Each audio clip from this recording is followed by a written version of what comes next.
That's not the line. What line did you want to do? Samus! That's the line I wanted That's- you to do, but now I've done it. That's better, yeah. Which means we've I love achieved the that. goal. I've been coughing too. My throat is shitty right now, but yes, very Yeah. very excellent. I'm very glad they threw that in there just for us. I think they were like, you know what? It's been a long adventure. The EFAP guys specifically, they need that. They needed that line to The voice actor reinvigorate was their like, souls. I know some dudes who are gonna play this, and they'd really like it if I said the line a particular way. Do you guys mind? And they're like, yeah, go ahead. 'Cause the And then he original said take was it, just and him they're going, Samus, no. like- He's like, I can spice that up. I can spice that up. Oh, dude, they probably thought he was really cool. They were probably really happy with their characterization of him. They were probably like, man, he's pretty awesome and unhinged, huh? He's almost intimidating, kind of scary. You might have thought he was someone from other games that people had an investment in.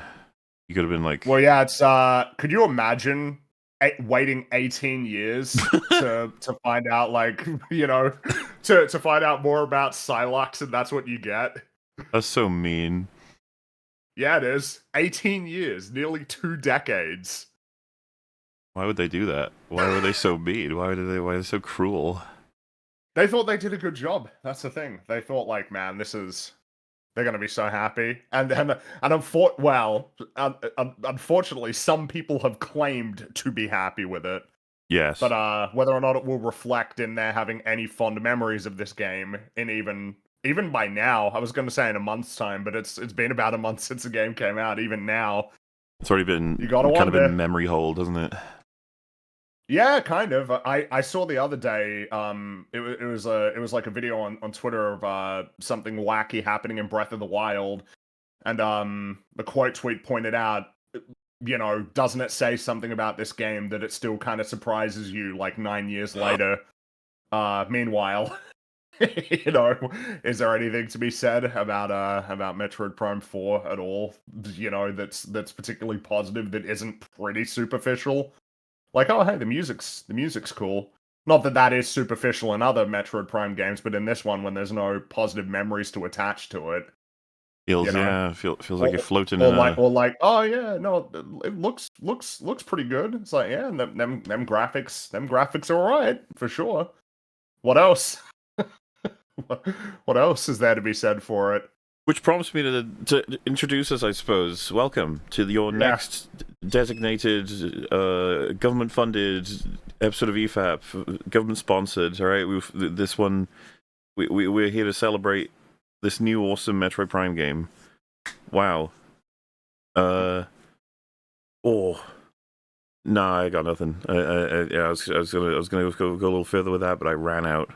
All the gas is gone already. You know, my brain got flooded with stuff of just this was like, what is Metroid? And I was like, oh, and then just got flashing images of all my favorite things, and none of it comes from this one.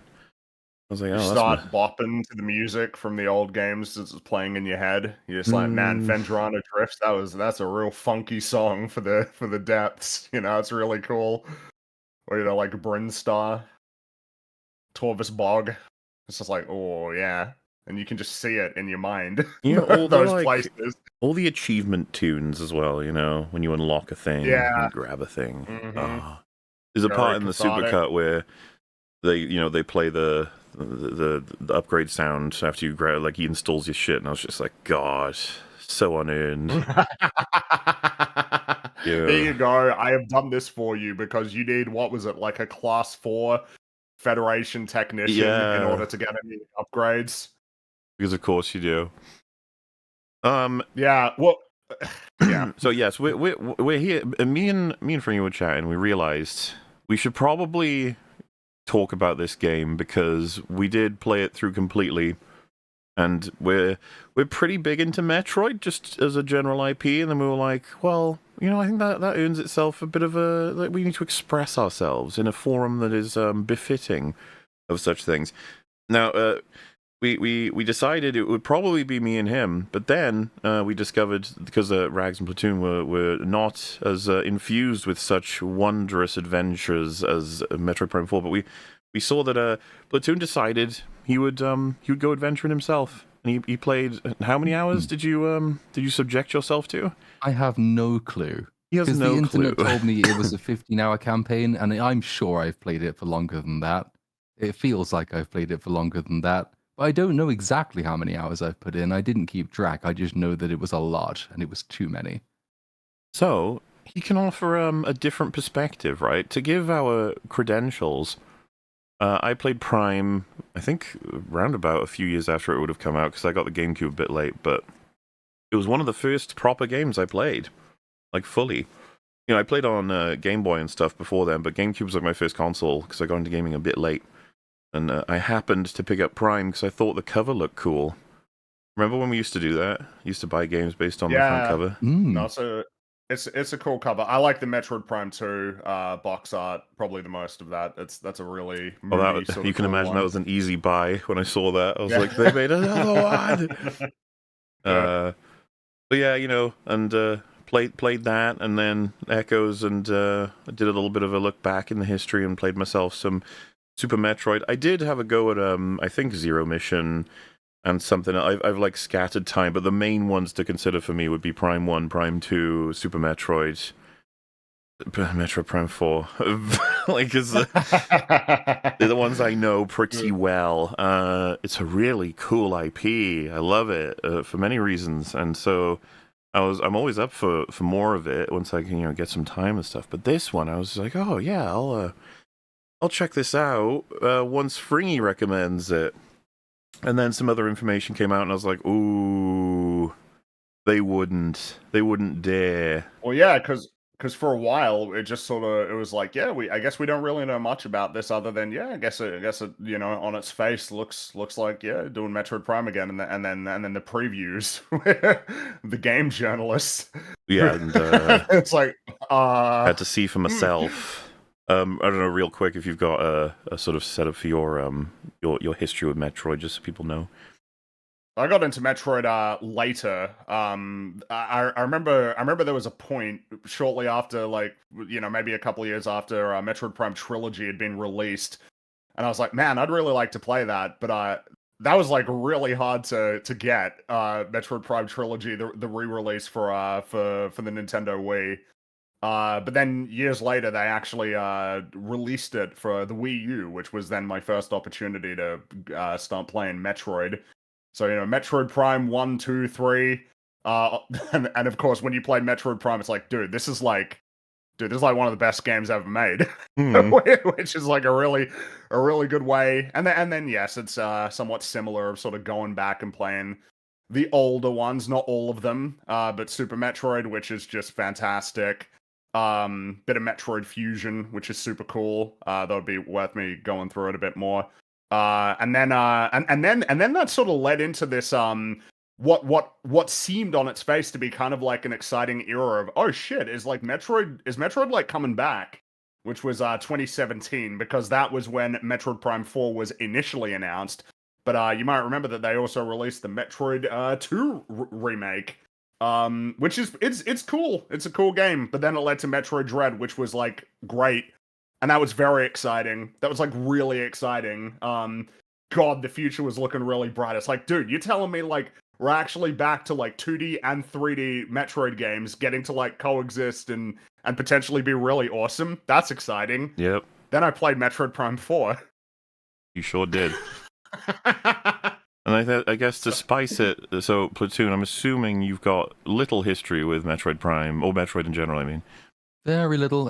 I know I'm sure I had one on a Game Boy, but I don't know which one or which Game Boy that was. I've played as Samus on Smash Brothers before several times. Like some. That's the yeah, actual that first counts. introduction for Yeah. probably all three of us. Because the GameCube was always also like my first console. I tried to apply that knowledge to this game. I even tried to apply that controller to this game, and it did not work. But for this one, because I remember I did remember reading because I had the Switch too, and it was lying around kind of not getting very much use. Then it caught fire, and then it had to go to a shop, and then it came back, and then it came back, and I thought, is there anything to play yet? But I've been sort of keeping an eye on stuff that was supposed to come out, so I knew that a Metroid 4 was coming. And I think via that, I remembered reading that like the development had to be basically started from scratch at some point mid-journey, because the original was just not. Apparently, the original didn't meet quality controls, and this one did. So that's good. But beyond that, no real history with or love of the franchise. So this is my first serious amount of hours put into a Metroid game. Maybe not the best start. Perhaps we could begin with your assessment of the time you've had so far. Jesus. Okay. Yeah, we can. So yeah. Normally, I have a thing where when a game boots up first time and it actually gives you almost like a little pop up and it says, "Hey, you can do this quirky, gimmicky thing with your controller to play this game, or you can do this quirky, gimmicky thing with your controller to play this game." My default response is no. And also, I'm going to do the opposite of that as far as I can possibly do that.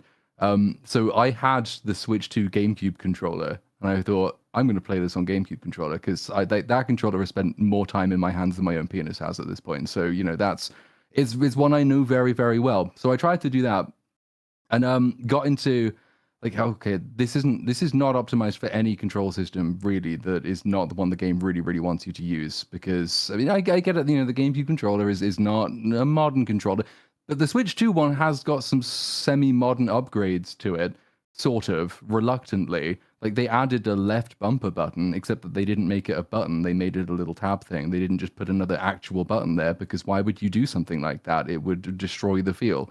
But you can't click the sticks in, and the game will let you get basically a quarter of the way through before you start needing to use L3 and R3, and there's no way to remap those. So I had to go back to using the Switch, which I was not very happy with. But that meant I was like remapping control buttons basically for a large part of my gameplay, because I don't think the original ones are very intuitive anyway. They're a bit retarded.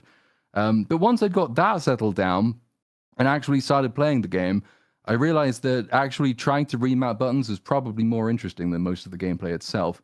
Because it's one of those games where you get in and it's like, okay, right. I mean, this feels mostly on rails. And when it's on rails, it kind of functions, but it's not doing very much to make me think, I really want to finish this game. This is going to go in very interesting places. The fact that you spend the first several hours of it basically shooting tiny bugs and from a distance where they can't hit you because they don't have very good ranged attacks. And you can't really see them because if you like playing at range, like the visual fidelity isn't great. So you sort of get into this habit of you mash the L button. If it targets something, you shoot it and it's done. That's not massively interesting. And that is the first several hours of gameplay. Then the rest of it is like, oh, is there a puzzle? Okay, there's a puzzle. Oh, okay, so I just move a ball from that place to that place, and it just gives me the lines where I'm supposed to move the ball. I don't even have to figure a pattern out. It tells me what the pattern is, and I just do that. That's also not particularly engrossing. So gameplay-wise, had basically lost me within the first few hours, and I thought, at least I don't need to be sentient to play this game, because I can just sort of go into a weird hypnotized fugue state, which is how I played a lot of it. And then story, it's like, well, I don't know much about Metroid story, so there's a big impressive cutscene at the beginning. That kind of looks cool. Then you get into it and it's like, oh, we've been moved to a strange alien place. Oh, there's an artifact. Oh, and you touch the artifact and it's a Forerunner species. Oh, and the Forerunner species, like they're doomed and you're their chosen. How many games have I played this in now? Because it seems like too many. And it's not that you can never do anything interesting with that. It's just that most games that do take that as their premise for a science fiction game are really boring and they don't do anything interesting with it. I think it's the point I clocked out of Starfield was when I touched the fucking artifact and realized I'm playing Mass Effect again. So that was the point at which my interest in the story kind of dropped as well. And then nothing that happened since made me interested.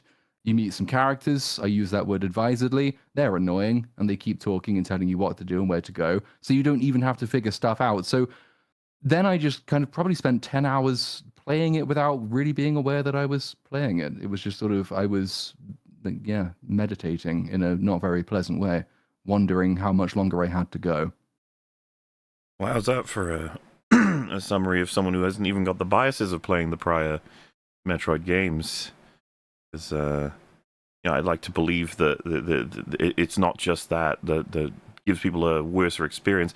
And of course, that kind of bias can send you in two directions. A lot of people who like the older Metroids have said this one's really, really good.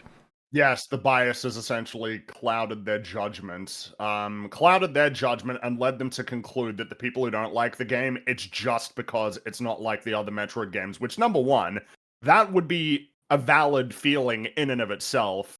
But number two, let's not kid ourselves here. This is a terrible video game. Like this is not like, oh well, it's a bad Metroid game, but it's all right, maybe even good at what it is trying to achieve. No, it's just like pretty poorly designed through and through. I think that It's was the sort incredibly of shocking sloppy. thing about it was that you're going through thinking this is the current gen console. I mean, I know it's the Switch too, but even then, it's supposed to have been it's more powerful than a GameCube, isn't it? We've learned things since then, haven't we? Are we going to apply any of the lessons gaming has learned? No. In fact, we're going to unlearn a bunch of them to make it less interesting than a way more limited game. It's just quite shockingly disappointing. It doesn't even give you like some next gen consoles or current gen consoles will at least be like, well, okay, the gameplay itself is pretty solid, but hey, there's some very, very nice looking visuals to it. And this has okay visuals. So it's not even like visually that appealing. And then just knowing that the rest of it is unimaginative even by basically Gen 2 or 3 standards was disheartening.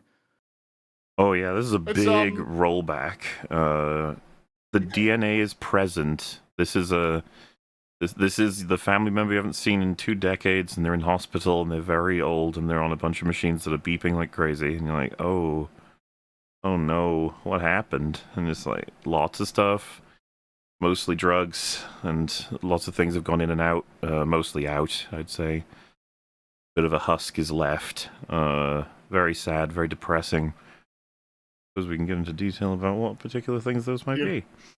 You know what's more depressing about it? Like if sort of an overarching observation about this game is that the developers like just fundamentally do not really understand what Metroid is and what makes it a cool series. The grim reality is it turns out there are a lot of players who don't really understand either. They don't really get it. Like what is so unique and interesting about Metroid? Why there's a whole genre that's named after it? You know, what is the experience that it tries to create?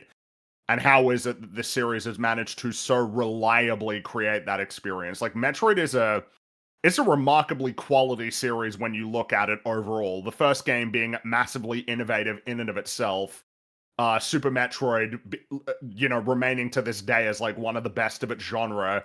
The fact that Metroid Prime is like actually a successful transition from 2D to 3D back in an era when like it wasn't really like a sure thing that any 2D franchise could be translated to 3D, and that there was a lot of effort that needed to go into successfully doing that compared to like now, right, where you know there's so many 3D games, right, that there's like a point of reference for pretty much any challenge that you need to accomplish. To then this game. Yeah. I suppose, are you aware of the meme? It's like a really fond memory of mine when I first came across it, but Metroid as the IP, Samus as the character, it was just a bit of a thing back and forth with different people who, much like with John Halo type memes, it's like you just assume main character might be called Metroid. And it was when Super Metroid got released for, this was ages ago, it was like on the store. I forget if this would be Wii U, or Switch when this would have first happened. The Wii had the virtual console, didn't it? I think so, because I know it was a while ago. So that happens, and Super Metroid ends up on there. And a new generation gets exposed to that game, which was fascinating to see how it would go, because as time has moved on, sensibilities have changed. So a bunch of people who maybe were just playing it for the hell of it, it's like a new release, an older game, it's got a really good reputation, let's just go for it. And they could take images and post them on forums and ask questions for help on the store, like the comment sections, whatever. There's this famous meme of someone posting really early in the game. There's this barricade sort of thing, and the only way that you see there's a small tunnel underneath. You don't have the morph ball yet. You're supposed to look at it and go, and then when you get the morph ball, you're like, oh, I can use it for that. And well, this person saw this and screenshotted it and posted on the thing and asked the question, why can't Metroid crawl? Which is like one of my favorite things ever. it's,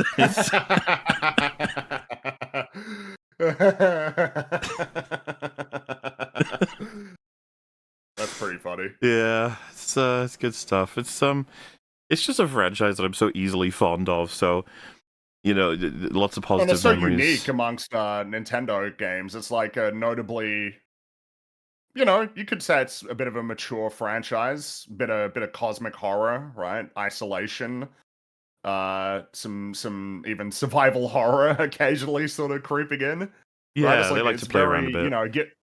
given that given that this is the same company that makes Mario, right? It's like, yeah, it really stands out, and the fact that the series has at many points become very scarce, I think almost like adds to its allure, right? That there was like a pretty a pretty sizable gap between some of these games. The gap between Super Metroid and Metroid Fusion, Metroid Prime, which came out in the same year, it's like 8 years.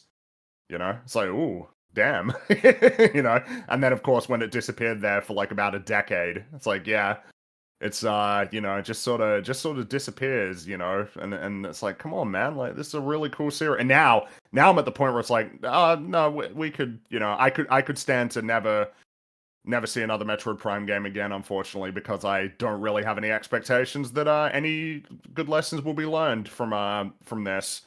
In part because there are so many people that are, trying to encourage this notion, like, no, it's actually like a pretty good game.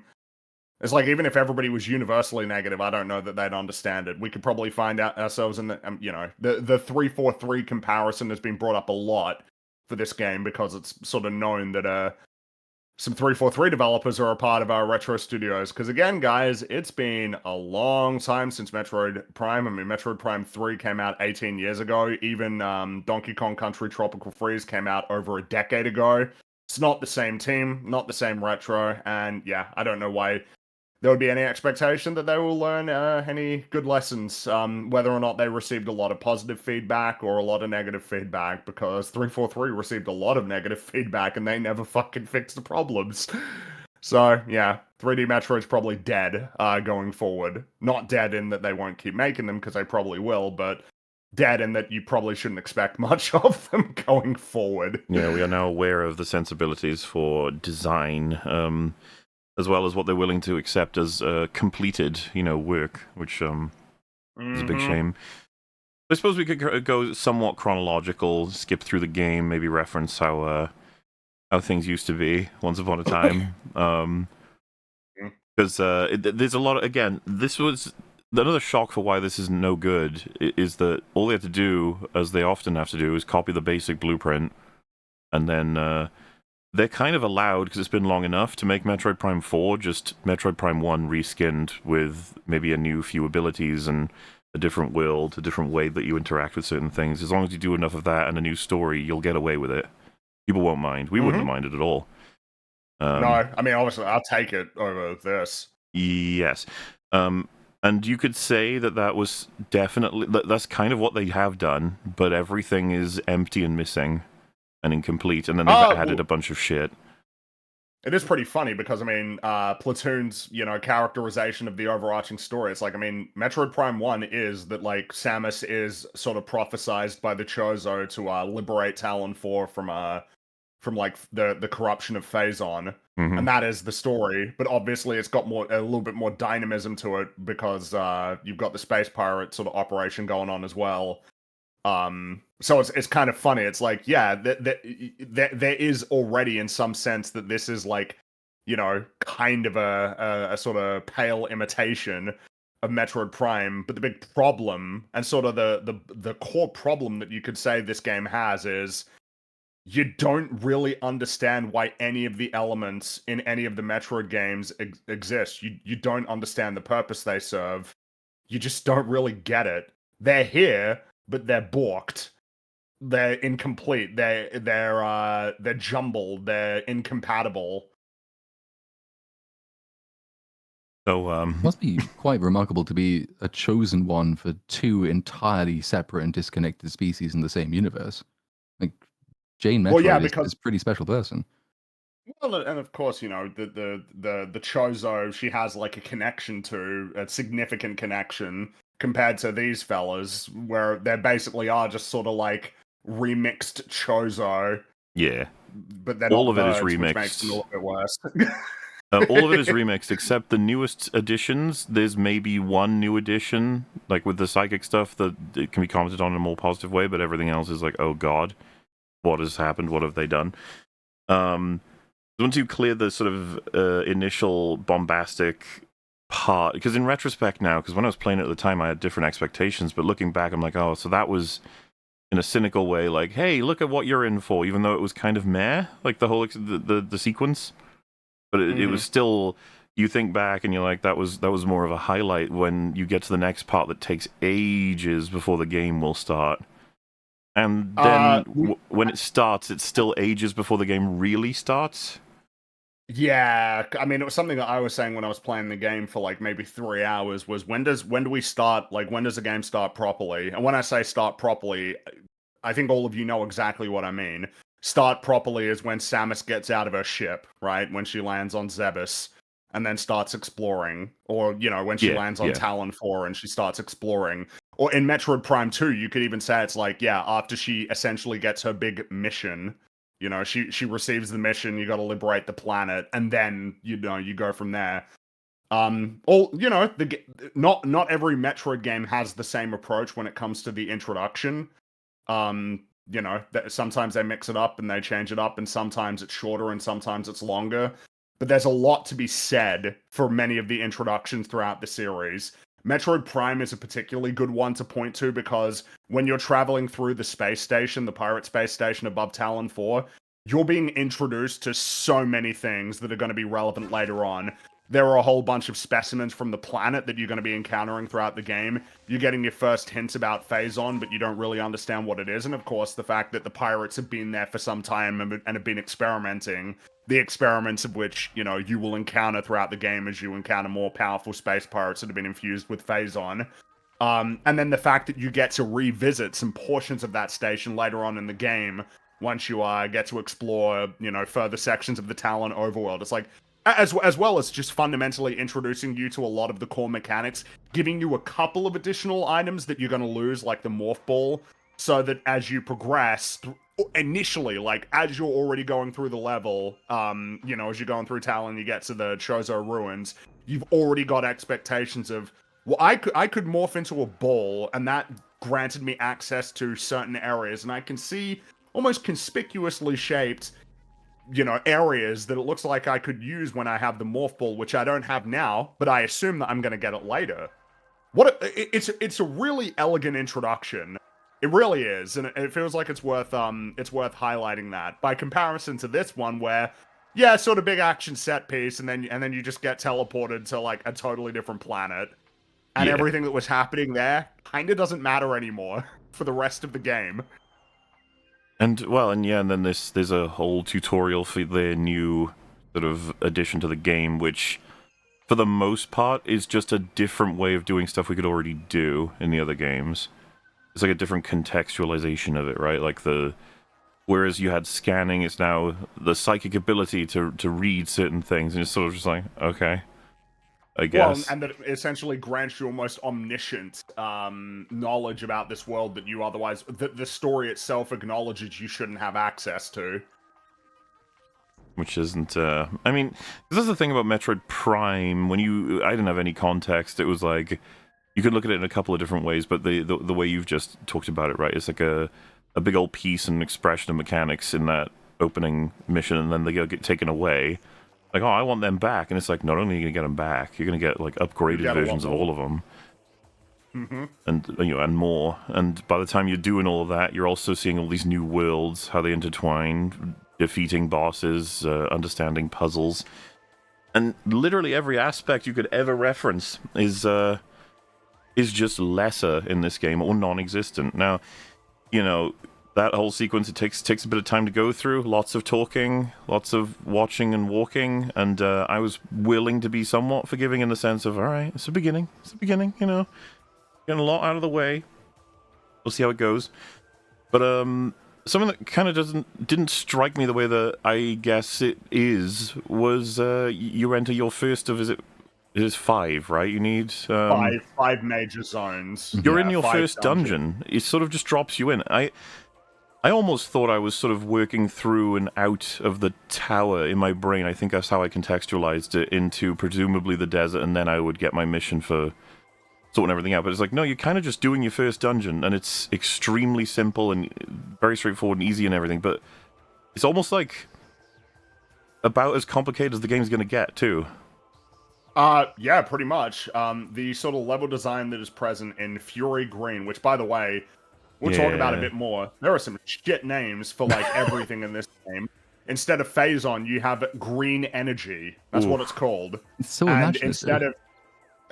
instead of names like Torvus Bog or Fendrana Drifts, you know, or Brinstar, instead of those names, you get Fury Green, Vault Forge.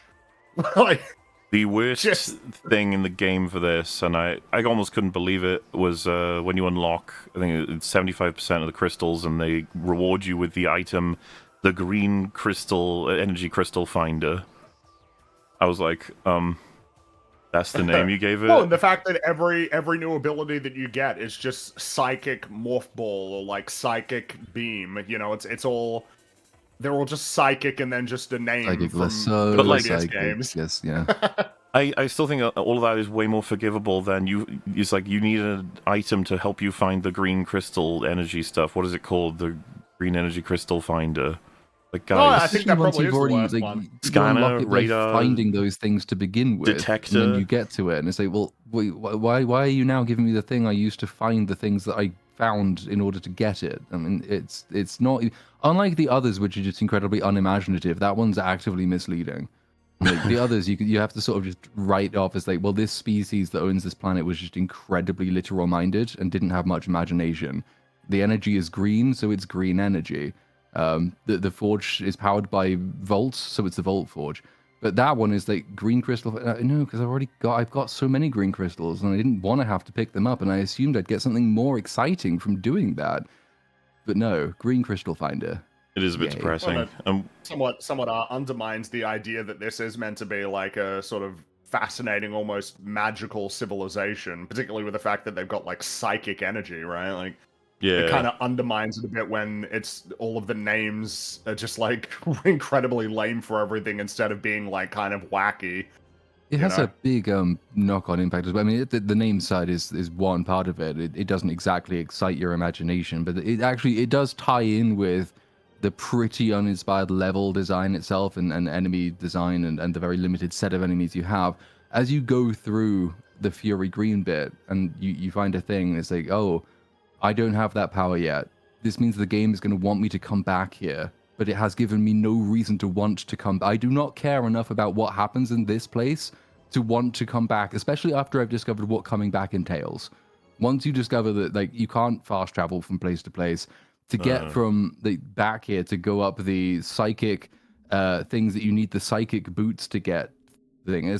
I'm sure I'll unlock something at the end of this. I just don't care because this place is so uninteresting.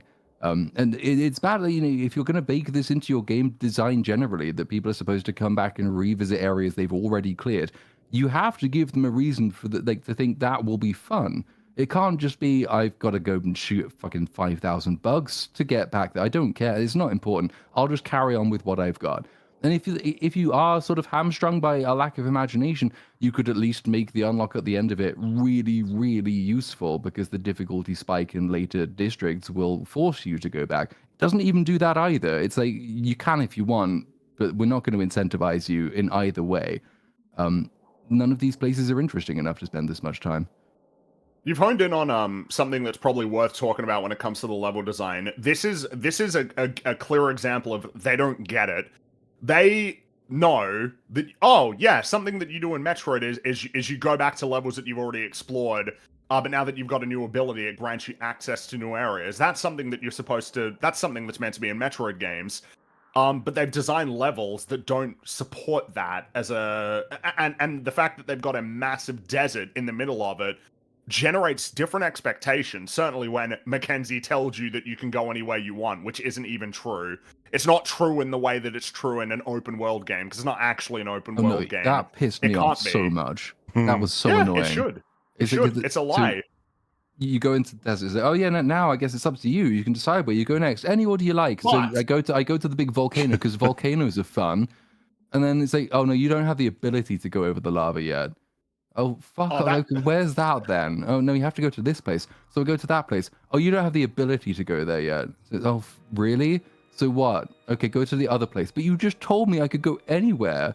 I mean, I guess it's true in a technical sense. I could get into the volcano. I just couldn't go more than 5 feet into it. I think what's funny is like that's obviously that's the correct way to do it. Like the way that you did it is that because Miles insists that you go to the volcano. Like when he kept insisting, I was like, no, I'll go somewhere else. Oh yeah. I'm not going to go to the volcano. I'm going to go to the ice area. And then of course I get there and it's like, yeah, I can't progress. I literally cannot progress. To then go to the volcano. To then be like, well, you can't progress, but you are going the right way now. To then go back to Miles, to then get the upgrade, to then be able to go to the ice area. It's about a 40-minute delay, which is a delay that is repeated for every major dungeon going forward. And the reason why is because they're like, yeah, this is how Metroid games work, right? You get to an area, you can't progress, you need to go somewhere else, maybe even backtrack to get the ability that you need to progress there. And it's like, but you've segmented them with a massive desert in the middle of them, number one, which sets the expectation that I can go anywhere I want, whenever I want, but of course I can't. This is a Metroid game. Metroid games are not fully open. They are structured. There is a general order in which you're meant to progress through the game. But they're like, yeah, so the way that it works is you complete a dungeon, now you can head to, this is what you need to do. You'll go to the next place. Oh, wait, can't progress. Oh, now I've got my item.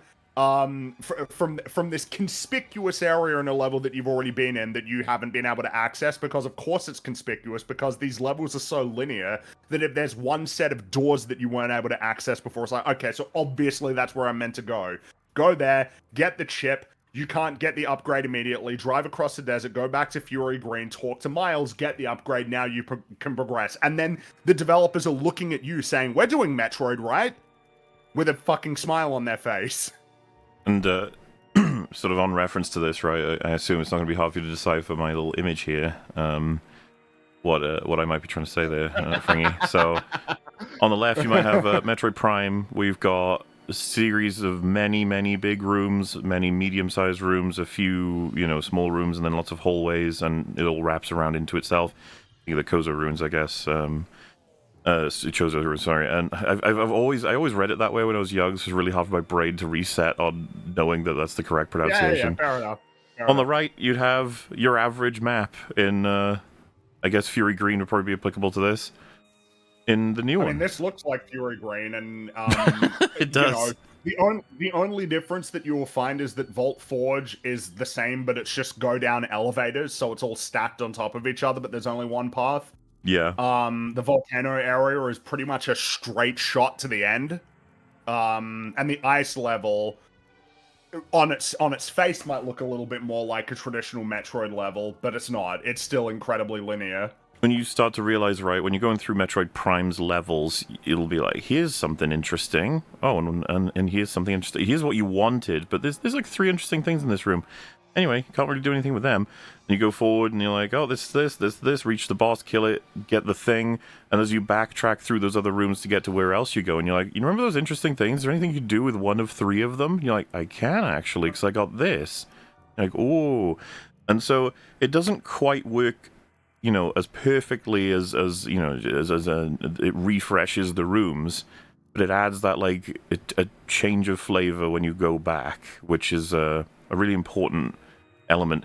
Backtracking is an art. You got to be careful how you engage with it.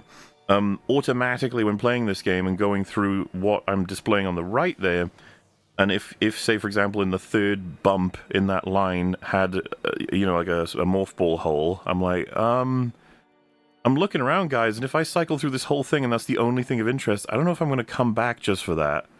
I don't know if I care. Well, and also the fact that, like, you're not inevitably going to have to come back through these areas because there isn't a big desert in the middle of them. In every other Metroid game, in order to get to the place that you definitely need to go to next for, like, your next major objective, you're just inevitably going to be moving through these levels and discovering, oh shit, I can do this now. Oh, I guess I can do that, as you're just moving through the world. But here, they're also cleanly segmented that you need to make like a conscious choice to go back to another level. Yeah, and Metroid Prime, if you stuck in other games, if you stuck to the imperative items and solely pick things up to complete the game, it would be, it would still work, but it would just be a lot less interesting. They've made the world such that you can get a bit like sidetracked with interest, or you remembered something you want to do, and then it'll reward you. It'll be like, hey, you got some extra health, you got some extra missiles. Oh, you've got a manipulation of like your current gun that makes it way more powerful that you can complete the game without, but having it is usually just going to be helpful. Like the alt fires, obviously, for all the weapons. Finding them is like really cool because they're such bonuses. And then, of course, when you come across one of the artifacts, you'll be like, what the fuck is this for? And you'll just be like, well, if you've read enough and looked around, you might already know. And it's kind of rewarding in the sense of like, you found a secret. This is a pretty significant one. And all of them hidden by a form of just, if you've got a solid map memory, or if you've been solving puzzles, or if you've been putting together some intuitive solutions to things. For example, like, oh dear, this pool has been iced over. If only there was something we could do about that. And it's like unlocked flame weapon. You're like, I know what to do. Just stuff like that throughout the whole game. And when you cycle from, you need to go to A to B to C to D, back to B, over to D, back to E, over to A. In between, they'll keep adding things for you to be like on the road. Oh, I can do this now. So it makes everything feel a lot less laborious, I guess I would say. But I'm not describing anything revolutionary. Loads of games do this. It's just the Metroid is supposed to be really fucking good at it. They created a genre, man. The reality is that achieving this is a lot harder. It's like that quote from God in Futurama. If you do things right, people won't be sure that you've done anything at all. I feel is very applicable to the best of Metroid, which is when you're really thinking about it, you can see their intentions. You can see how they're curating and guiding your experience through the world. It's just like, man, you get this one unlock, and then suddenly you're moving through this, and you may get an elevator that takes you back to Magmore Caverns, but then you'll just find like, oh damn, it's like a straight shot here, and now I'm in Fendrana Drifts. Or, like, oh damn, now I've gotten to the Phazon Mines, and you've just had this massive amount of forward momentum without feeling even the need to look at your map, because the progression, it just feels so smooth once you've got that unlock. But that's all on purpose. That's because they crafted the level such that it will guide you in that direction. And a lot of that's like way harder to do than I think that any of us might think, just because it's really hard to know what players are actually going to do.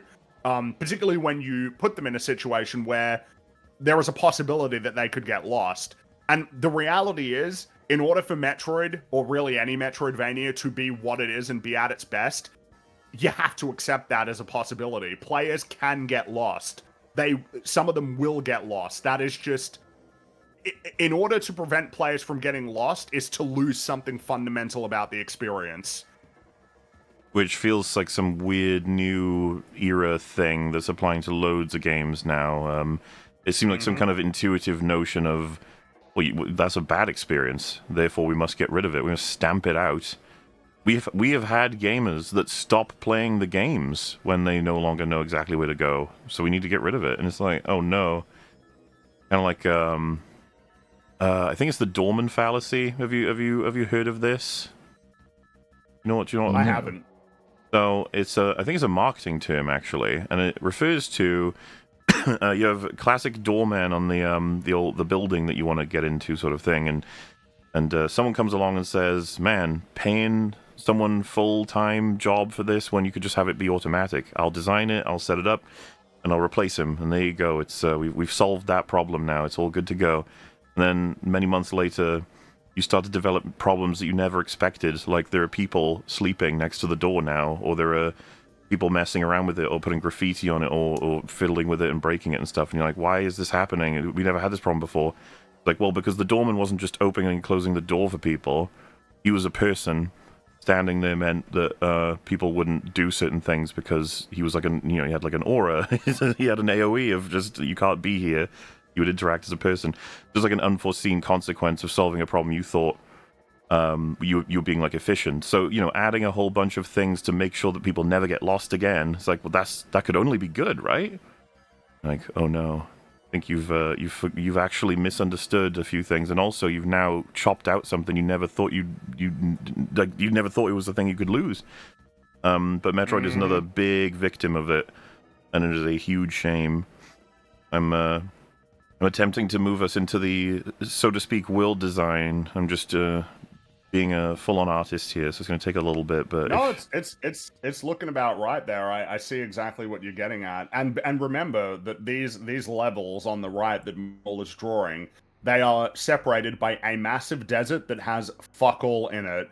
I've seen people say I've seen people express indignation at the notion that anybody would describe the desert as being empty.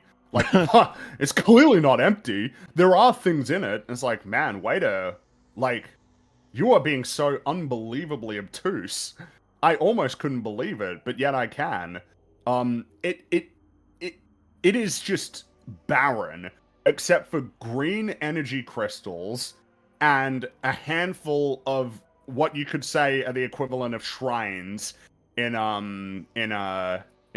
like Breath of the Wild and Tears of the Kingdom. But again, you've got a big problem. Metroid is not an open world game. It's an adventure game. And adventure games have a different structure to open world games. The expectation that's provided to you by Breath of the Wild is you can go anywhere you want and do anything you want. You will get more powerful, you will get more unlocks, that will change things. But right from the get-go, you are pretty much in a position to go anywhere and do anything. And consequently, whenever you encounter any of these shrines, you can generally expect that you'll be in a position to deal with them, even if you haven't unlocked everything that's available in the game. Metroid does not work like this. Metroid is like a very different experience. It is a case of there are a lot of things that you can't do at the start.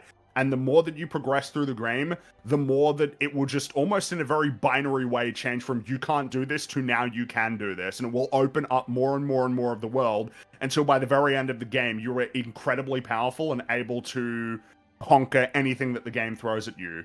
But when you get dropped into a big desert and they're like, well, you can go anywhere and do anything you want. It's like, well, no, I can't. I don't have all the abilities yet.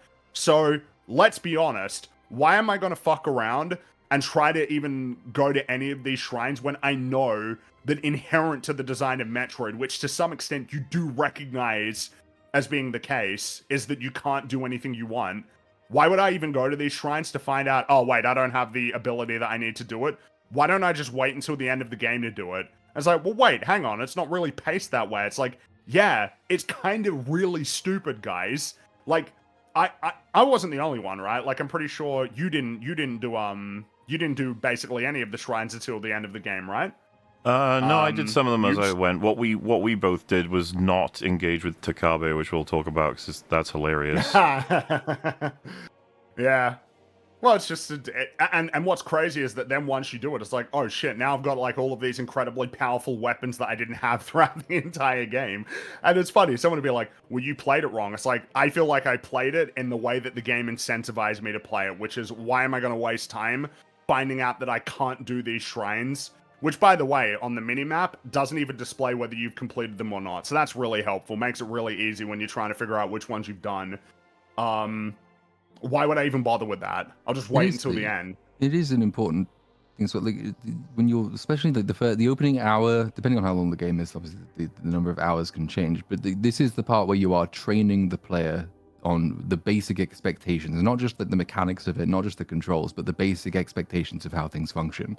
If in your opening hour of your game, you are training the player by saying, well, if you go into like 9 out of 10 buildings, you can't do anything there, then you are training them to ignore 9 out of 10 buildings. So the next thing they think, well, that's almost en route, but it's a bit of a detour.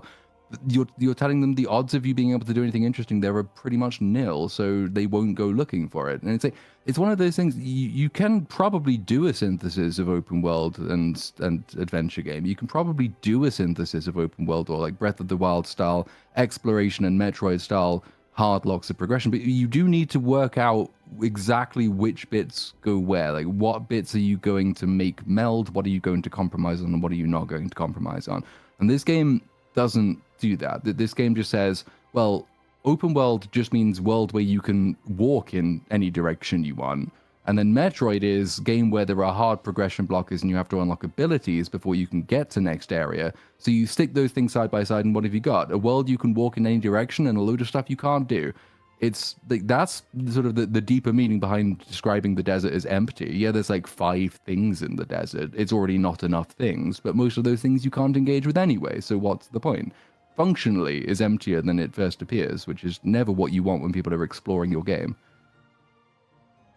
When you're in a position to do the shrines, it's like, so in this massive area, you've got maybe, what, like 6 shrines, and then you've got like a couple of robot parts that you need to find. And in between all of those places, you'll just have some enemies that, you just hold the A button, and then the bike locks onto them and blows them up, and you know why they're in there. People were playing it, and it was like, dude, this is like boring as shit. Oh, I know, put enemies in there, put them in there, and then that'll make it more interesting. And it's like, yeah, but you're like riding on a bike, so like, how do you... Well, you just hold the A button and it locks onto them. There we go. We did it. And so... It is like the most effective weapon in the game as well. It's annoying not being on the bike, because having the multi-lock targeting thing to deal with the next swarm of irritating bug creatures would be really nice, and I don't have that when I'm in a district. Yep. So since I'm drawing to the close of this thing that took way longer than I was expecting for some reason, but in reality it's like, no, this makes sense. If it's not already illustrated, I'm sure we're gonna have fun talking about it. So, the world's indifference of how they made them in Metroid Prime versus Prime 4. The way I described it was actually the difference between Dark Souls 1 and Dark Souls 2. First game, borderline, in a simplistic way, describe it as a flower. You start in the center, you curve around little pieces, so you're understanding a small part of the map. It's almost like a microcosm of the whole game. It just keeps getting larger. Say, for example, you're in room 1, you go to room 2, then room 3, then back to room 2, then room 4, then back to room 1, then room 3, and you're like, oh, this is interesting. And then it's like, now we've unlocked, double the amount of rooms, and then double that amount of rooms, and now a whole new area with the same amount of rooms instantly unlocked, until you realize there's like, several major areas. They're all intertwining, they all have elevators that lead to each other, and they all have their own systems, and they all have their own like theme of landscape, enemies, tone, music, and information for you to grab at. The one on the left, it looks chaotic, but that's the result of a zoomed out version of what a lot of developers took a lot of time to carve as a particular path for you. While the one on the right there, man, I'm very happy with how that drawing turned out, because that is exactly what I think of this game and how they made it. And it's I think both of them work really well, and I really like how on the one on the right, it shows the nature of how they think that they've varied the level design, even though you can see what it is. It is a straight shot. It's just that the nature of the straight shot changes a little bit. It's like, oh, this one kind of curves around a little bit. This one has like these little rooms that, occupy your time, and then you move on to the next one. And they're like, yeah, we did it. Yay. Extremely uninspired, and I see all of it as just doing everything they can to take their 10% of a video game and pad every single percentage point with as much nothing as they can to make that 10 look like 100. And when you add on, it's like, dude, this game's been in development for like 8 years. To various extents, but I mean, from announcement to when it came out was 8 years. Of course, referencing their reset. We don't know the exact nature of how much they lost versus how much they kept. We're going to talk a bit about the reset that happened later. in 2019. Well, that's the thing. The reset happened in 2019, the beginning of 2019. All the articles suggested that it's basically a complete do-over, but I mean, there might be other articles I've not read about that, but basically it was Bandai Namco, I think, was developing it originally, and they had just not done anything right. So they gave it back to the original studio, and they had to even like form their core team from scratch to work on it. So that they sort of, the way they've told it anyway, is that they did everything from the beginning, basically from the ground up. But even then, that's that's 2019, and we're now in Yeah, 2026. and it So was it's the end still of 2025, so really, it's more like 7 years. In Prime 1, where you go through a portion of, let's just say for the simplicity of people who haven't played it, the yellow zone here, you complete like 20%, then you go into blue, you do like 30% of that, and you bleed into a 10% of green, go back to another 20% of yellow, and get 10% of red, move into orange. And what you'll find is just the more you play, the more you're moving around, the more you're going back and forth, everything is getting more and more completed, and you're spreading further and further out until you've pretty much unlocked all of your major abilities, and then you can come back in and start, nailing all the things you may have missed. In this game, and this is just pissing me off because I could tell from the start, go to green place, you knock out the top half, and then it just says, you can't go to the bottom half. Okay. It's like, And then it's like, so off to blue. It's like, blue, you can do the yeah. top half, not the bottom half. You're like, right then, off to yellow. It's like, yeah, you did most of yellow. Back to green. Bottom half. Over to red. Now back to red, so you can talk to Miles so that he can upgrade your suit. Before I was getting to that, I was just going to say, so that's how it's split. It's extremely simple, and it's extremely disappointing. And then, of course, Metroid Prime, the way these worlds meld with each other, there's a verticality, right? You go up and down according to where you're at. This associates, or at least tries to give an understanding to the temperature changes, the biome changes. There's a world they created on Talon. Meanwhile, what can you even say? Like, these colors you're seeing on the right image, this is like ice, fire, electric, and forest. And you're like, oh, well, so how did this happen? It's like, well, they're bordering a desert, like a massive barren, like the Sahara Desert. And it's just like, yep. And then you just walk through that door, and now you're in a volcano. There's what I describe as extremely limited mise-en-scène or like storytelling mediums that try to explain why anything is the way it is. And it's usually like you maybe get one of these per area if you're lucky. So the desert, what happened in the desert? Well, we built machines, but then we ran out of stuff and nature died. Damn okay. Why is the Vault Forge the Vault Forge? But it's where we built the machines, and it's where we made motorbikes. Lots of motorbikes. Oh, good. Right, fair enough. What about the ice place? So, well, it's really cold. We did gene stuff. Okay, good. And then what about the original place? It's like, well, we love nature now. But then you sort of you gain from it because then nature goes wrong and kills them all. And so like the story you gain is that actually environmentalism is lethal because you should have stayed building machines. Machines didn't kill you. You tried to be nice to the animals and they ate you all. And so in reference to how we were beginning the game, right, in Fury Green, that's what it's called, yeah? Mm-hmm. Let's just say the green is for that. You head out into the desert with your 1 of 5 completed already, and as was mentioned, you'd think you could go to any of the 4. That would be the idea, but that's not even true. But it was sort of dawned on me, I was like, wait a minute.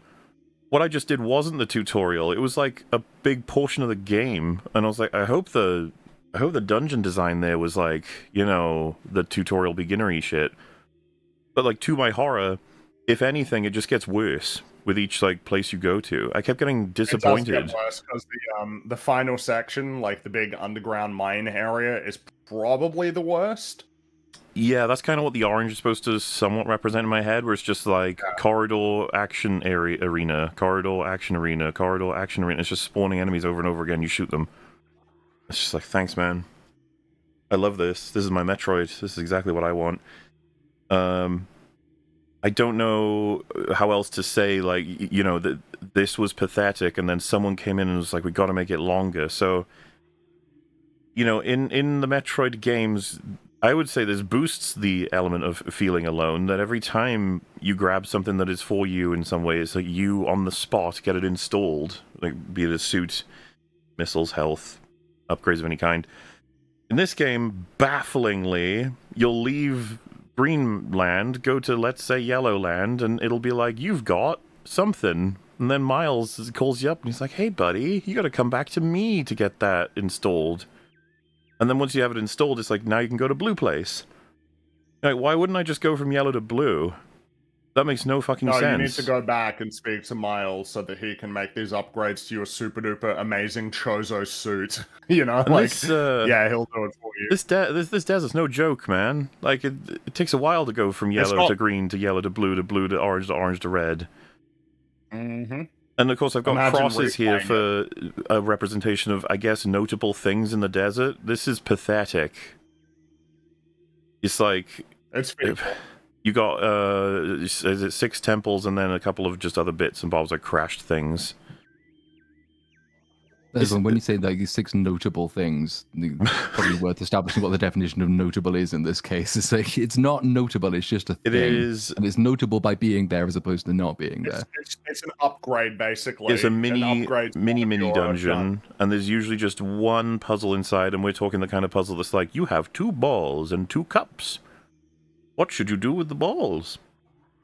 You like put them in the cups, and they're like, "Ooh, good for you! You've unlocked the puzzle." Okay. Yeah, and then it's like, oh, now you've got an upgrade to your ice gun, and now you've got an upgrade to your fire gun. There you go. But I mean, there's nothing in terms of learning about this world. In the supercut, there's several of these where, in the centerpiece of the room, there's a statue, or whatever, with 2 indentations ready for 2 balls to be placed in, and then there's a statue in the room with a ball ready to be grabbed. And I thought to myself, like, oh, this looks like a bad puzzle where I'm going to grab the one out of the statue, I'll put it into the center thing, and realize, oh no, I should have put it somewhere else first to unlock a different ball, grab that different ball, put it into the center, and then grab the one I used to open that second one back and put it in the center. So I was like, oh, that's probably what it is. So I grabbed the first one, I looked around the room for where it can go other than the center, and I wasn't finding anything. And I was like, I put it in the center, and then I grabbed another ball and put it in the center, and that was it. And I was like, oh shit.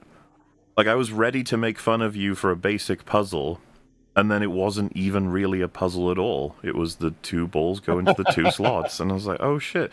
And like I said, the supercut, which is out on Moolah right now, I think Joe Danger included many examples of me, freaking sort of metal, kind of encountering these moments of, oh, they're probably going to do this. And then it's like, no.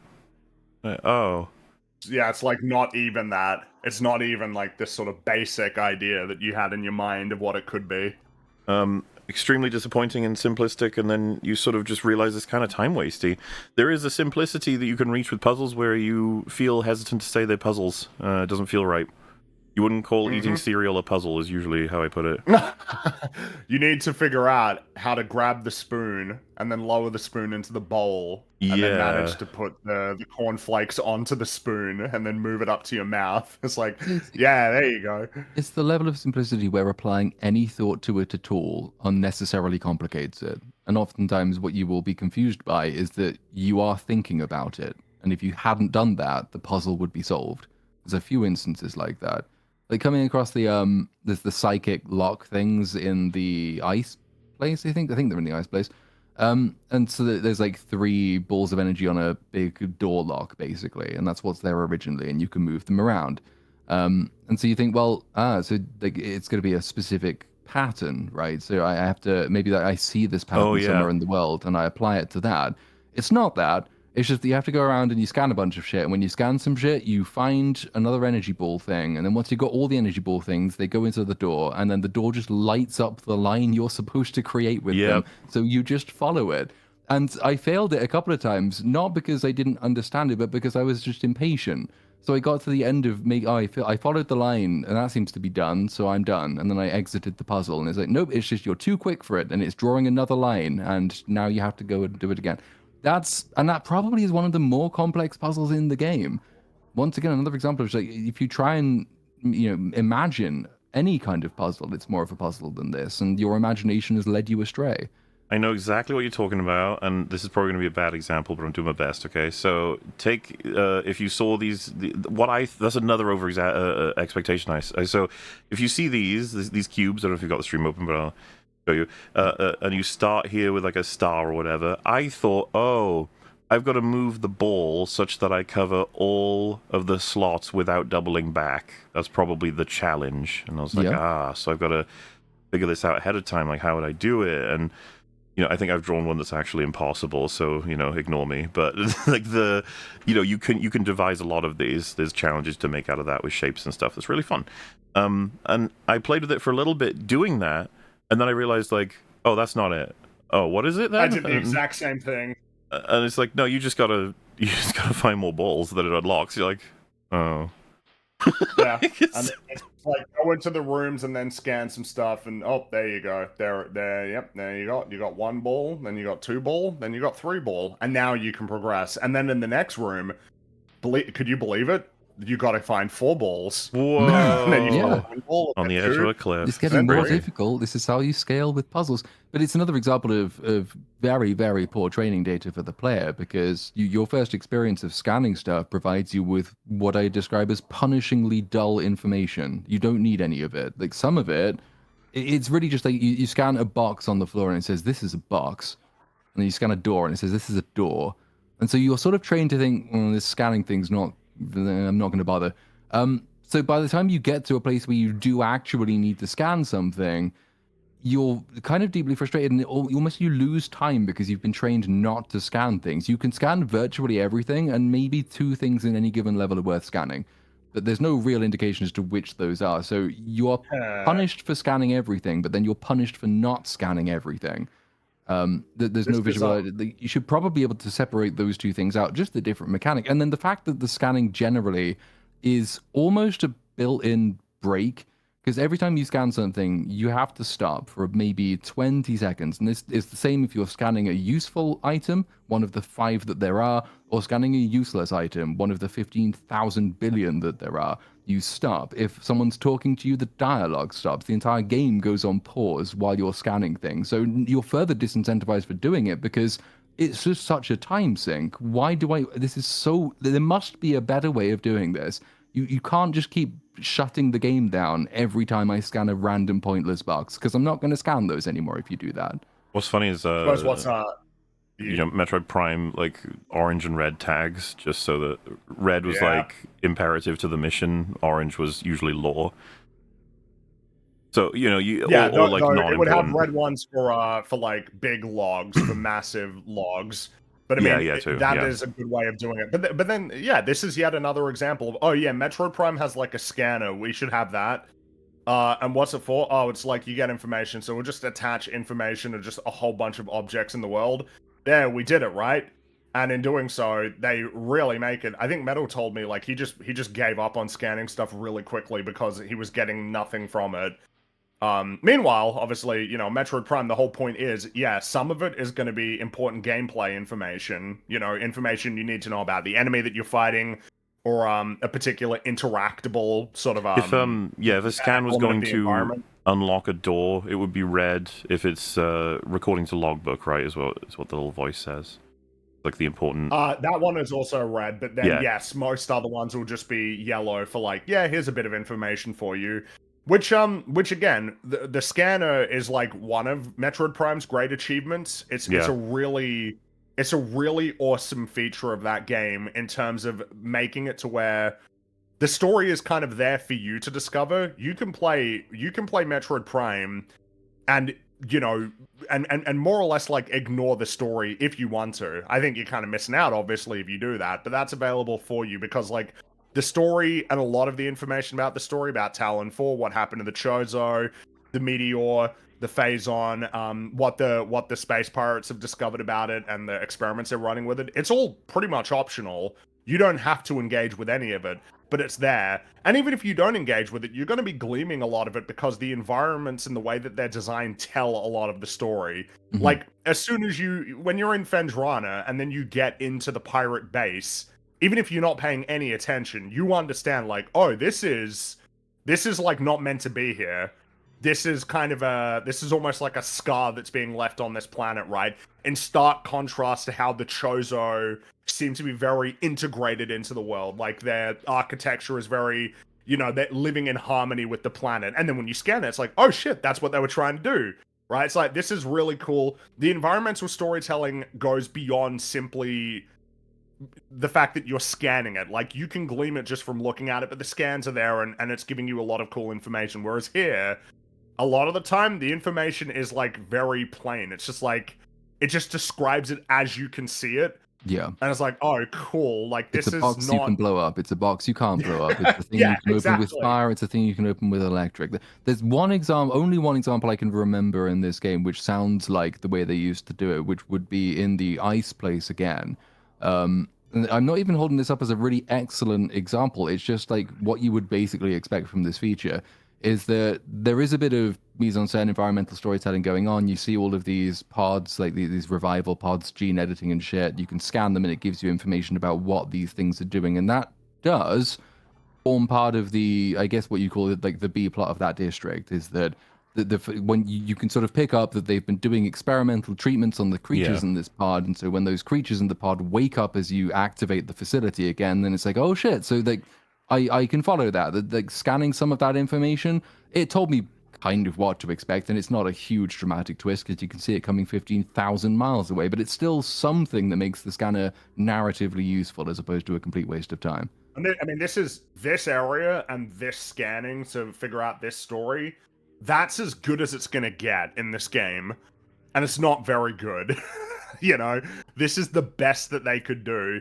Is a very sort of linear logbook that just tells a story from beginning to end, like a straight shot of just you know, almost like audio logs, even, you know, not with audio, compared to, again, in Metroid Prime, you know, really across the whole Metroid Prime trilogy, where like the information is kind of broken up and segmented.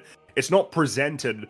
It's not like they're all scattered around perfectly so that, you know, that Samus comes hundreds or even thousands of years later to just read it in chronological order and figure out what's happening. It's like, oh, well, in this particular area, they were conducting this, you know, study, right? They were doing this experiment here in the base, and it's split up in that way, and it feels much more real compared to here, where it's very inorganic and sort of inauthentic. But at least it's there, right? At least. Not anywhere else, though. Not really. You know? It's just so disappointing because it's just another element of something that you're familiar with, but you're like, something's not right. This is broken, it's wrong. And you have to sort of figure it out that maybe it'll get better, and then you figure out, like, oh, no, it's not getting better at all. In fact, you might even say it's getting worse. No, it gets worse. And it's just, it's such a simple mechanic and just so clumsily implemented as well. So like, you might scan a thing and it's a box, and it just says it's a box. You might scan a thing which says it's an audio log or a log of some sort. And say, well, okay. Then it will say, now press like the pause button and navigate to logs so you can listen to your log. I don't care enough about this game to stop playing so I can go and listen to whatever fucking irrelevant shit. Yeah, that synergy. You know, you need the rest of the mechanics to be boosting. Like they have to help each other up, right? Something I think they timed in Metal's chat was that the average scan in this game is twice as long to do as Metroid Prime. Why in the world would they do that? Well, that's it takes too long, and again, because you can't move and scan either, which makes it feel even longer. But then the duration of the time it takes to scan, and then if it is a log, having to pause and then go to navigate to that log and then playing the log, there is absolutely no reason you can't scan the log and have it play automatically. I mean, that's just such a simple thing to do. Wait, can you not move when scanning in Metroid Prime 4? I completely forgot. In this one, you can't, I don't think. Every time I did it, anyway, it would basically you can't do anything. And if I said earlier, like, if someone is talking to you, then it will stop their dialogue as well. So like when you're scanning, then you're done. You mean when the scan is complete? Like when it's complete, it freezes. But that's what you mean, right? I thought you meant during scan. No, during it you can move. Because once it's done, it freezes the world, right? Yeah, that's what they do in Metroid Prime. But again, it almost feels like it's worth noting that Metroid Prime, the trilogy, like a lot of the time, their logs in general are shorter. Even for like the normal stuff, like how much space it occupies on the screen is really small, and it feels like they were very. I think that they did a really good job in the sense that they probably know that a lot of players don't really want to read stuff, you know, like they don't.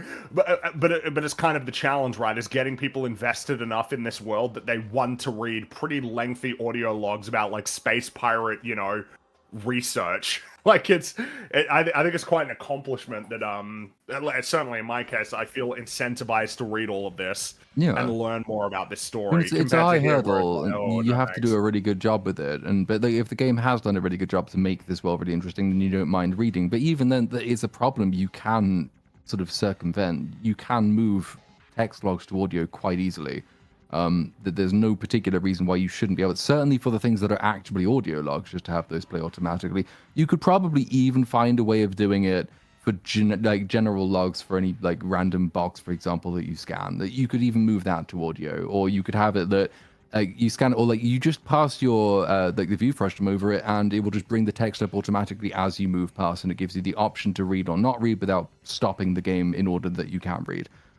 You can keep it in your HUD as you're moving around it. Like there's so many things to do without saying pause, stop, text, front of screen, read text, move on. It's really, really clunky and old-fashioned, and not in a good way. Well, and that's what most scanning is as well, which is like, so then when you do use the scanning for any kind of plot relevant or puzzle relevant thing, you're sort of just punished because you've deliberately learned not to do it. Well, yeah, before. I stopped scanning at a certain point in general, like other than things I figured were, mission imperative, I guess. I just lost interest and investment in the storyline because it wasn't feeding me very much. But I suppose I don't know if this is a fair time to bring in the on the nature of just how they're trying to transmit information to us. We kind of made allusions to it, but the arguably biggest controversy of the game, I suppose. Yeah, it probably is the biggest controversy.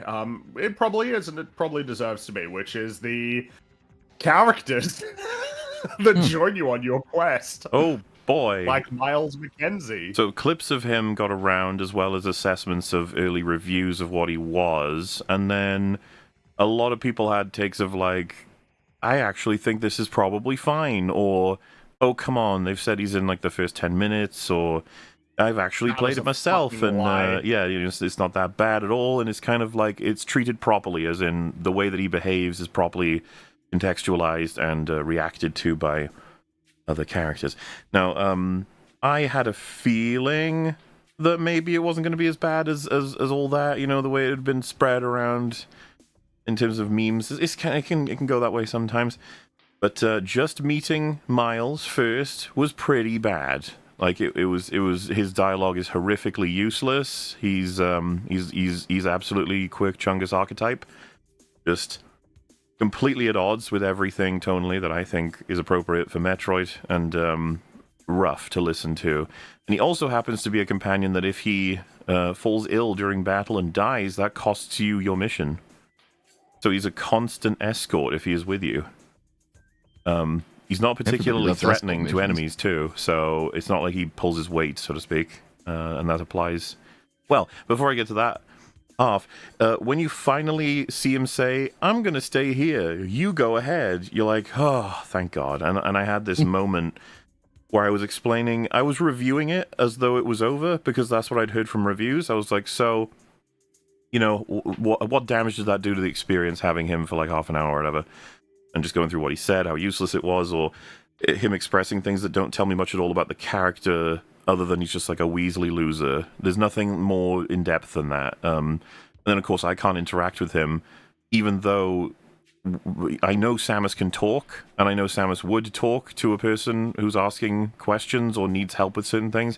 But we're going Gordon Freeman mode for some reason, which has become a lot more awkward when you have characters that are just talking to her about the perilous situation regularly. I guess they never comment on the fact that she just ignores them. Sometimes she'll nod or make a gesture, but a lot of the time it's just kind of like, oh, okay. And I think the developers are like, well, that's cool, right? It makes it cool. And you're like, it feels like, again, a sort of Flanderization, kind of funnily, almost like the incorrect response to Metroid Other M and the criticism there. It's like, no, you don't. The reason why Samus doesn't talk is because there's nobody to talk to. It's not because she's actually like a mute, like Link is. She can talk. Of course she can talk. She just doesn't because there's nobody to talk to. And even in like in Metroid Prime 2, when you meet like the Luminoth and they're giving you the quest, it's like, well, she doesn't really need to say anything here. Because it's just like explaining everything, and it's like, yep, okay, I'll do that, and then does it, and then, just leaves with a wave. It's like, yeah. Compared to like these characters are talking constantly, and she just doesn't say anything. So on that front, right, so that was the assessment. Very bad, but at least it's over. And then I move a couple rooms forward, and he fucking starts talking to me through like a radio, and I had this realization of, so now, Instead of him being an extra gun and talking in my ear, he's just talking in my ear. Like constant, yeah. Anytime, anywhere, no matter where you go, no matter what you're doing, he can just pop up at any time and tell you some inane shit. there was a moment in the Vault the inane Forge. shit is the bad bit, right? Because it's yeah. it's one thing to have the character with like such awful delivery and general personality, like he is innately irritating, but you can still like make amends for a lot of that if he's giving you useful information, or heaven If he's forbid, giving funny. you choices, or if he's funny, or but I'm talking like in the way that like because say that you might be going through the desert, and let's say he calls you to something you genuinely haven't spotted, or he presents you with a choice of where to go next, which actually is meaningful because they will have an impact on the story going forward. If you're going to have somebody constantly in your ear, A, make them palatable, but B, make them useful. They have to be not just useful and mechanically, but useful narratively as well. There's so much empty time and empty space in this game, and it does want you to care about these people, so it needs to give you something to care about, and it has all the time in which to do it. You could call him anti-useful in the sense that there's only one way to go, and then as you're going there, he'll tell you that's the only way to go. And you're like, thank you. Yeah, it'll be like, oh man, can you do something with that, Samus? Like, as soon as you walk into the room. Oh, I wonder if you meant to do this with it immediately as you walk in. Because I saw people like, oh, this is like God of War. It's like, dude, God of War never, ever, ever was like this, where it's like you immediately walk into the room and he tells you how to solve Well, if you the remember, puzzle. the one time it did happen, because I don't even know what puzzle it was an error, and they updated it. It was prompting too early. Yeah. Meanwhile, it's happening in this intentionally. The problem in God of War was often right as you had just figured it out is when the character would essentially give it away. Yeah. Whereas here, it's like you don't even have the opportunity to think. You walk into the room and Miles immediately basically tells you what to do, or just comes out with some inane, redundant observation, all the while it's apparently meant to be really funny. Well, and that's the thing. If he never even was designed to give you useful information, he was just supposed to make the walking time or loading time a little bit more interesting by talking to Samus and having back and forth. It's like, well, that's tough, man, because it's not really the game for that, but also you need to be a real good writer to justify that. Like, and, if you pitch someone, do you want to play a God of War game where someone is kind of talking to you throughout the whole thing that's ahead on Kratos' waist? After playing the originals, I'd probably be like, not really. I don't know about that. But they made Mamiya so fucking charismatic, intelligent, funny, as well as like worldly, and he knows the shit ton of the universe, the history, and he knows all the characters. He even knows your legends. And there's a lot of subtext, and there's times where he will respect the so to speak, the tone of the situation. If someone's getting fucking horrible information, he'll just shut up and listen. But he has his outbursts, and then by the time you get to Ragnarok, you get missions that tell you a lot about him that he has to like address and deal with and account for what he's done. He's just ahead, though. You know what I mean? Like, you didn't even have to do that. And the nature of their relationship, Kratos and Mimir, and how Mimir is like a fucking role model, or at least a sort of bonus father figure for like an uncle for Atreus. Here, and I know it almost seems unfair, right, comparing a fucking nuke to an ant, but like Mackenzie, everyone just wants him to shut the fuck up.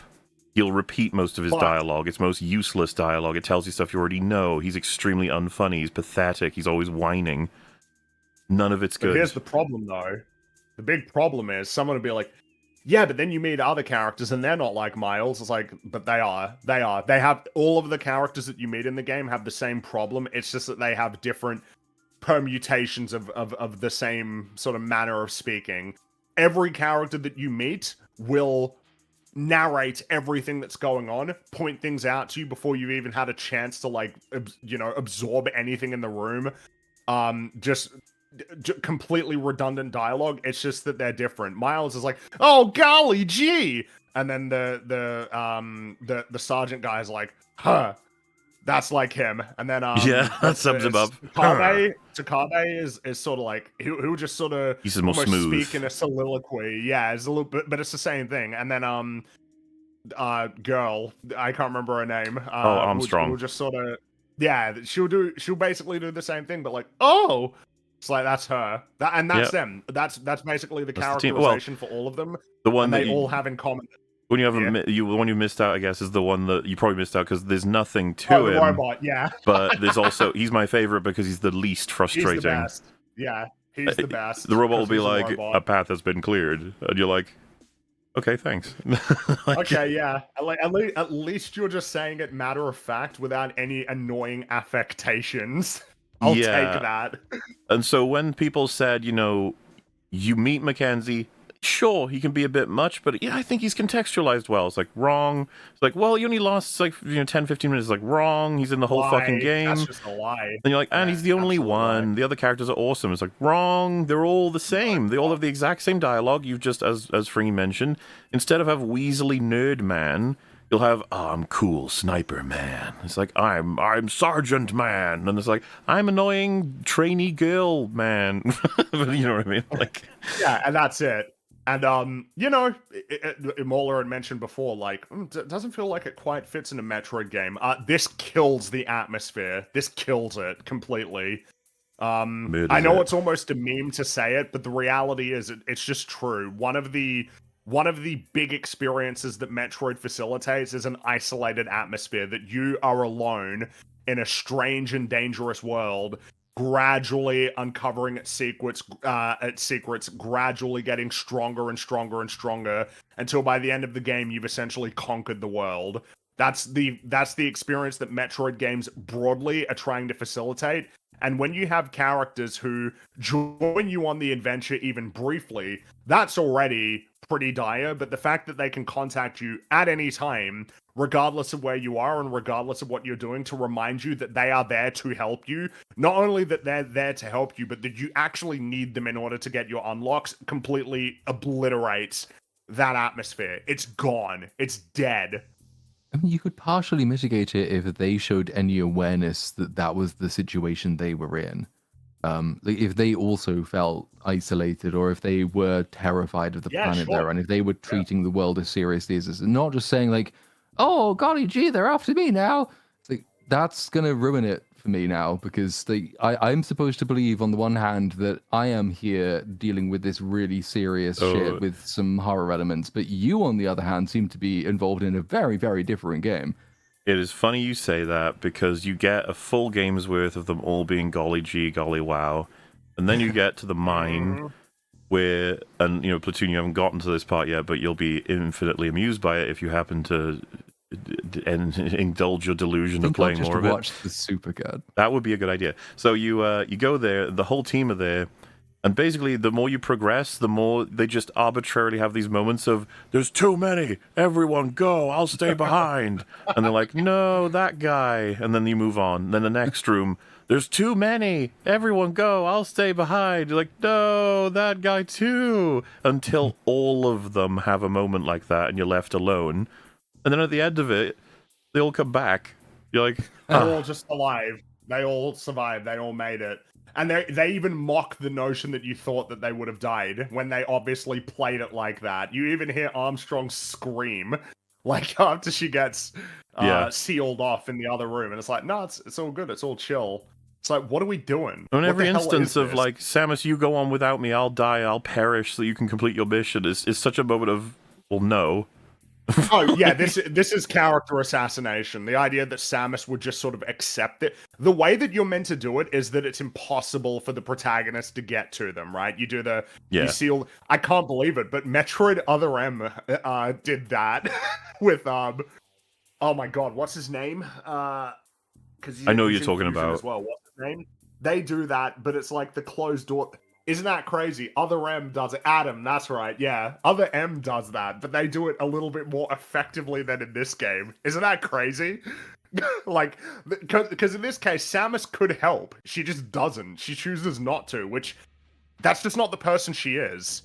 Like, Samus is like your sort of Captain America archetype of, like, she'll,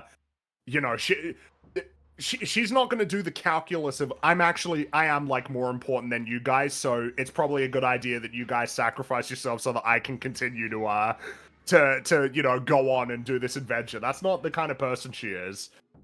But now she is in this game. Well, yeah, so I almost hesitate to say I hate to spoil, but we got to talk about it. So the final sequence, you take all of these characters up and through awful circumstances, all of them die, and like actually die, and you teleport away to safety. That's the ending. Yeah. You hit the credits You right choose after to that. teleport. It is And bizarre. you get to continue on. And there's this with moment, your of life. course, where I was laughing at most of it, but when it's like, you see all of them say, go on, Sam, as you go on forever, we're going to stay here, you do what needs to be done. And then the game is like, do you press the button on the elevator to leave? I was like, well, no, I guess. I'll see what happens, obviously not. And the game just fails you and resets you halfway through the boss battle. That is horrible. Ooh. That is crazy. I don't know why you gave just, me a choice if you're just gonna do that. What is the idea? Well, and it is again funny that the canon choice is the out of character choice. Yeah. Because obviously I don't care about these characters. I just want to get out of here. But the idea that Samus looks at all them about to die, and instead of just jumping, like, why doesn't she just fight Silex again? Yeah. Why would she choose, like, yeah, all right, I guess all of you will just sort of die here for me, and I'll just go. I'll just choose to leave. Well, and they fuck up as well. For anybody who wants to give it a defense of like, no, Samus knew she couldn't leave the elevator. She had to go. There was no choice. Like, you're supposed to portray it that way, right? She tries to get out, tries to break out of it, and it blasts her back in, and then gets that fist of like, no, and then and it's like, we did what we could for you, and you go on, Samus, you go on, just anything like that. But no, Samus canonically looks at them all die and then goes, I would just press the button. I'll just get out of here. See ya. Bye. It's just like, oh, character okay. assassination, which I never thought was going to happen. Not really. That was not on my bingo card for this game. Even as we were getting through it, even as it was just being a really grim experience, I didn't even expect that because I just thought it wasn't even possible, really, to fail that hard with a. But yeah, there was like a running competition almost in my brain of what's the most useless line of dialogue, and it kept getting dethroned with a new one. And the one from my memory, I don't know if you guys have a different one or anything, is just there's a sequence where you have to be with Sarge going up fucking elevators all the time, and he got in an elevator with me. We started going up. I looked at him. I pressed A to talk, and he went, "Let's go up." Like as we were heading up, and I was like, "Sure, man." Yeah, that might be the worst, and it didn't even come from Mackenzie. I can't believe how many people lied that he wasn't in the game. By the way, that's crazy. That's some bullshit. Lied like that. What you have to keep going back to. He's mechanically annoying as well as annoying in characterization. Like, Sarge was tolerable up to a point, except that when you triggered that interaction in the elevator. Like, he annoyed me the most because I got into the elevator. And he followed me into the elevator, and then he started moonwalking outside of the elevator, saying, "Hold the elevator." I was like, "Fucking walk!" I'm getting really bored of waiting. Walk in, and then it took him about 45 seconds to finally get into the elevator. It's even more choice stripped away. In Metroid Prime, you can go through areas killing everything carefully, killing everything aggressively, or moving past everything and trying to like skip rooms because you go morph ball or try to move around in a careful way and get through. It's just a basic thing with gaming. You choose what you want to do. In this game, not only do you have to keep your fucking retards alive, you can't move to the next area until they catch up with you, and they don't catch up with you until every enemy's cleared. Which is just the most fucking... It's so frustrating if you clear it all meticulously and then they get shot and it's like, they're down, go help them. You head toward them and then they get killed before you can, save them. And you're like, so that's really fun, guys. Thank you so much.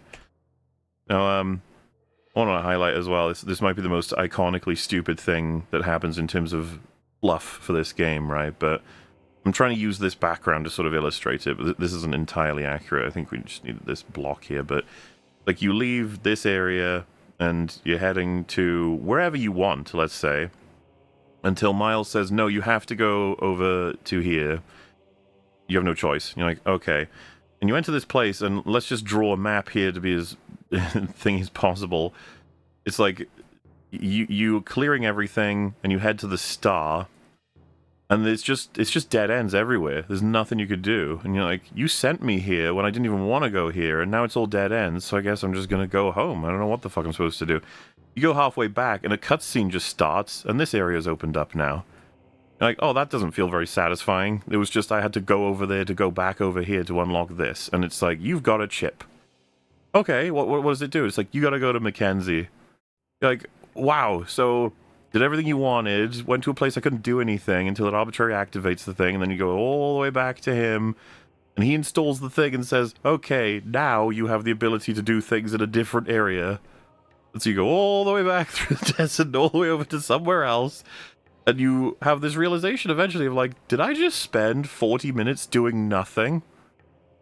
What the fuck is going on? And then you realize that the game is, you know, when they say it's 15 hours, you're like, but how much of that is game? Not much. And Not even then, much.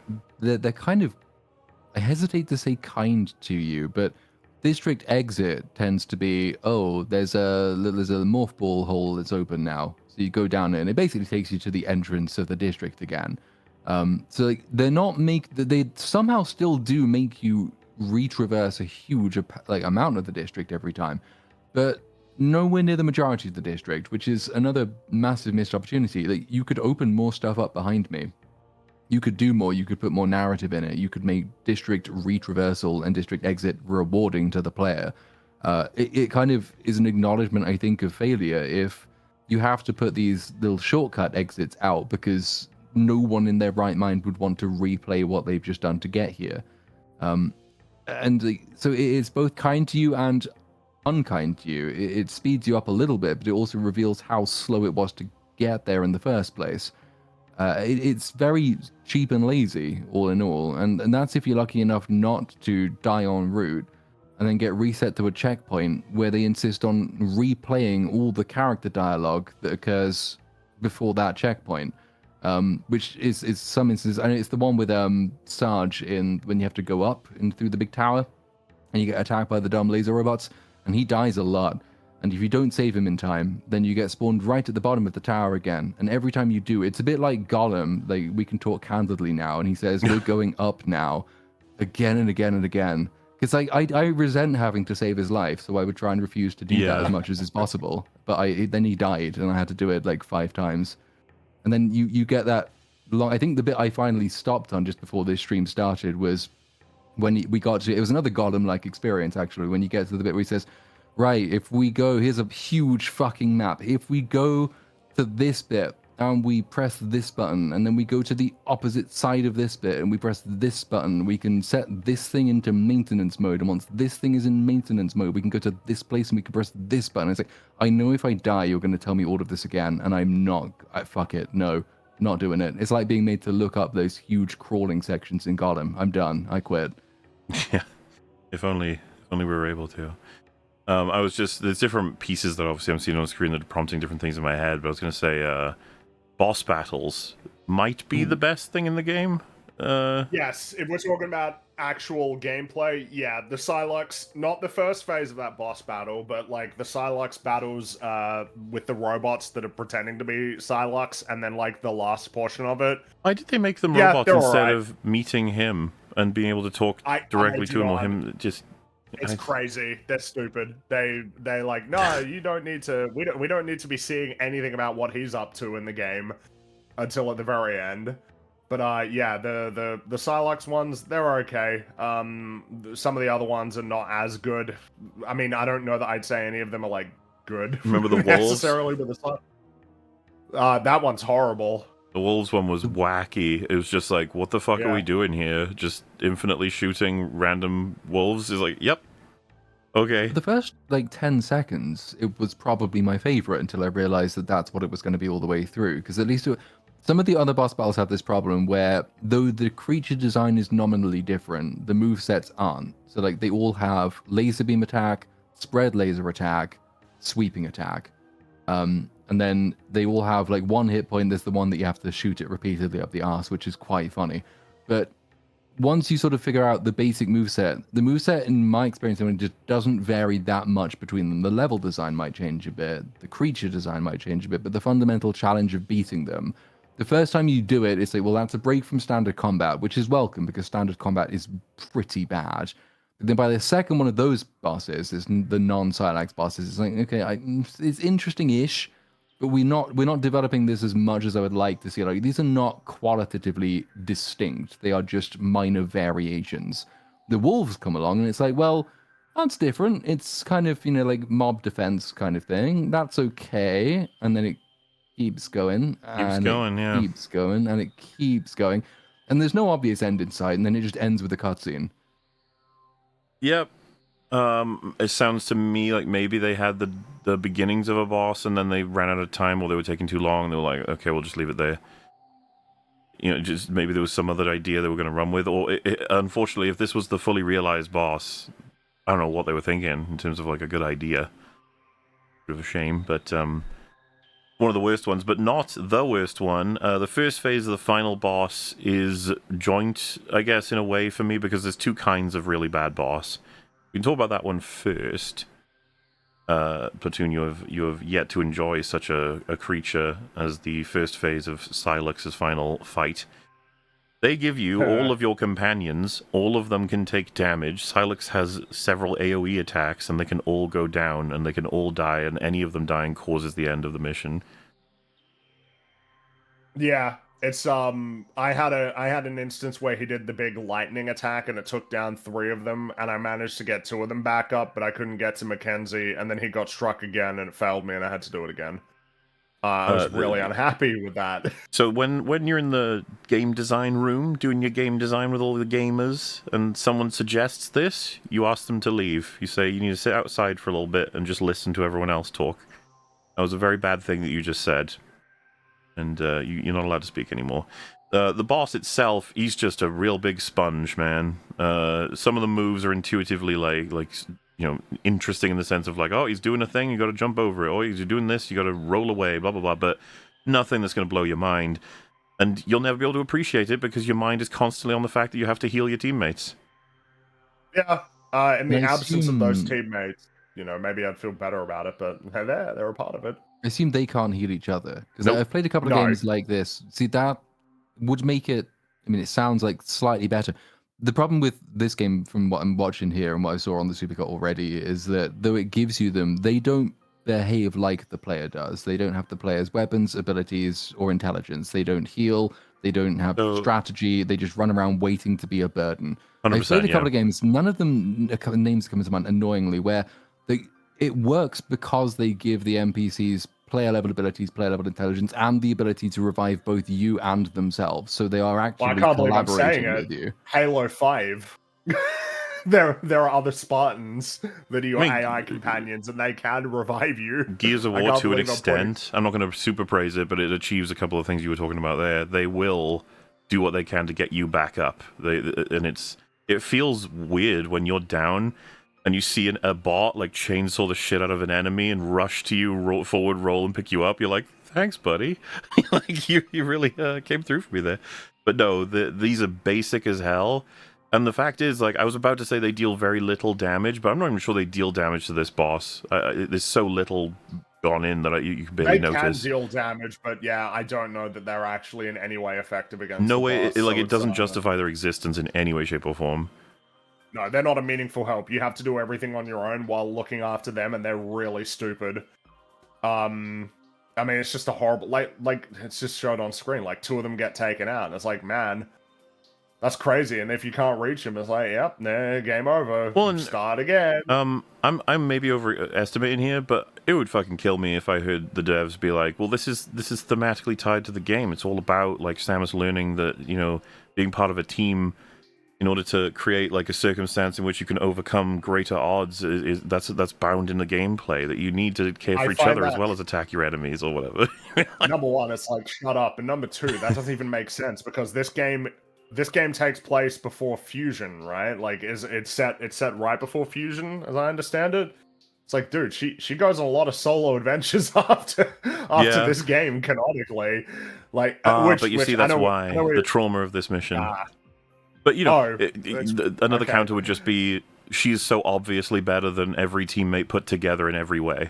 So... Well, and I mean, it's kind of to her detriment in the vast majority of instances throughout the entire series to have anybody there but herself. Like, it's really...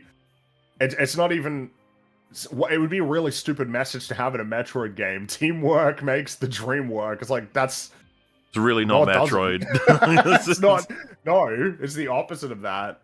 I will say as well, because you wouldn't have gotten here yet, Platoon, but what do you think of this sequence here? What do you have to say about looking at this? What? Why? So the first thought I What had was is just it? Doctor Who. I was like, what is the? Why are we in the Yes, it's time TARDIS. vortex thing? Yeah. My first thing is Crash Bandicoot 2. This is like when you're fighting Cortex at the end of the game, you're on a jetpack and you're sort of fighting him in a big tunnel. But in that one is contextualized as you've got to stop him before he like manages to escape to the Cortex Vortex space station to destroy the world. Here, you just sort of linger in this space until Psylocke arbitrarily decides, all right, I'm done with this. Enough Let's with go to this. Final Destination and fight.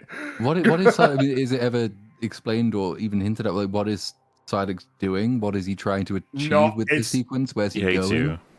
Oh, It is okay. it is unreal how poorly Yeah, well, characterized he is. We can talk about it in just a sec, right? So all I was going to say is just that me, Metal, and Fringy and the Supercut, I think, all have the same like reaction to being here.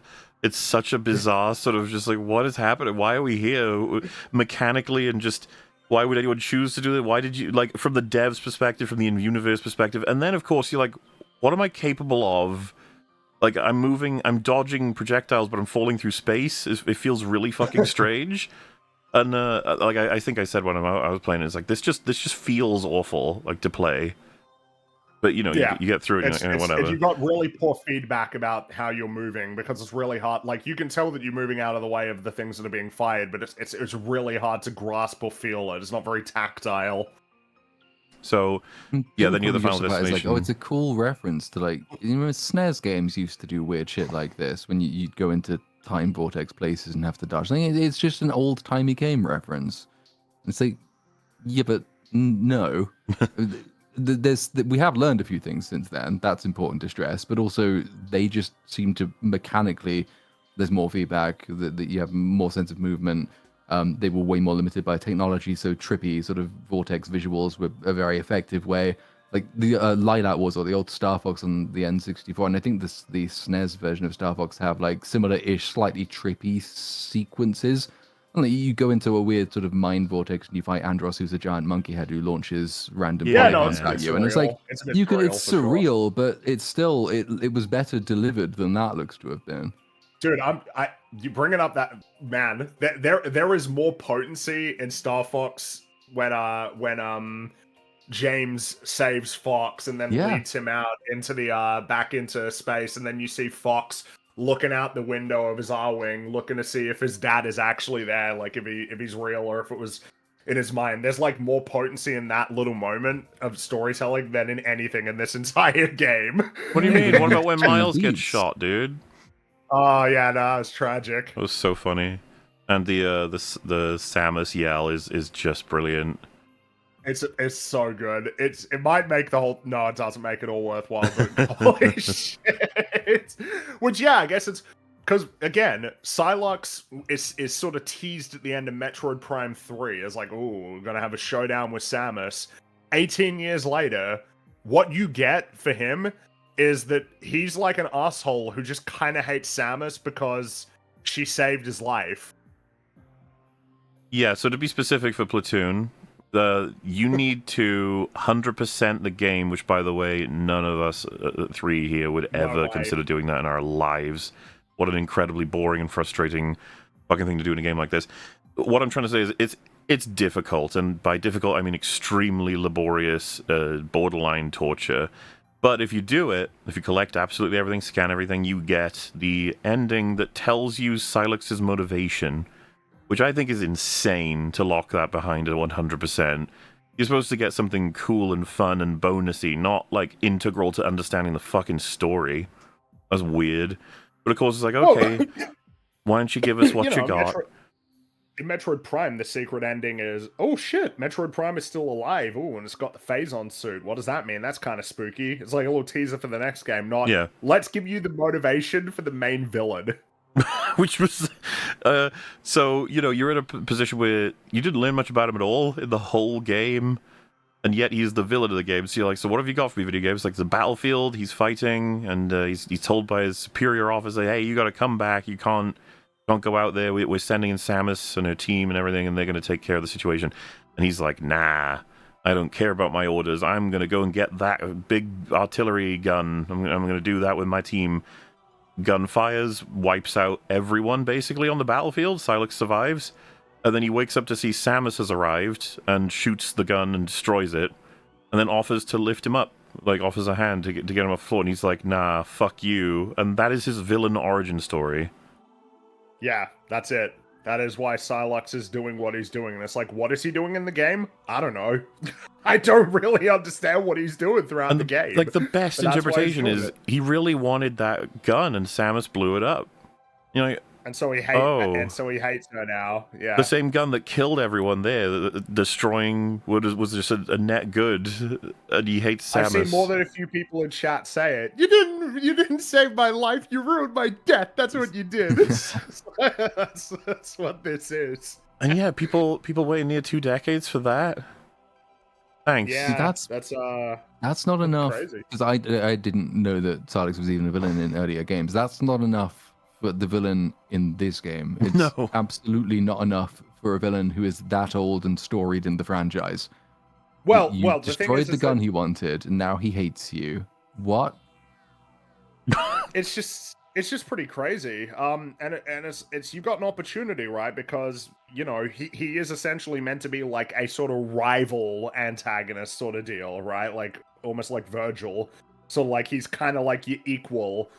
And he's gonna fight you compared to like Ridley or Mother Brain, for instance, who aren't really like an equal to Samus. They're different. They present a different, like Dark Samus essentially is meant to be kind of what he is, and it's like except unlike Dark Samus, that's kind of like a weird sort of like phase-on sort of almost like monster. This is like a guy. So there's a similarity there. A guy with like a super powerful suit, another bounty hunter.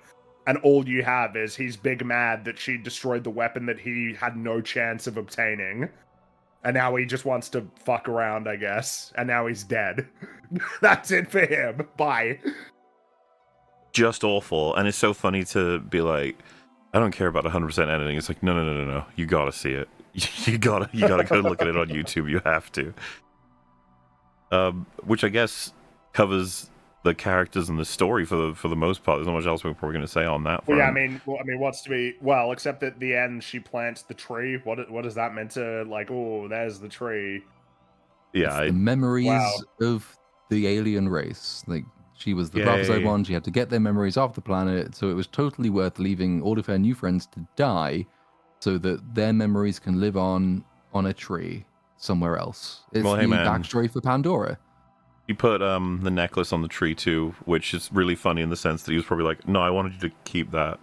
But also, yes, it is worth noting the nanotech helmet, because I know the Chozo suit is like kind of almost magical in the way that it's presented, but in Metroid Prime originally in the original release, she like physically removes the helmet, but in the remaster they turn it into a nanotech helmet that she takes off. It's like, ooh.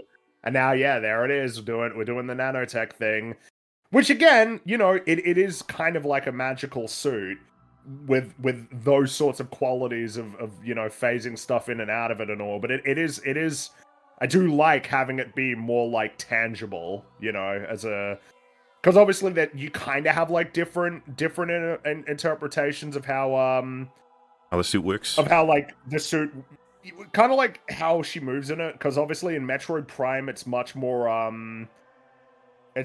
like sort of heavy, right? It gives you more of like a heavy sort of feeling, whereas in the 2D games, much quicker. Samus is much faster, which I don't mind as having like two alternate sort of interpretations.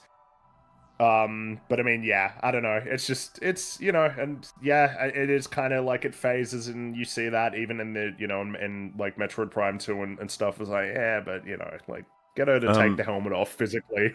I want her taking it off as a physical thing. Just do that. I prefer that. So, as was said about the way you get the 100% is you scan everything, but you also have to get all of the crystals. Now, back to this image. You realize in retrospect, they likely finished broad ideas and development of the game And then we're like, there's not enough. The game is way too easy and too quick to complete. We created this big open space to separate all the worlds, which adds time, but we need more.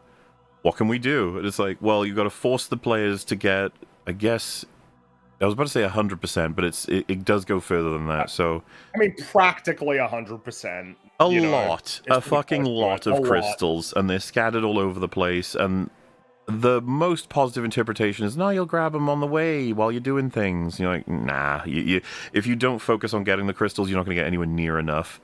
To the point where I spent a little bit of time like carving out a whole bunch of them, and then someone was like, yeah, that you can see the progress in the second menu or whatever. And I went there and I was like, what am I supposed to, I've done like 5%? And they're like, everyone's laughing in chat, and I'm like, no way. Like, I've been popping these for like an hour. Like, what do you mean?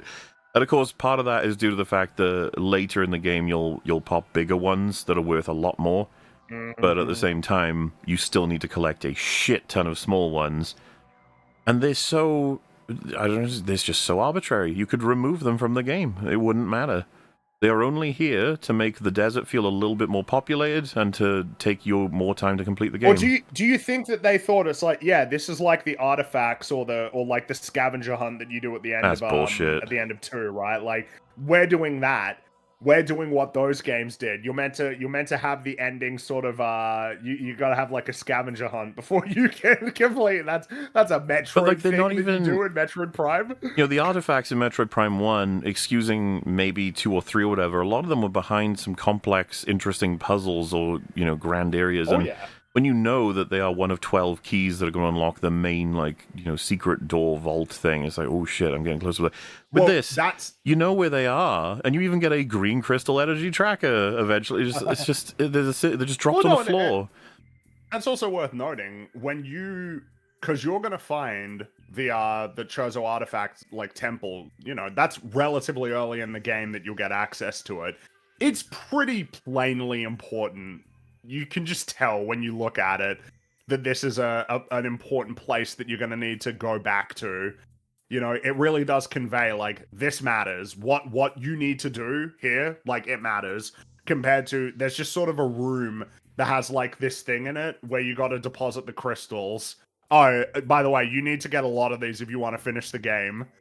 It doesn't sell that it's significant. And then, of course, once you've got them all that's necessary, there's this bizarre fucking sequence where you have to go on like a 20-minute walking sim before you can get to like the next part of the game. They hype it up so much as like, we've got the full team, you've got all your resources, we've got all the keys, here we go. No, hang on.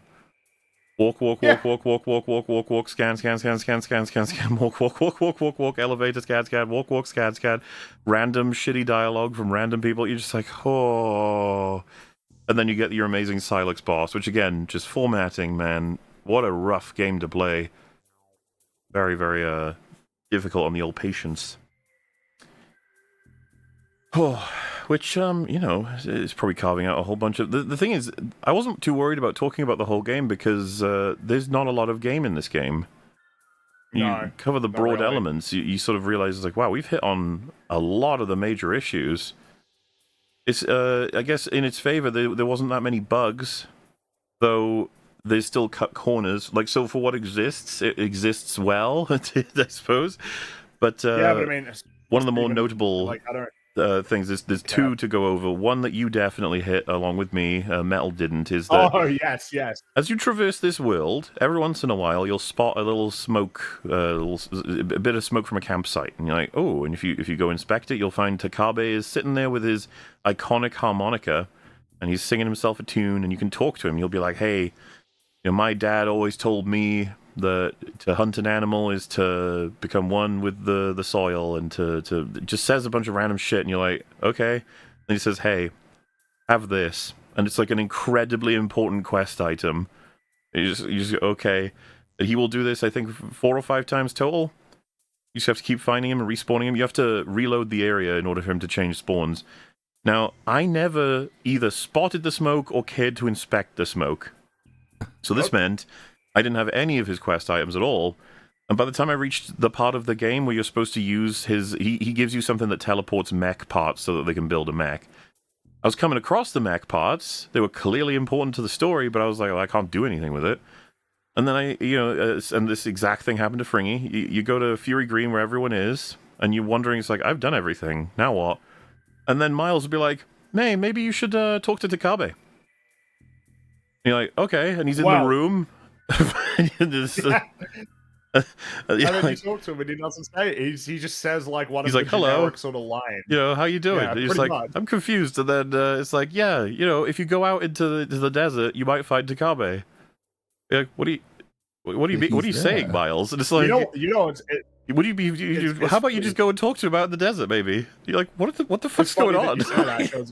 Because the order that it happened for me was I was looking at the mech parts, and then I encountered the boss that you needed to fight for one of those mech parts.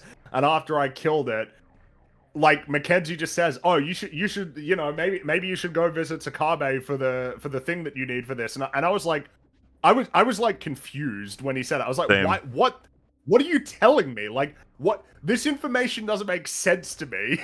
They've got it all. Apparently, it's because you're not meant to do it in this order. They did not anticipate a player would have gone the whole game without meeting Takabe once. They would have assumed you'd got him once. Possible that they could. Well, both of us did it by accident. I didn't avoid him. I just didn't come across him. I didn't avoid him. I didn't know that I was meant to find him in the desert. And so where like you might have spotted the smoke, but the desert is so boring and redundant, and you can't do anything in 90% of it. That even if you do spot it, you don't go and search it out. It's a bit of smoke in the distance. Oh, I don't. Yeah, I didn't know this. Now I know that I've probably avoided them too without meaning to. Another element of this is I was finding areas where the game with markers was telling me, hey, there's something of interest here. I've got it on screen right now. I would go there, and there was nothing there. And I was like, I've searched everything. What is the interesting thing here? And then chat would be like, it's not now. And I was like, what do you mean? Like, not now? Like, there's a marker of interest of a thing I need to do here. I'm in the late game. What's going on? And I check another one, same thing. Another one, same thing. And I was like, this is getting really fucking annoying. And then I find out all of these markers are Takabe's future locations. Why would you do this? Right now. What's the fucking... Oh, yeah, but it feels like this is in tandem with the fact that when you complete the shrines, it doesn't mark them as complete, so you have no idea which ones you've done.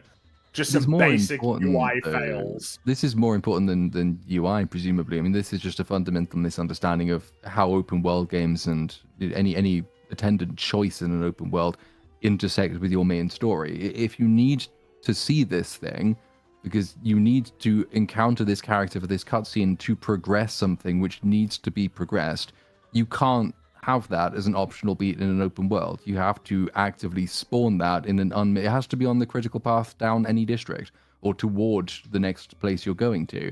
You can't leave it and say, well, people will see it, because you can't rely on people will seeing it if you give them the choice not to. It's just that they just don't seem to understand the structure for the game that they've built themselves. What's insane is all the encounters for Takabe, he gives you a missile expansion, health expansion, power bomb expansion, whatever have you. Only the first one, he gives you the campaign critical item that you cannot continue the story without.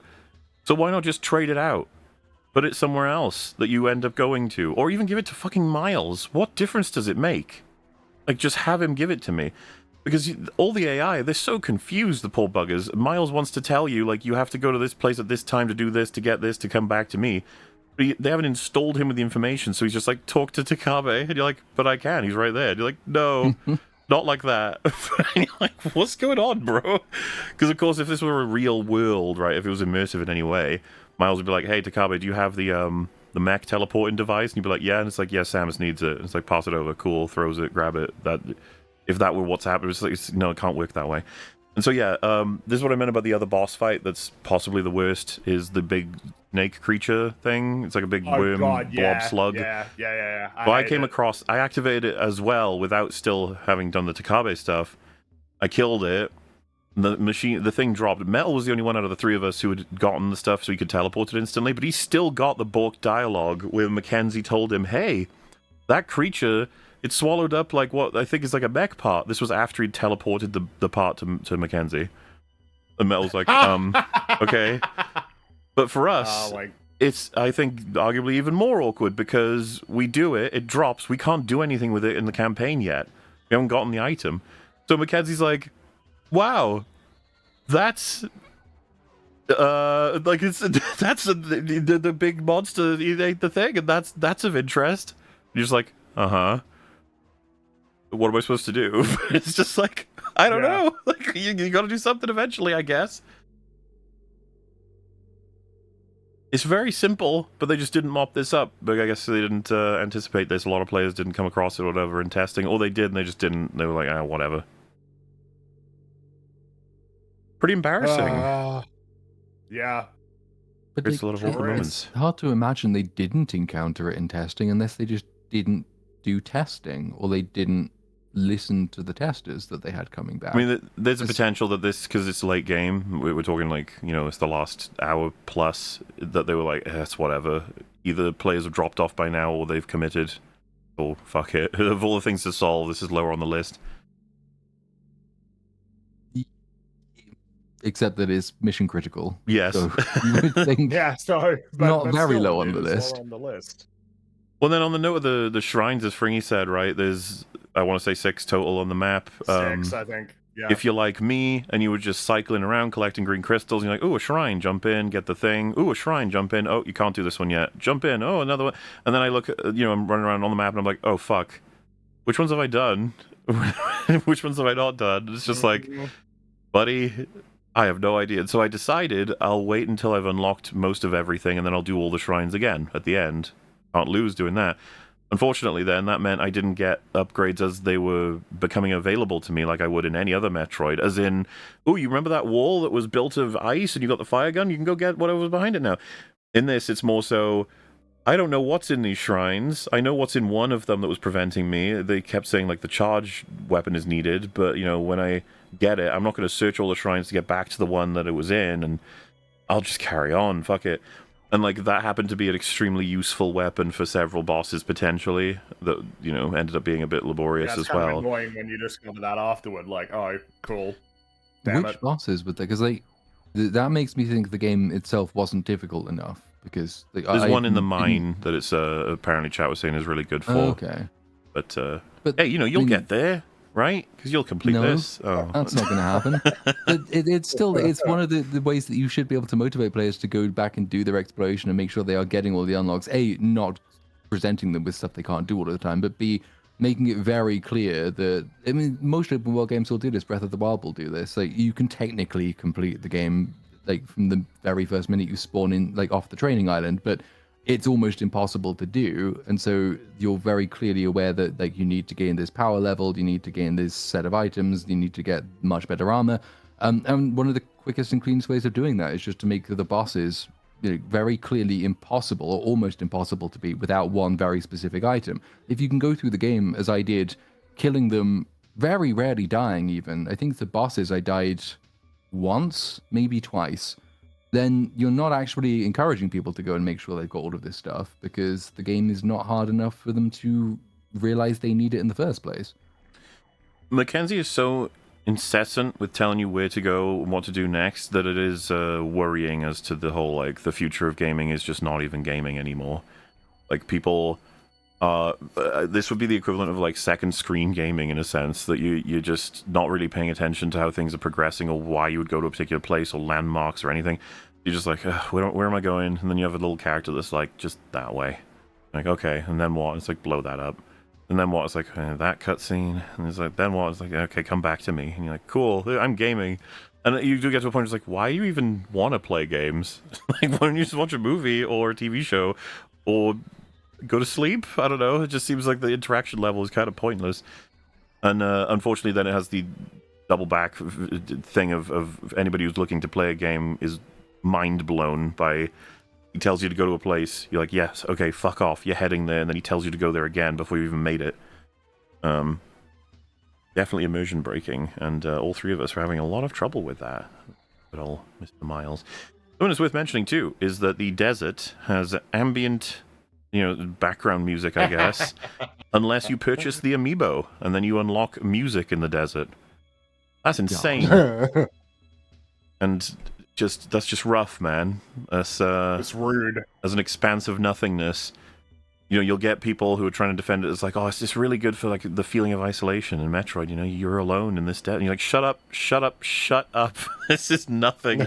It's just a delay. Shut up, you fucking bitch. It is a loading screen, if anything.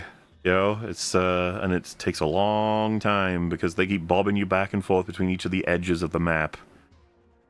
Didn't necessarily mind the silence though, because the soundtrack for the rest of the game struck me as like it did kind of insist on itself a little bit too much. Not too. There's like there were a couple of places again, like the ice one is the one that stands out as probably the better of any of these districts, where like they would do interesting thing with audio and sound design, and like the music would sometimes accompany the action you were involved in.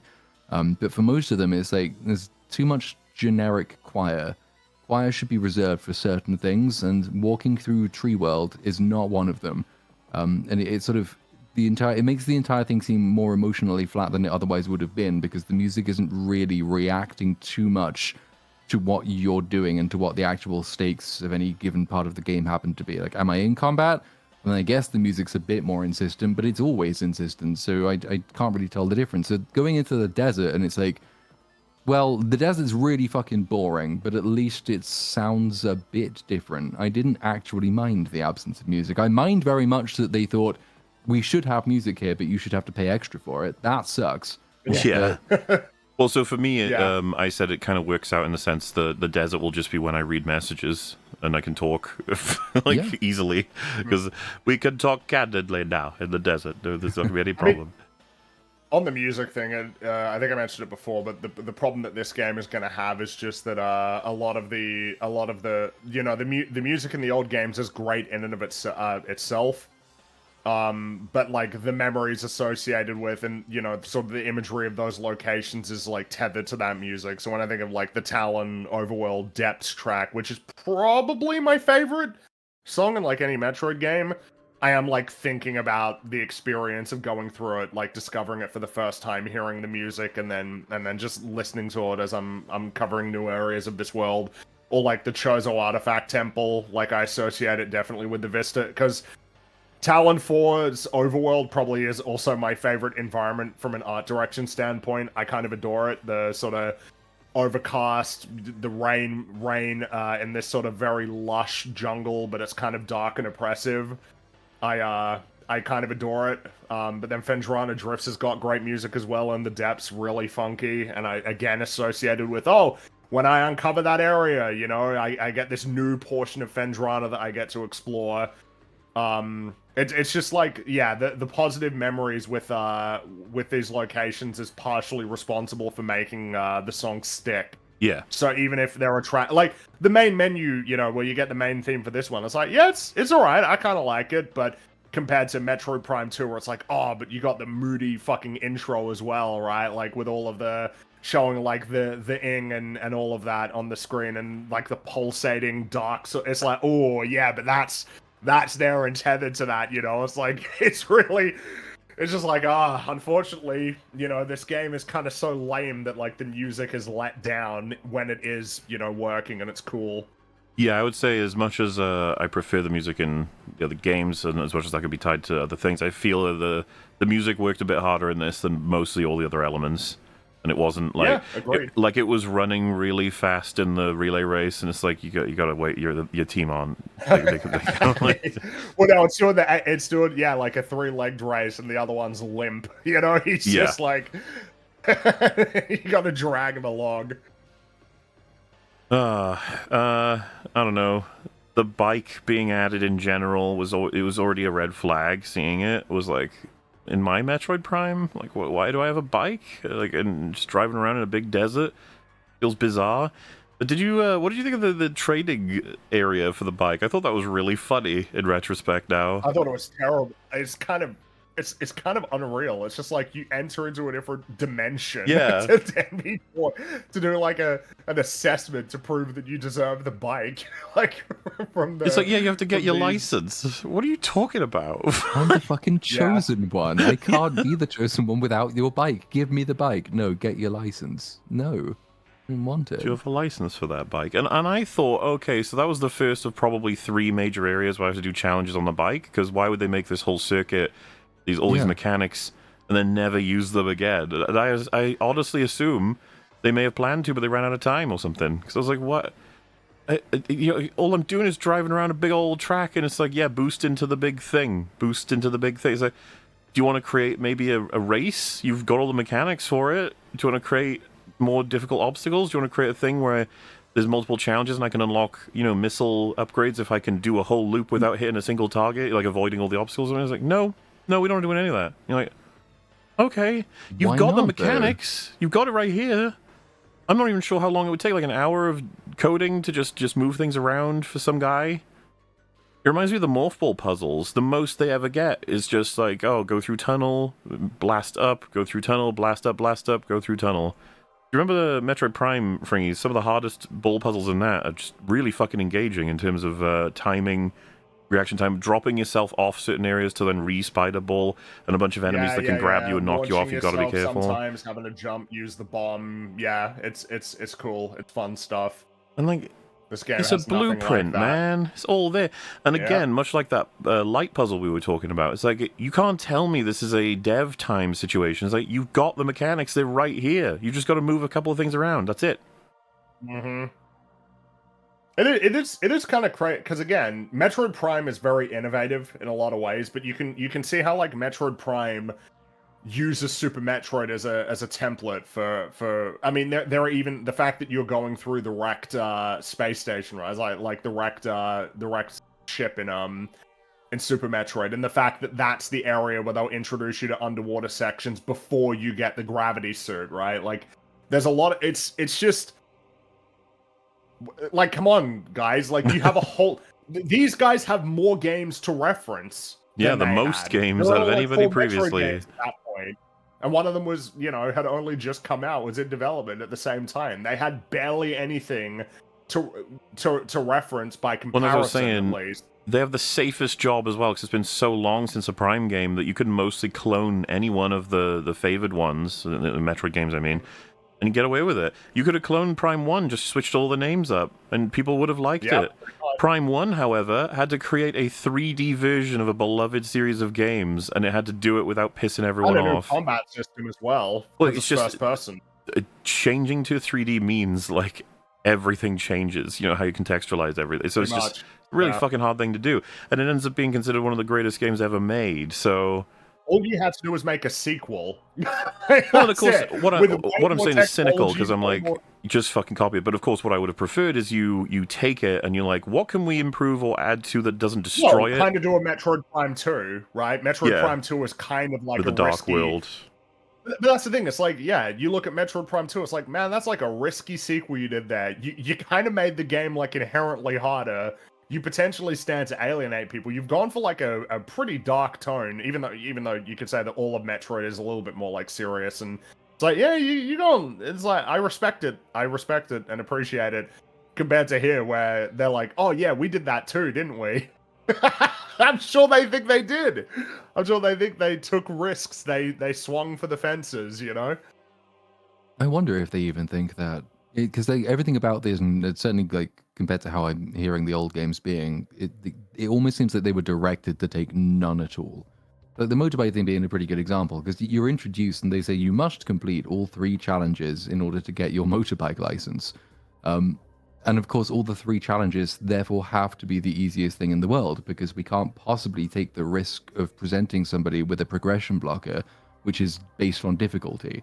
And a lot of stuff in this game is like, well, we can't risk upsetting people because they don't know where to go, so we have someone who'll tell them. We can't risk the enemy types being too difficult to beat, so they're all kind of much of the same.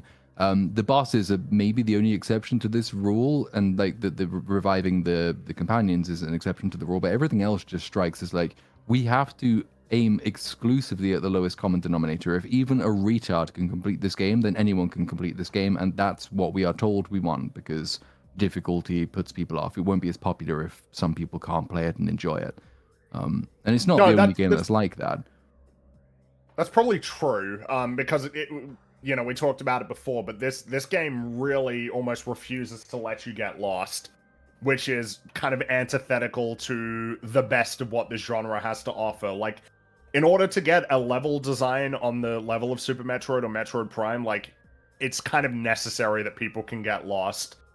And there are ways to deal with that, but yeah, in this case, like, it's basically impossible. And if it happens, the only times you get lost is because the game does a shit job of conveying, like, anything about what you're doing in this world. Yeah. Like, what your objective even is. Or you're so it's bored not that like you stop it's not paying the good attention kind to of it. plot. That happened to me a few times. Is like, oh, Yeah. someone's talking to me again. I'm not going to listen. Oh shit! I knew I probably Oh, missed shit, some that mattered. morph ball slot somewhere back there. Great. Oh, I have to go back. I don't want to. I think it's so funny that Mackenzie's constantly fucking yapping, and then they're like, by the way, you can ask him where to go at any time. It's such a, like, why would I need to? He doesn't stop fucking talking. I refuse to. I think I accidentally hit it a couple of times. Like, no, stop it. Shut up. Well, I'm probably misremembering it, but I think there's a sequence in the Supercut where Metal asks him where to go, and he gives him a vague answer, like, you need to explore places, and then Metal says, I think if I drive now for like a minute, he's going to actually call me with specific information, and he does it, and then exactly that happens. Like, so asking him gave you nothing, but waiting for the regular prompt gave you something, which is just like, good job, game. Excellent stuff. I think there's only one time where I did just cheat and Googled it, but it's when you had to get, which is the, it's when you go back to the Vault Forge and you get one of the gun type mods there. I can't, is it the ice one? He directs you back to it. Yeah. And you drive in, but by this time, obviously, you've opened, well, there's 3 towers in this place, and you've opened all of them, and you can turn left or right.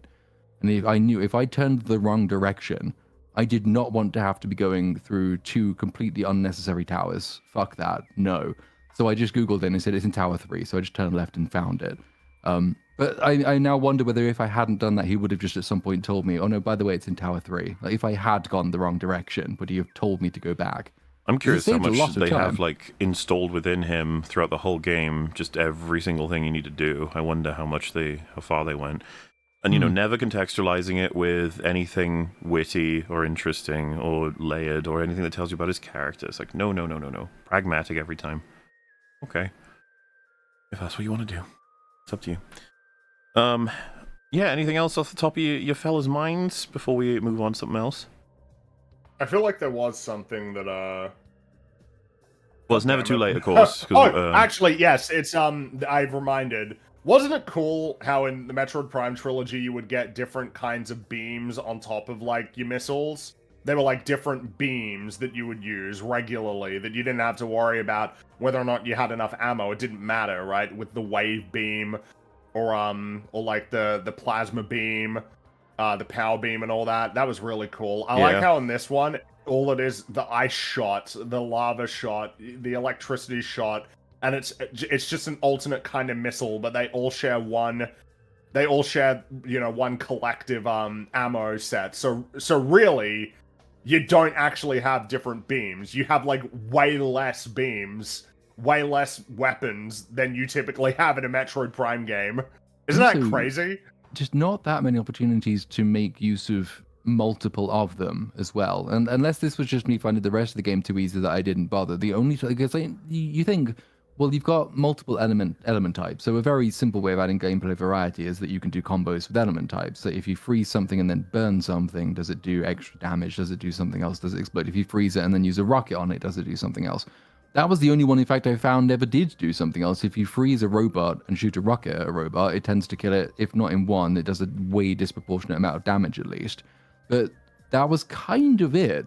And you've got 4, if you include Thunder as well. This might be that I just didn't find a use case for any of the other combinations, but I only found that one combination that ever did anything remotely useful, which seems like another missed opportunity to add some relatively nuanced, or at least like comparatively complicated gunplay to it, because the gunplay as a whole is pretty shit, and that was one way of making it slightly more interesting that they underutilized. Is all stripped back.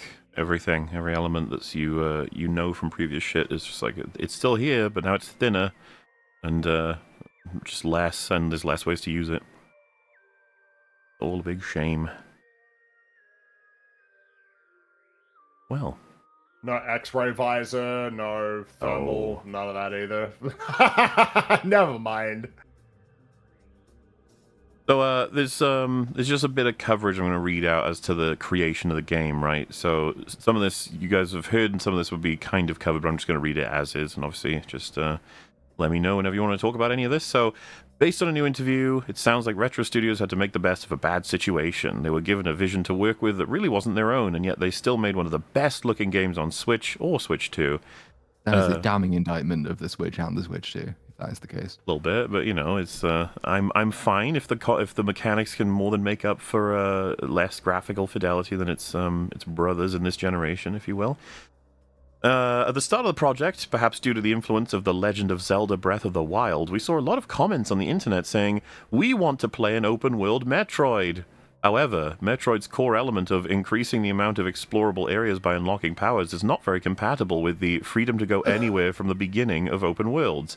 Thus, we thought to design a limited area that could be freely explored and have that be the hub that can connect the other areas. And then we thought that if one could move around on the bike in a satisfying way in the area, it could be a segment that mitigates the tension from exploration and paces the whole game. Oh dear. If that was like the core belief, then it seems like they've already highlighted why it was a fucking fool's errand. You've basically injected a whole other genre that's incompatible. Yeah. Yeah, that's kind of wacky. Anyway. Mitigate the tension. A implies there's some tension to be mitigated, and B implies that you want to mitigate the tension. Oh, I thought that's what the save rooms were for until you made them completely pointless, but you still decided to. That feels like another thing as well. It's just like, oh, you meant to have save rooms, even though we've got checkpoints. So you don't really need save rooms if there are checkpoints. But also, like, the worlds that you explore at first are kind of sometimes scary, or you're anxious about what's going to be in there and how you're going to win and where you can save. Once it's cleared, it's yours. Yeah, your room and once now. You get more powerful, you become more comfortable in areas that used to be intimidating. Like the Chozo Ruins is a thing of like, whoa, like what is this place filled with all kinds of enemies, blah, blah, blah. But like by the time you get to the late game, that's just like your home area somewhat. Like that's I know this place back to front now. Like, oh yeah, I can just come back to Talon. I got my ship, you know, and I can get all of my energy and weapons charged. Yeah. In the end, the game took much longer than expected to finish, and we realized that players' impressions toward open-world games had changed. Yeah, that's the problem, you see. Everyone's opinions changed. That being said, development had already been reset once before when we started again from scratch at Retro Studios, so backtracking development again was out of the question, and we resolved to move forward with our original vision. During this time, shooting games and action games went through evolutions, with an increase in game speed in particular, but taking in those changes would have made it difficult to construct the tempo of an adventure game, so we actively chose not to take them into account. Therefore, I think this game is pretty much divorced from the changing of times. Well, I mean, yes, in a sense. I mean, it doesn't account for the improvements of time, but no, in the sense that it forgets the improvements of past times. It's also, it annoys me to no end when you hear developers and also like film people do the same thing when they say, oh, the audience's impressions of such and such a thing have changed. Why? It's not that it was like this inevitable thing that was going to happen. It's not that people just hate the concept of open world now. It's that so many shit open worlds have been made that have soured people on the concept because more often than not, it's a pointless addition to the game that hasn't been properly embedded into it. There's no necessary reason for it to be an open world to become less popular. You just have to identify what is it about recent open world games that have soured audience opinions of open world games and make sure you don't do that. And they said, well, opinions have changed, so we're going to just do it anyway and not pay attention to any of the reasons for opinions changing. It's not something that just happens to you. It is something as a creator you have a large degree of say in whether it applies to your game. Well, it sounds to me this isn't them saying, hey, how about we let you know how we came to make this thing that is being celebrated. It's like, no, this is, hey, listen, this happened because of things that were out of our control. I'm sorry. And you're like, Sorry, I was coughing. But they go on, well, these are a collection of different things, so I might have some crossover here, but partway through, the development company changed and the project was restarted with Retro Studios. However, at the time, Retro did not have the structure to make a Metroid Prime game, so first we had to begin by making that structure. Furthermore, we outsourced some of the background models and movie creation to external companies, particularly the background data required a lot of external support. So first we had to start by selecting those companies, and then following that, further management was necessary. The progress management staff were very helpful while considering both the schedule and quality. I have a lot of gratitude for them. I also have a great appreciation for everyone at the studio who helped make the data. And it's this kind of thing of... So you guys were responsible for kind of the whole game, in the sense of, like, you can try and pawn off, like, all these different challenges, all these different... But yeah, but I mean... You're still in control and still made all the choices. Game. And then... You know, like, when I start up the game, it says Retro Studios presents, so, you know, Retro Studios game. And, like, you made the desert that fucking big. If you'd shrunk it to 30% its size, but kept the same core idea, right? Like, you fill it with crystals, the shrines, and make it connects those different areas, I probably wouldn't have hated it anywhere near as much. But, like, you made it enormous for the sole reason of delaying the shit out of me. You chose to do that, Mr. I gotta make my open world game, which, man, open world is getting a real bad rap at this point. Like, you know, I'm not some kind of big advocate for it, but even I recognize, like, I'm not gonna say they killed Metroid by making it open world. It's like, this is a shit open world engagement. It's barely even an open world. I mean, it's just an area where you have 360-degree movement. It's kind of it. It's not really what open world is supposed to entail. And I'm not convinced. If you look at the stuff that goes into what it calls its open world, all the stuff that's in the desert, it's a couple of power-ups and some crystals.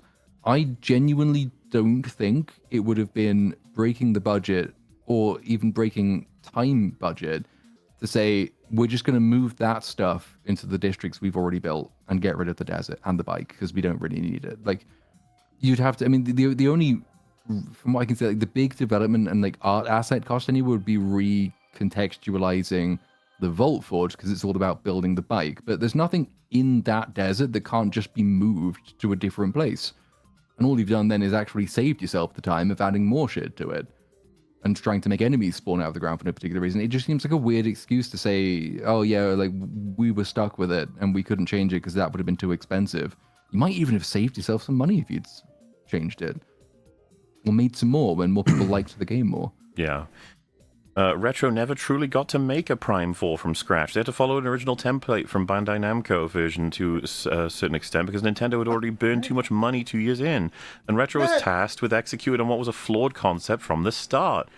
Primes 1 through 3 walk a perfect line, this is an opinion piece, of Western and Eastern design sensibilities, but Prime 4 has a lot of tonal whiplash, and it's because Retro had to try and salvage some stuff from the original version.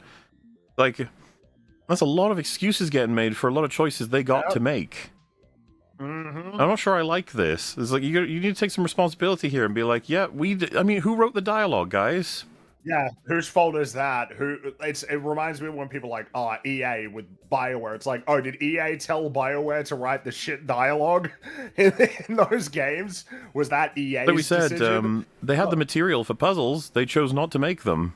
Like, Yeah. Is that Nintendo's fault? Did they get mandated for all of those fucking characters to be shoved in? Was that just like they have to? It. If Prime 1 through 3 are Lord of the Rings, then Prime 4 is The Hobbit, and they were plagued with meddling, and Retro did what they could. I don't think I agree. Like, nope. And this one says, Nintendo recognizes Metroid Prime 4 Beyond feels old school in its open world approach, but says they couldn't imagine delaying the game again. It's like, well, you probably should have. Should have. That game is not finished. Clearly unfinished. Yeah, so a lot of people have concluded it was Zelda's success that's killed Metroid, when it's like, it's clearly, you know, you can say it's the design sensibility, but it's they made. Like, I hate to say it, there's a version of an open world Metroid game that's actually good. There's a version. I don't want to play it really, but there's a version. Sure. Yeah, no, I'm getting a little bit bored of everybody blaming Breath of the Wild for other pale imitations of that format. I mean, I feel like we've been over all the different elements. It's like, you can't just keep saying Breath of the Wild did it. Like, bro, come on. Yeah. This is getting silly. And so to me, seeing all these posts about how it's not really Retro's fault, they didn't have the time, they didn't have the starting point, they didn't have the blah, blah, blah. It's just like, so we all agree it's a bad game. Like, that's all I care about that. We're all willing to say that, but I mean, whatever, they had 6 years at least. Yeah. So that leads us into we're gonna watch a video that I was recommended regarding this. Let me get you guys in the watch together first. Bet you guys didn't expect that, sitting there right now thinking, oh, you're wrapping up on the conversation about this game, which, by the way, I do not recommend. No point in playing it. Go play any other Metroid in the series, I guess. Even Other M. Absolutely. Like, it's just there. You got a lot of Metroid games that you can be playing. All right, there are a lot of great experiences you could be having. Don't play this. So, this video is called Metroid Prime 4 Reviews Are Wrong. This game looks amazing. Like, wait a minute. Okay. So let's check it out. Oh, if it loads. Hello? Uh-oh. Oh, yeah, there you go. I think it's working now. Alright, give us what you got, buddy. 92, 90, 81. What's going on, everybody? It's Zach from Switch Force. The reviews are in for Metroid Prime 4 Beyond, and they are definitely beyond what I expected, but is that actually a good thing? I'm here to let you know that the low review scores might actually be the secret. Oh, by the way, when he says low, like 8, Yeah. it's way too high. Like, way it too ain't high. low. I mean, if anything, it should tell you. It's like, dude, 8. 8 out of 10 is the average review score for Metroid Prime 4. Well, remember, we're on the scale where Outlaws gets a 7, so it's like, oh, Jesus. Yeah. Yeah, it's like grade inflation. Even these people seem to bake in the fact that 8 now counts as low because everything gets at least an 8. I mean, it is lower than the rest of the Metroid Prime trilogy, but, like, it doesn't reflect how much further away it is from all of them. Yeah. That actually makes this game one of the most incredible Switch games to date. So let me dive into these reviews and why I think they're low, but what the low reviews hold that has me super hopeful for playing this game with you all. I'll be... Did you hear that? That makes me hopeful he to hasn't play played the it game. yet. Yeah. Yes, he hasn't played the game, but he just like said he's going to give us an explanation of why the reviews are this way and why they're like inaccurate on what they're saying about it. It's like, you haven't played it? Posting coverage tomorrow, so definitely check back on the channel for all of that. I'm still super excited for this game. Let me tell you, no review could absolutely crumble all of the years of waiting, all of the years of hype. That's bad. That's bad. And also, yeah, this tells me something. It's like, yeah, literally nothing you can say can convince me to feel any way other than basically irrationally excited. It's the second the Mackenzie shit happened, I went from thinking I was like neutral on this. I think we talked about it a few years back or whatever when the trailer first came out, whenever that was.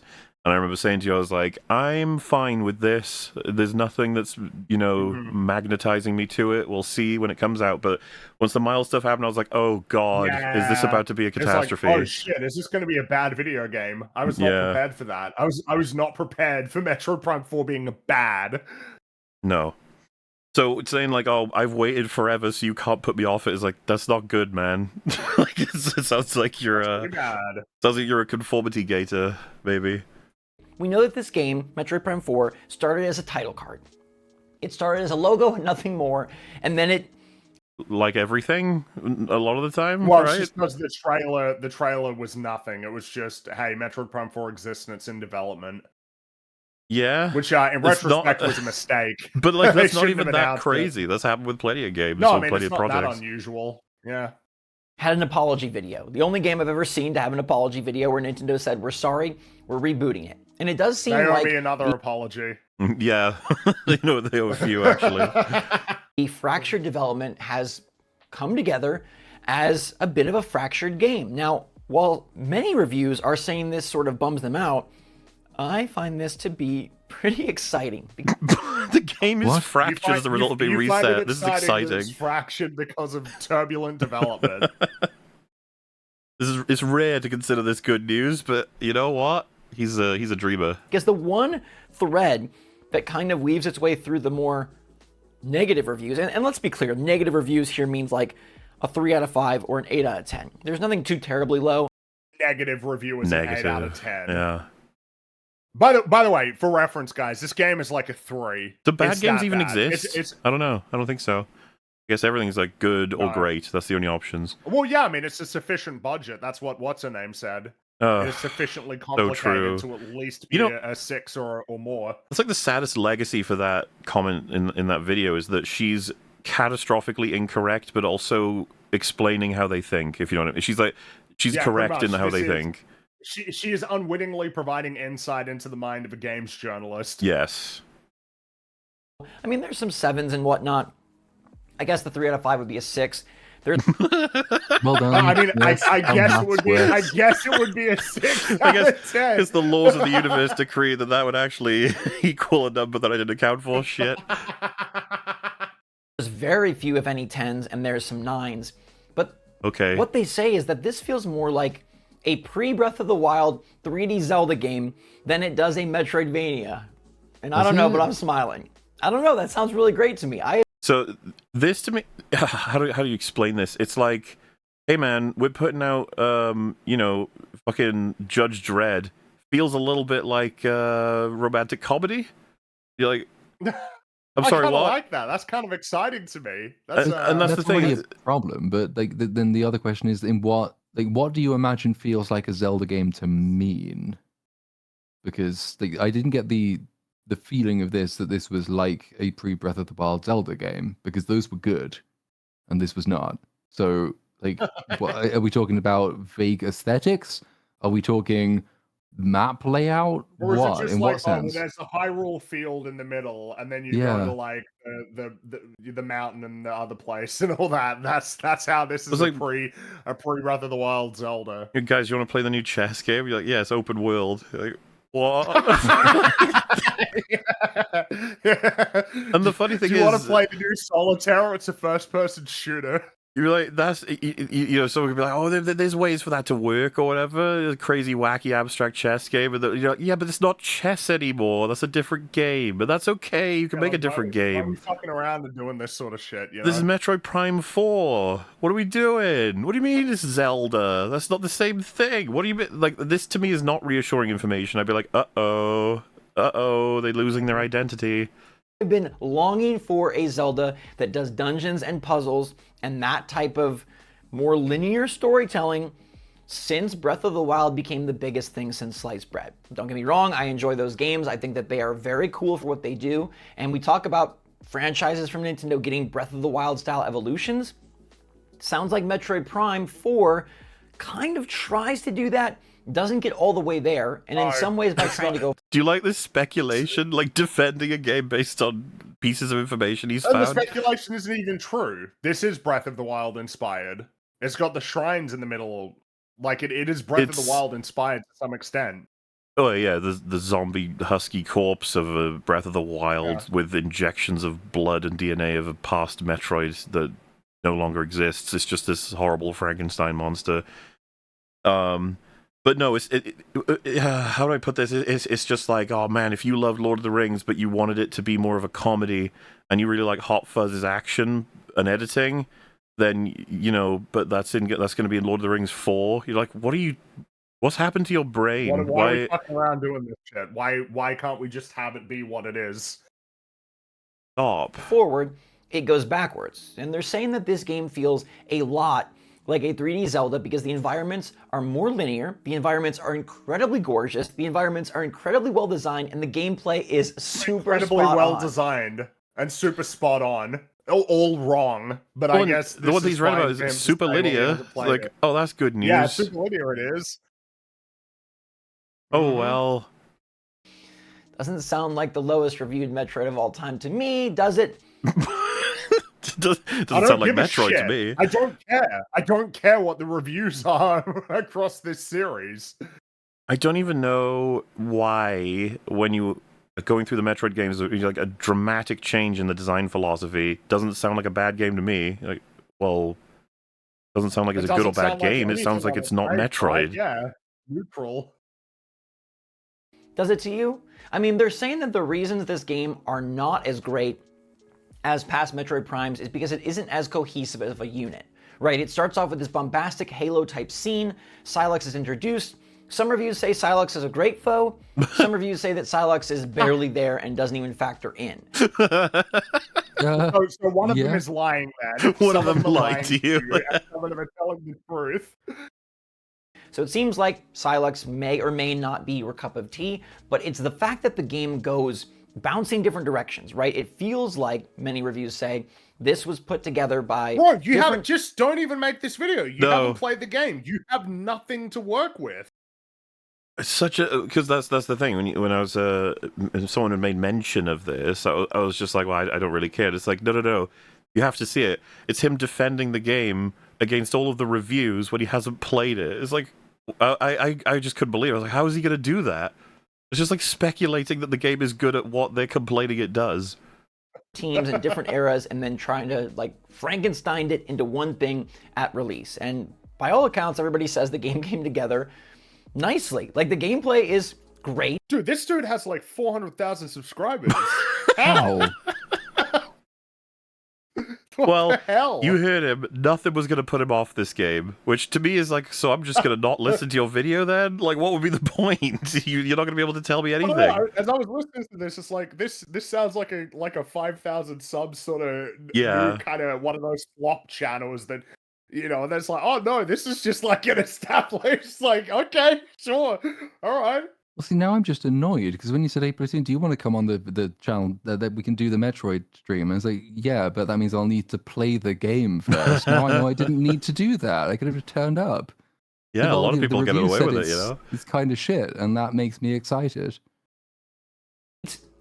The world building is great. The graphics, the music, all of that is great. What they take issue with is a few specific things. Now, one of them I've already said is not going to bother me, and that is these annoying NPCs. Some reviews still point out, VGC in particular, that it's nauseating and mind-numbing how dumb Nintendo thinks you are by placing these NPCs in the game. And look, I'm not saying that I'm going to love Miles. I don't think he's a character that is necessary or something that I'm going to champion.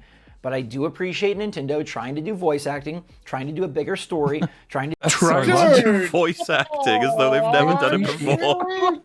I appreciate them trying to do voice acting. What? That's a plus, you know. You know what else? I appreciate them trying to make a game. Good for you, Nintendo. Good for you. do more. What does that fucking mean? Come on, dude. Give him a point, at least. Playable character. This is actually perfect because, like, a lot of Nintendo fans are so, like, because Nintendo has almost, like, stubbornly refused to have voice acting. Like, you know, when you play the new Zelda, you still have to, you know, press the A button to cycle the dialogue as they go, like, huh? Mm-hmm, those sorts of sounds. And it's like, dude, that is kind of wacky, but, like the idea that this is, like, the good alternative to that is, like, just... But it's like, oh, well, Nintendo, they don't really do voice acting, I mean, so the fact that they even gave it a try why is, are we like, pretending worth as though... complimenting, even when it's awful. Why are we pretending as though Nintendo trying their hand at voice acting, we should expect it to be pretty bad because it's the early attempts or something, as though they're not a major studio with access to all kinds of... Was it 2025? I don't know, yeah, like, what? We've had voice acting in video games for like 30 years. I've been playing video games for 30 years. Whoa. So yeah, I don't know, just what a bizarre thing to say. But I do appreciate Nintendo trying to do voice acting, trying to do a bigger story, trying to do more non-playable characters that are at least trying to be interesting. Maybe they don't succeed, but they're trying to be do interesting. What does that fuck mean? They made characters that tried to be interesting. Does anybody not? He doesn't even know. That's the thing, he hasn't played it and he's saying this shit. He has no idea what he's talking about. This might be like the perfect crystallization of just how, you know, delusional people are when talking about media. Like, you'll see, you've got it explicitly. He's saying all of this without having played it at all. And that 400,000 plus people listened to this and thought, yeah, you raise a good point. You raise a good point. You're a person worth listening to about these topics. With VO, they're trying to do something with recognizing Samus. They're making the game feel a bit more AAA in that. They're trying to do something with recognizing Samus. What does that mean? Way, and in some ways, dumb NPCs is AAA, right? But think about a game. What? In too many ways, yes, but that's a problem. Oh man. it just makes sense that they would have it in a way, you know? Game that does not have any VO like Pokemon Legends ZA, and that feels antiquated as all get out, right? That feels like it's from back in the NES days, even though that game is trying to push Pokemon forward. So I do appreciate their attempts There's nothing here, innately wrong with doing that, though. No. I mean, I quite like the fact that Zelda characters don't speak. I like that it sort of it pushes it forward. I haven't played the ZA game yet, but like I like the fact that in other Nintendo properties that I have played, they have made strides forward in gameplay, for example, and they've still also retained that quaint sort of old-fashioned classic Nintendo feel to them. And the characters you speak to tell you useful things only when you click on them. That's actually much better than having a character who speaks and says useless shit unbidden. More of that, please. they failed, and there's no way that annoying Miles is going to ruin the game for me. What? How do you know that? It's How like, could you possibly know that? What if he There's no started way. shouting slurs? Would that not ruin it for you? He just Miles, no.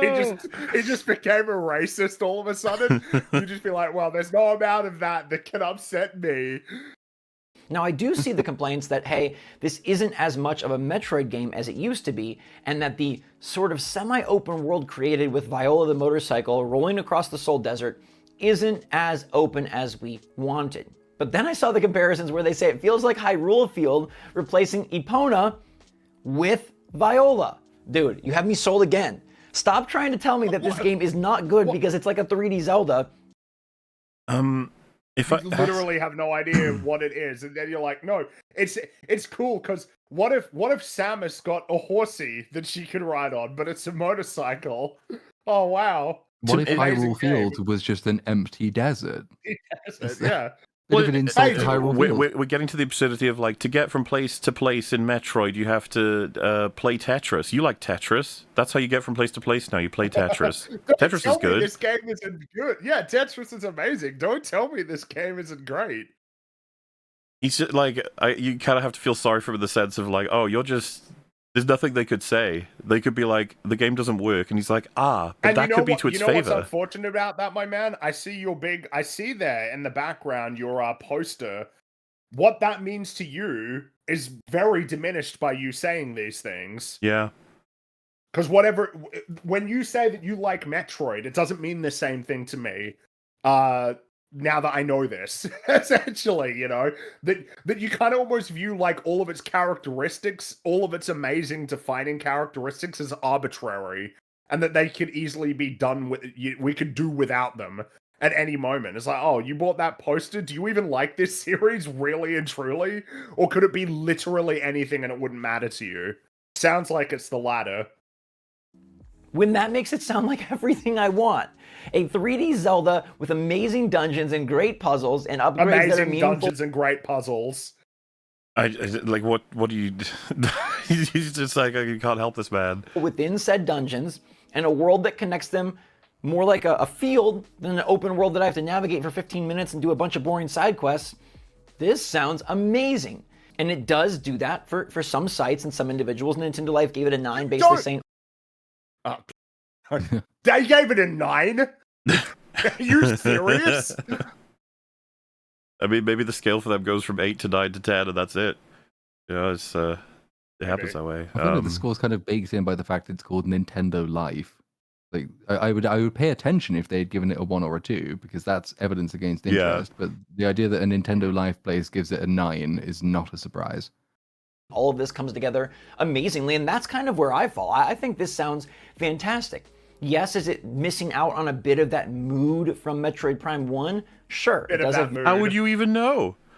You're just making this up? Number one. Yeah. and it does have some annoying characters. But they're also saying it has a frozen over science lab that makes it feel like an FPS horror game, that it has a gorgeous factory where they build these motorcycles themselves. And it has all sorts of lore, of course, as you scan everything you see. Now, I do believe that this game is going to have great moments because the boss battles are being touted as some of the best. Okay. It's just all right then. You know, nothing can put you off, bud. The enemies are being touted as grotesque and cool and Grotesque? No, that's the problem. Is that they're so bland and boring. That's not explained at all. Isn't that crazy? They're just like, oh yeah, Metroid Fusion's going on. It's like, oh, you want to like expand on that a little bit? Nah. The enemy repetition got fucking crazy in several of the dungeons, Well, so to they speak. keep throwing the fucking dogs at you. It's just dogs constantly. Well, the Sarge sequence, I was just like, good god, I've killed so many robots, I'm losing my mind. Yep. Different. So there are definitely elements of Metroid here. This definitely is not something that's like, oh my gosh, they stripped Metroid Prime of everything that makes it Metroid Prime. Well, I mean, they pretty much. I mean, pretty much. Like, it's, I mean, what can you say, dude? It's like, well, they have a health bar. That's like Metroid Prime. You're like, yeah. you know, it may well have the elements, but the fact that they're so incompatible with this game's goals and so poorly conceived, it's like it might as well not have any of those elements at all. In practice, it is unrecognizable. Yeah.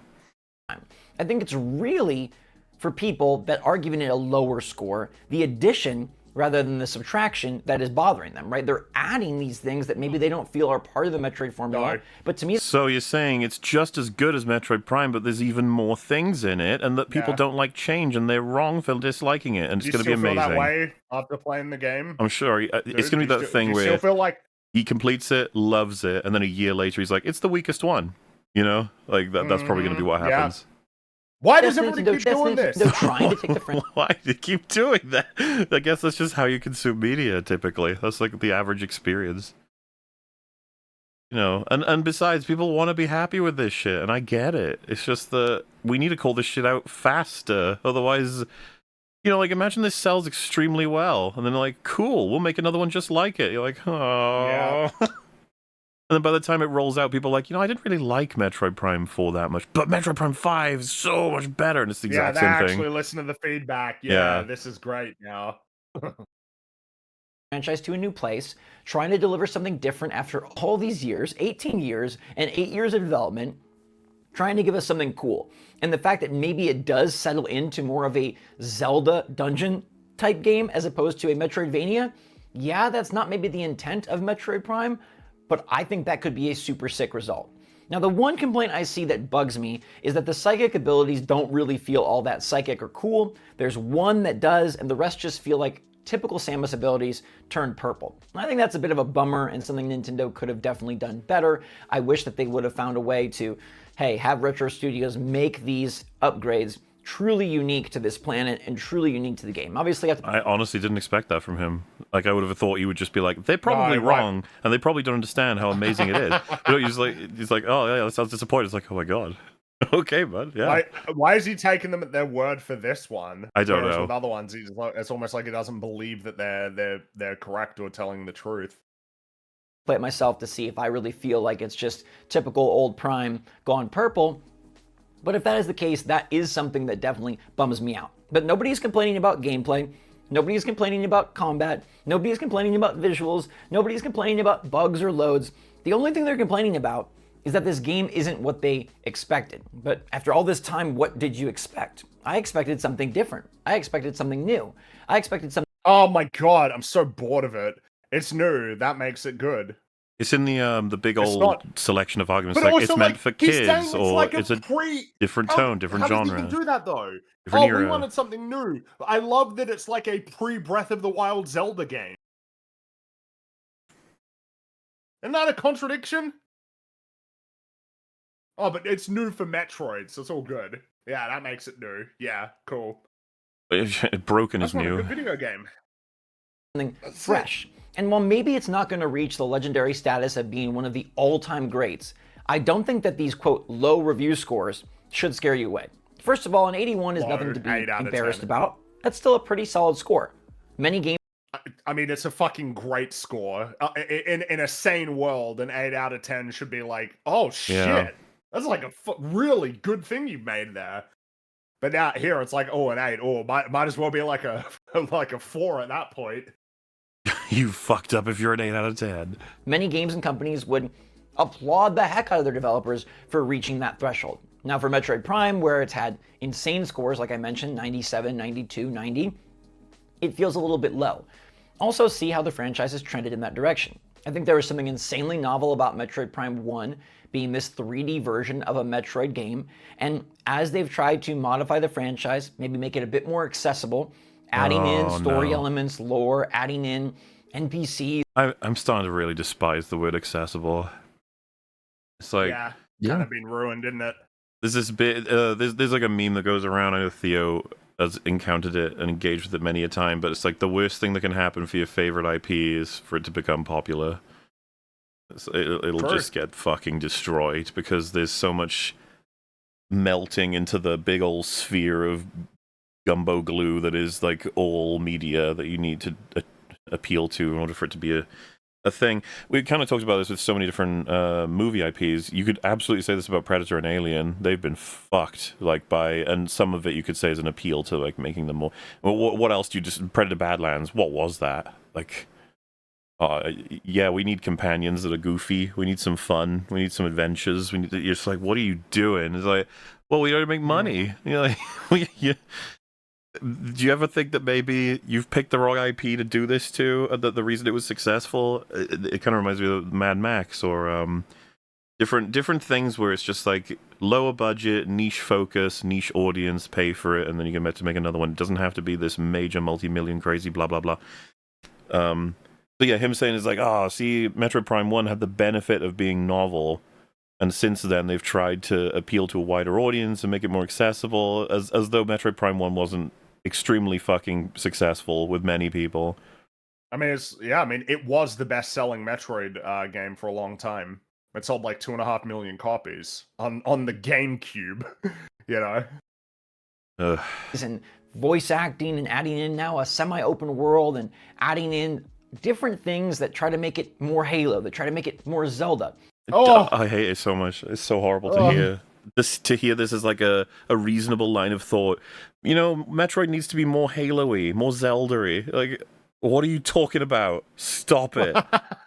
It's also just offensive to the other genres that are being used as the comparators. It's they don't deserve to be mentioned. Well, maybe Halo does now, but generally they don't deserve to be mentioned in the same breath as this. And yet, here they no, are. you're right.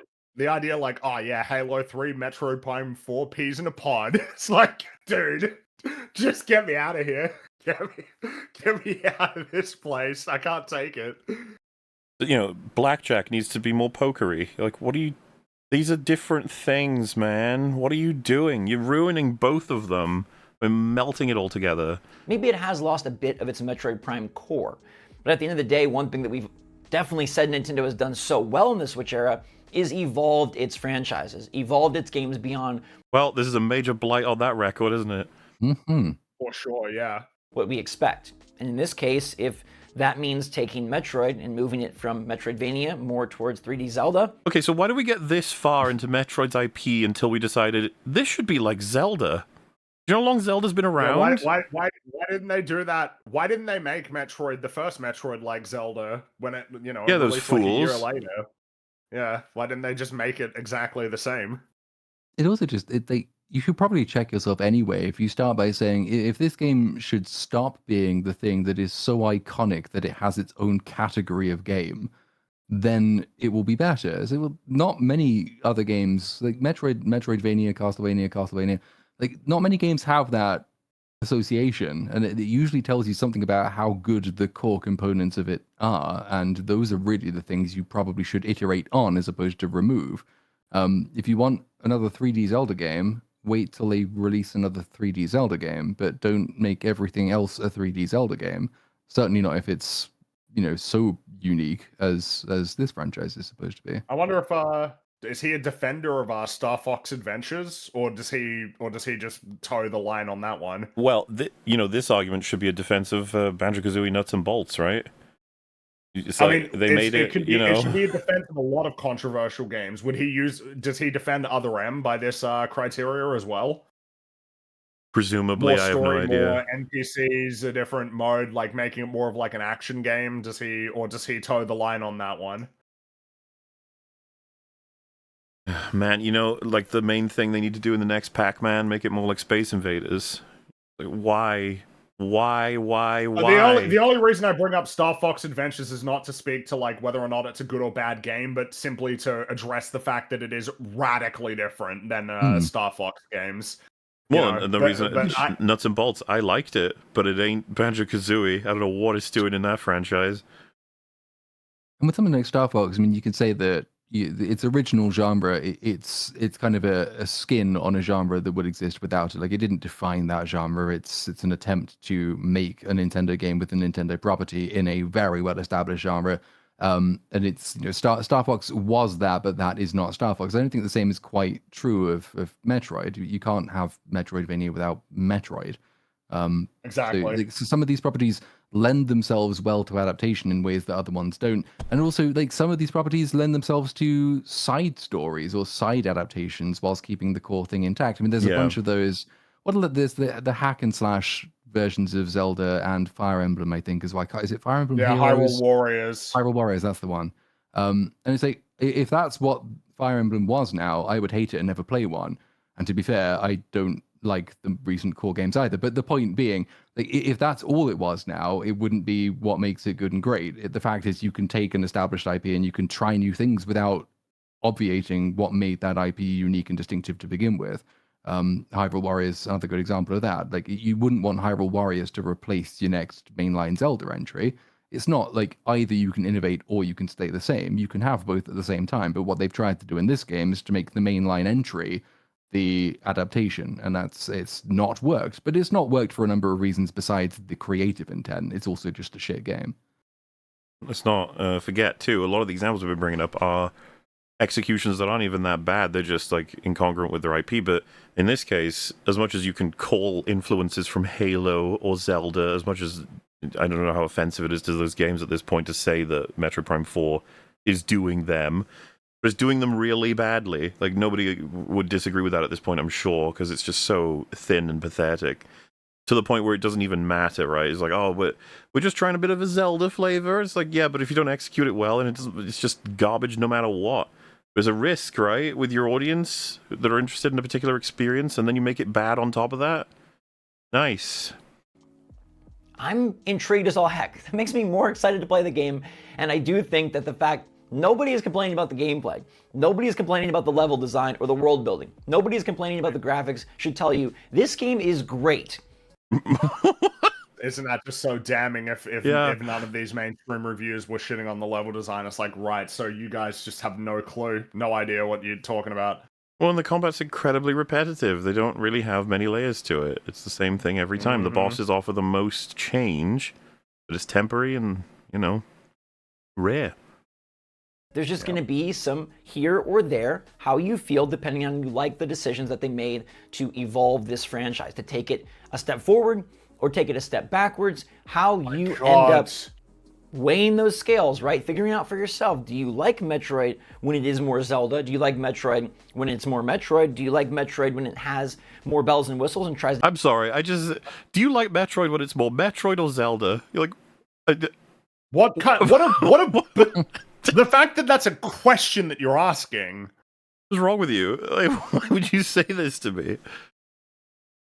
To be Halo, or do you like Metroid when it tries to be more subdued and more quiet? Like, how do you end up... Okay, so our three choices, more like Metroid or Zelda or Halo or quiet. Or Halo. Do you want quiet Metroid, Metroid, Halo Metroid, or Zelda Metroid? Like, I'll take Metroid, I guess. Feeling on that scale will determine whether this is an 8, a 9, or a 10 for you. But nobody's saying the game's bad, and nobody's saying it has... Hello. The game is bad. The game is very bad. Bad gameplay. Mechanically sound, performs awesomely, and remember, this is a Switch 1 game. It is a Switch 1 game with a Switch 2 version, so I think that's super important. This is not... Dude, you're not going to believe this, but Metroid Prime is a GameCube game. Yeah. In fact, they've even got older stuff in the Metroid. It goes all the way back. Metroid runs on the Nintendo Entertainment System. Wow. That came out in 1985, I think. Are we going to pretend for a fucking second there's a single mechanic in Metroid Prime 4 that couldn't be handled by probably the N64? Like, it would just be, you know what I mean? I mean, maybe, yeah. Yeah, like if the graphics were really dialed back. Like, fuck off, dude. It's some kind of like, we have to be careful here. The mechanics are on the shitty Switch. It's not ready for the glorious Switch 2. You're like, okay, all right. There's a huge jump where mechanically every game is improved. I see. Not the I cream never of the actually crop. looked into how big anyway is the gulf between Switch and Switch 2? Because I always assumed it was like iterative as opposed to transformative. I've not played anything on the Switch 2 that looks like, oh yeah, that couldn't be done. I mean, just it's as well on certainly the more Switch. powerful, but yeah, I mean, we are well past the era of like new console generations transforming. The main thing for Metroid Prime 4 is I believe on Switch 2 you can run it up to 120 frames per second if it's at 1080p, and then 4K 60, which is like, yeah, I mean, sure. Like it's not the notion that like it being on the Switch 1 is something that really ought to be considered for like, man, this is like the best they could achieve. It's like, that's stupid. That's dumb. Pinnacle that Nintendo or Retro Studios or anyone can achieve on the Switch 2. Yes, it's running fantastically at 4K. Everyone says it's gorgeous docked. Prefers the quality mode, it seems like, for people over the performance mode. 120 FPS, nice, but the better resolution, definitely the choice. Or maybe that most people don't have 120 FPS television screens might have something to do with that. But because it, yeah, like what are we even talking about here? Like, oh yeah, no, some people say they prefer more pixels, some people prefer more frames. It's like, yeah, thanks for the input, buddy. Like, I don't, like what are we doing? True. It's just crazy. Like 400,000 people, like, oh man, this guy's got some insights that I really need to hear, man. I need to be reminded of every time that he provides more insight into the gaming world. I think what's become clear is this video is designed for the Metroid Prime fan that was desperate for a new entry that was going to be great, heard the news, was really fucking sad, and then saw this video and was like, I don't have to be sad. I don't have to be sad. I can be happy and excited. Yeah. We're okay. We're fine. Pretty much. Mm-hmm. I mean, if you want to do that, that's fine, but just why are you even on the internet at that point? Just turn it off, and then you'll be fine. You don't have to hear about all these people who don't like this game. Switch 1 game that culminates that era. We've already seen how far the new era can take us with awesome first-party games introducing destruction, open worlds, and... bro, you need to chill out, okay? Like, I mean, Donkey Kong Bonanza is like, it's cool, but like, the idea that you couldn't find a way to get that to run on, like, the Switch 1, I don't know about that. I mean, Battlefield Bad Company runs on PlayStation 3 and Xbox 360. You know, but we're just fucking around at this point because he listed like destructible environments alongside open world. Oh yes, that was a open world console defined by the Switch 2. What? as if there haven't technically been open world games going like even back to the NES, depending on how you want to define an open world. With awesome first-party games. Grand Theft Auto 3, that's a cutting-edge video game in the year of our Lord 2026. Yeah. Okay.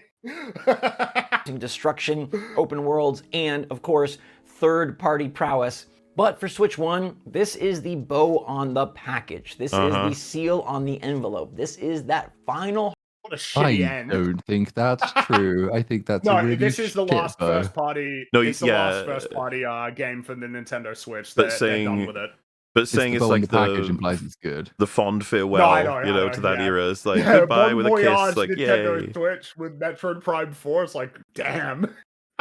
An enormous shot. You're like, oh, original wow. Switch had loads of stuff going for it. It started strong, carried on strong, sold incredibly well. There's some really good games on it. I don't think it deserves to be wrapped up with this.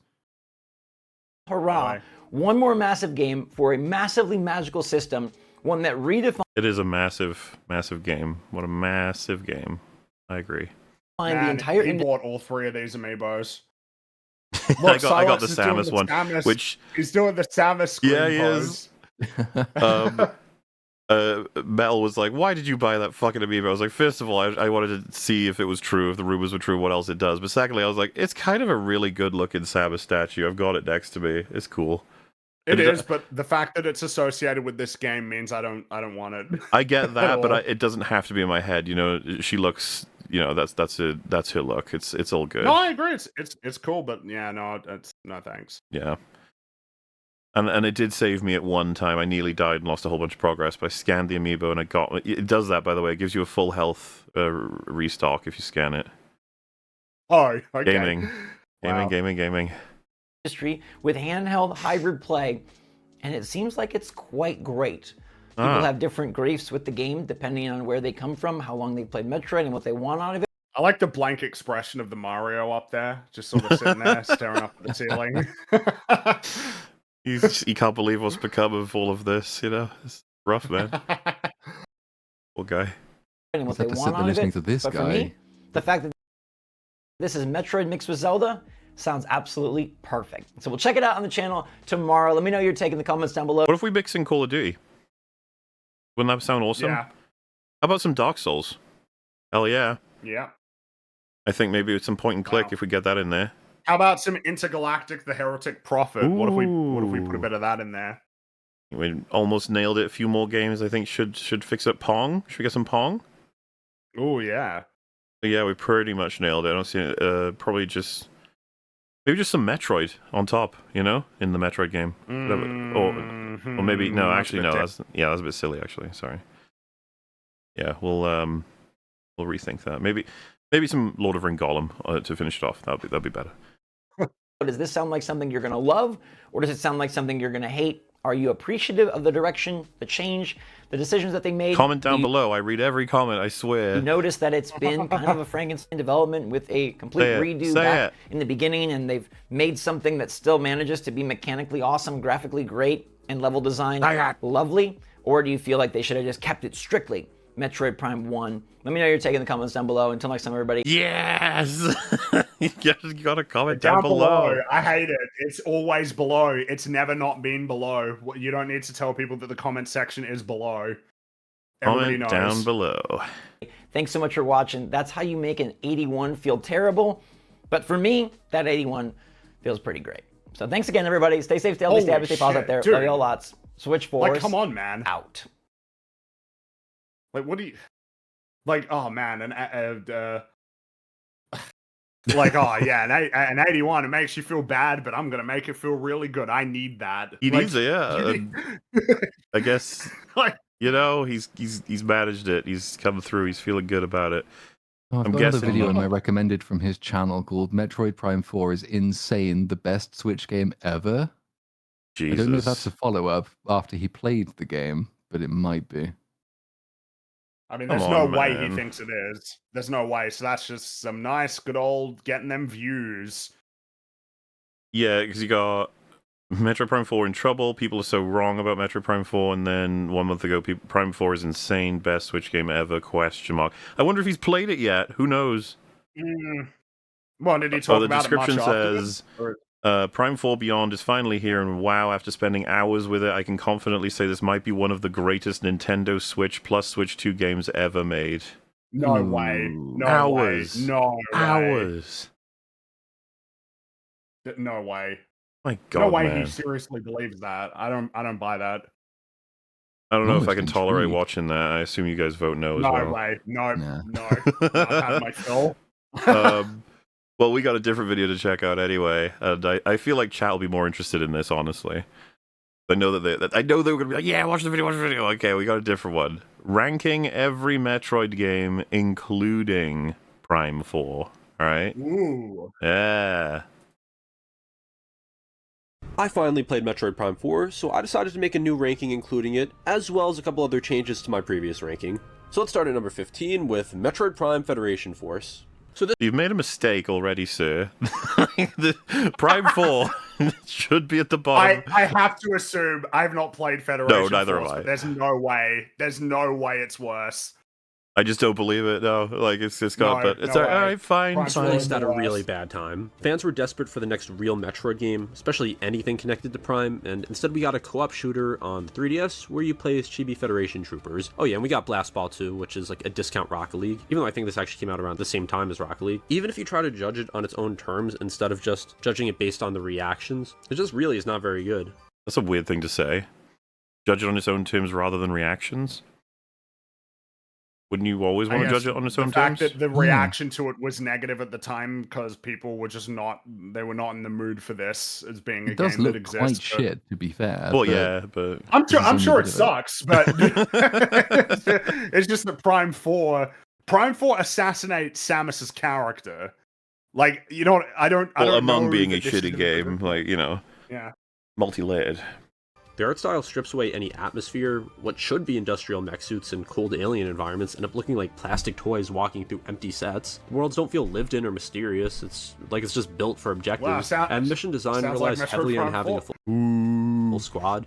Like, solo play is slow and tedious because enemy health and encounter pacing assume multiple players. Even with others, combat feels stiff and basic. It just never lets you improvise. The biggest problem is that nothing here really feels like a Metroid. No sense of isolation, discovery, and the rare moments when Samus actually appears just it doesn't even make the game better. It's just a directionless game that released at an awful time, like I said, and doesn't really have anything going for it. Like, but it's just really not a game I'd really ever want to go back to. Like, so many of those criticisms, yeah, I mean, they're kind of applicable, are they not? I mean, with the exception of Samus turning up late, almost everything else he said there applies to 4. I guess Samus does turn up late, in a sense, not at all, in Metroid Prime 4, but, you know. Blast Ball was the best part of this. Number 14, Metroid Prime Pinball.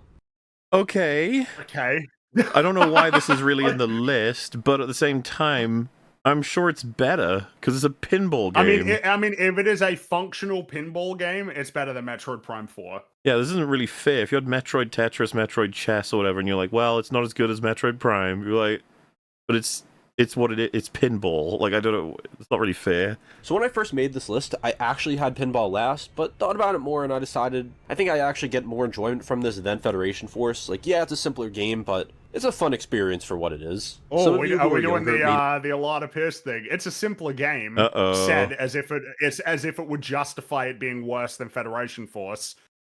It has to be worse because there's less things, and that means it's worse. You know this. Not even know this exists, and I honestly don't blame you because I never see this game talked about. In the early to mid 2000s, Nintendo was just obsessed with making pinball games with their popular characters, like Mario used to be addicted to this game. Wow, that's probably the worst Mario game because it's pinball. Yeah, it's pretty simple. Yeah. I don't, this is just not fair. Pokemon Pinball. Wouldn't you make a pinball list of this, you know, not, like, why? It just feels so weird. Well, yeah, why are we including it here? I don't know that this is what people were looking as part of the ranking, you know. Technically it's a Metroid game, but you know, what are we doing here?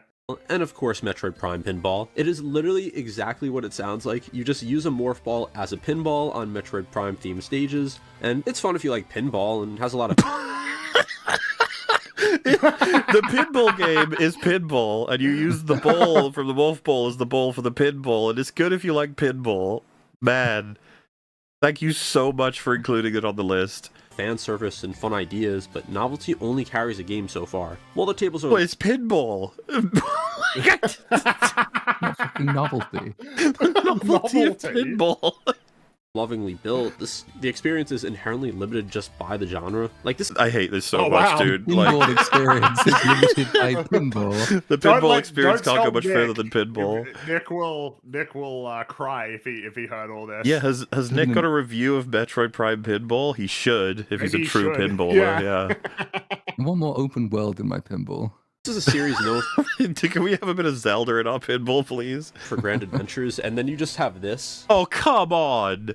You have grand adventures and then you have pinball. Game. It's a pinball game.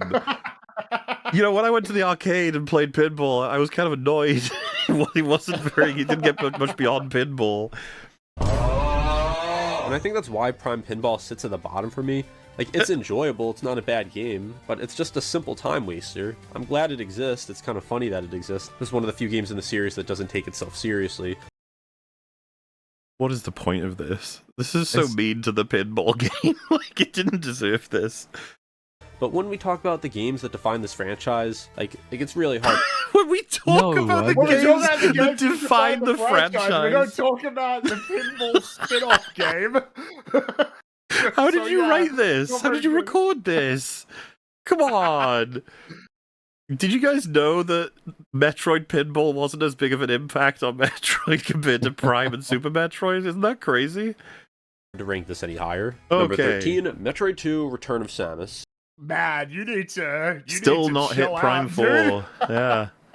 No Prime 4? Really? Okay. Well, Return of Samus is next. It's one of those games that was just severely limited by its hardware. Kind of game where the idea of it lands more than the actual gameplay. Well, you know what? Prime 4 wasn't fucking limited by its hardware, was it?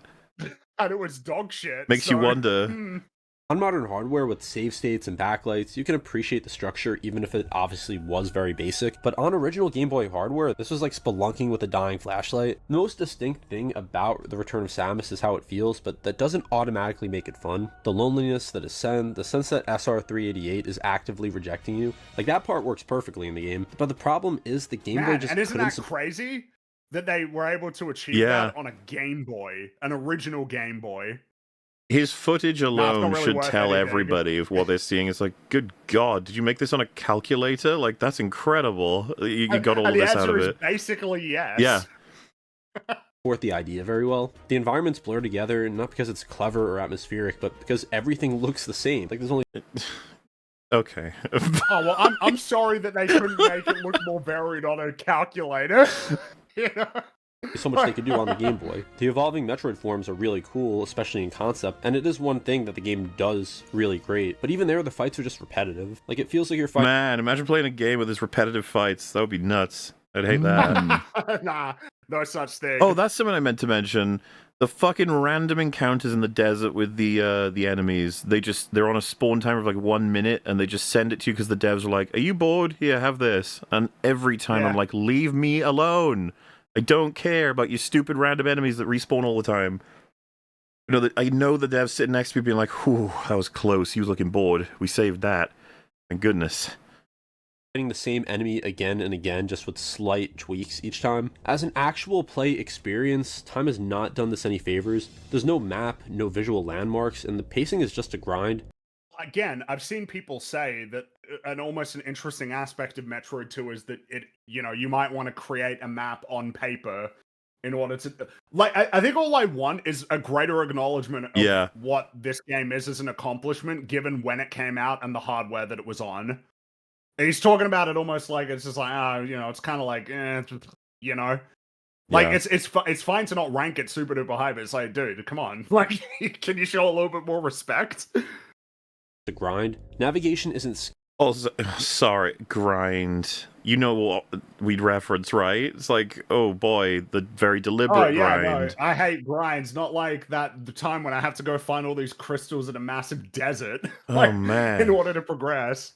Skill base, it's just like remembering which identical screen you come from and hope you don't miss a tunnel. I would not recommend this as anyone's starting point, and honestly, I really wouldn't recommend playing it at all unless you're actively trying to play every Metroid game. But you would recommend the pinball, just briefly. So, should the pinball not be higher then? Oh! I can respect this game for what it sets up, but if I want to play Metroid 2, I'm just not going to play this version. Like, either play Samus Returns on the 3DS or another Metroid 2 remake. Because those games actually take the concept of this and make it actually good. And again, I'm sorry, that's so rude, make it man. actually good. Yeah. God damn, dude. It's like Tennis took Pong and made it actually good. that's not to say that this game is like awful or anything. It's just too limited by its hardware and it really brings it down. Number 12, Metroid for the NES. Yeah. Okay. Prime Holy 4 shit. still floating ahead.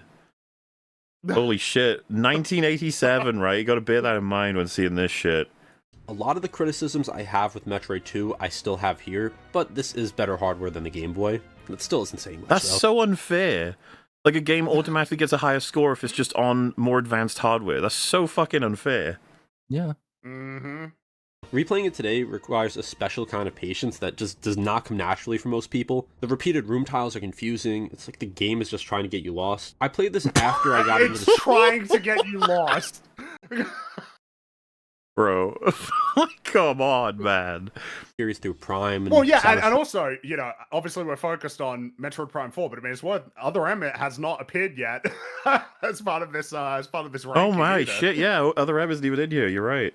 returns, and it was just really frustrating. It's an NES game, so it's very light on features, and it's often just not clear where you're supposed to go next or what's actually a dead end. And I think I mean, that's never happened in a Metroid game intentionally at all, to take you places that end up not being where you need to go next. That's just crazy. Why would they do that? It's not like a core staple or anything. there was a map or something with this that came with the original NES version. I could be wrong, but this game came out way before I was born. Oh, well, I can't judge it according to the context of its release. It can't involve anything that I don't perceive on my emulator, you Can't know? judge a game that, along with another game, created an entire genre back in the mid 1980s on an NES.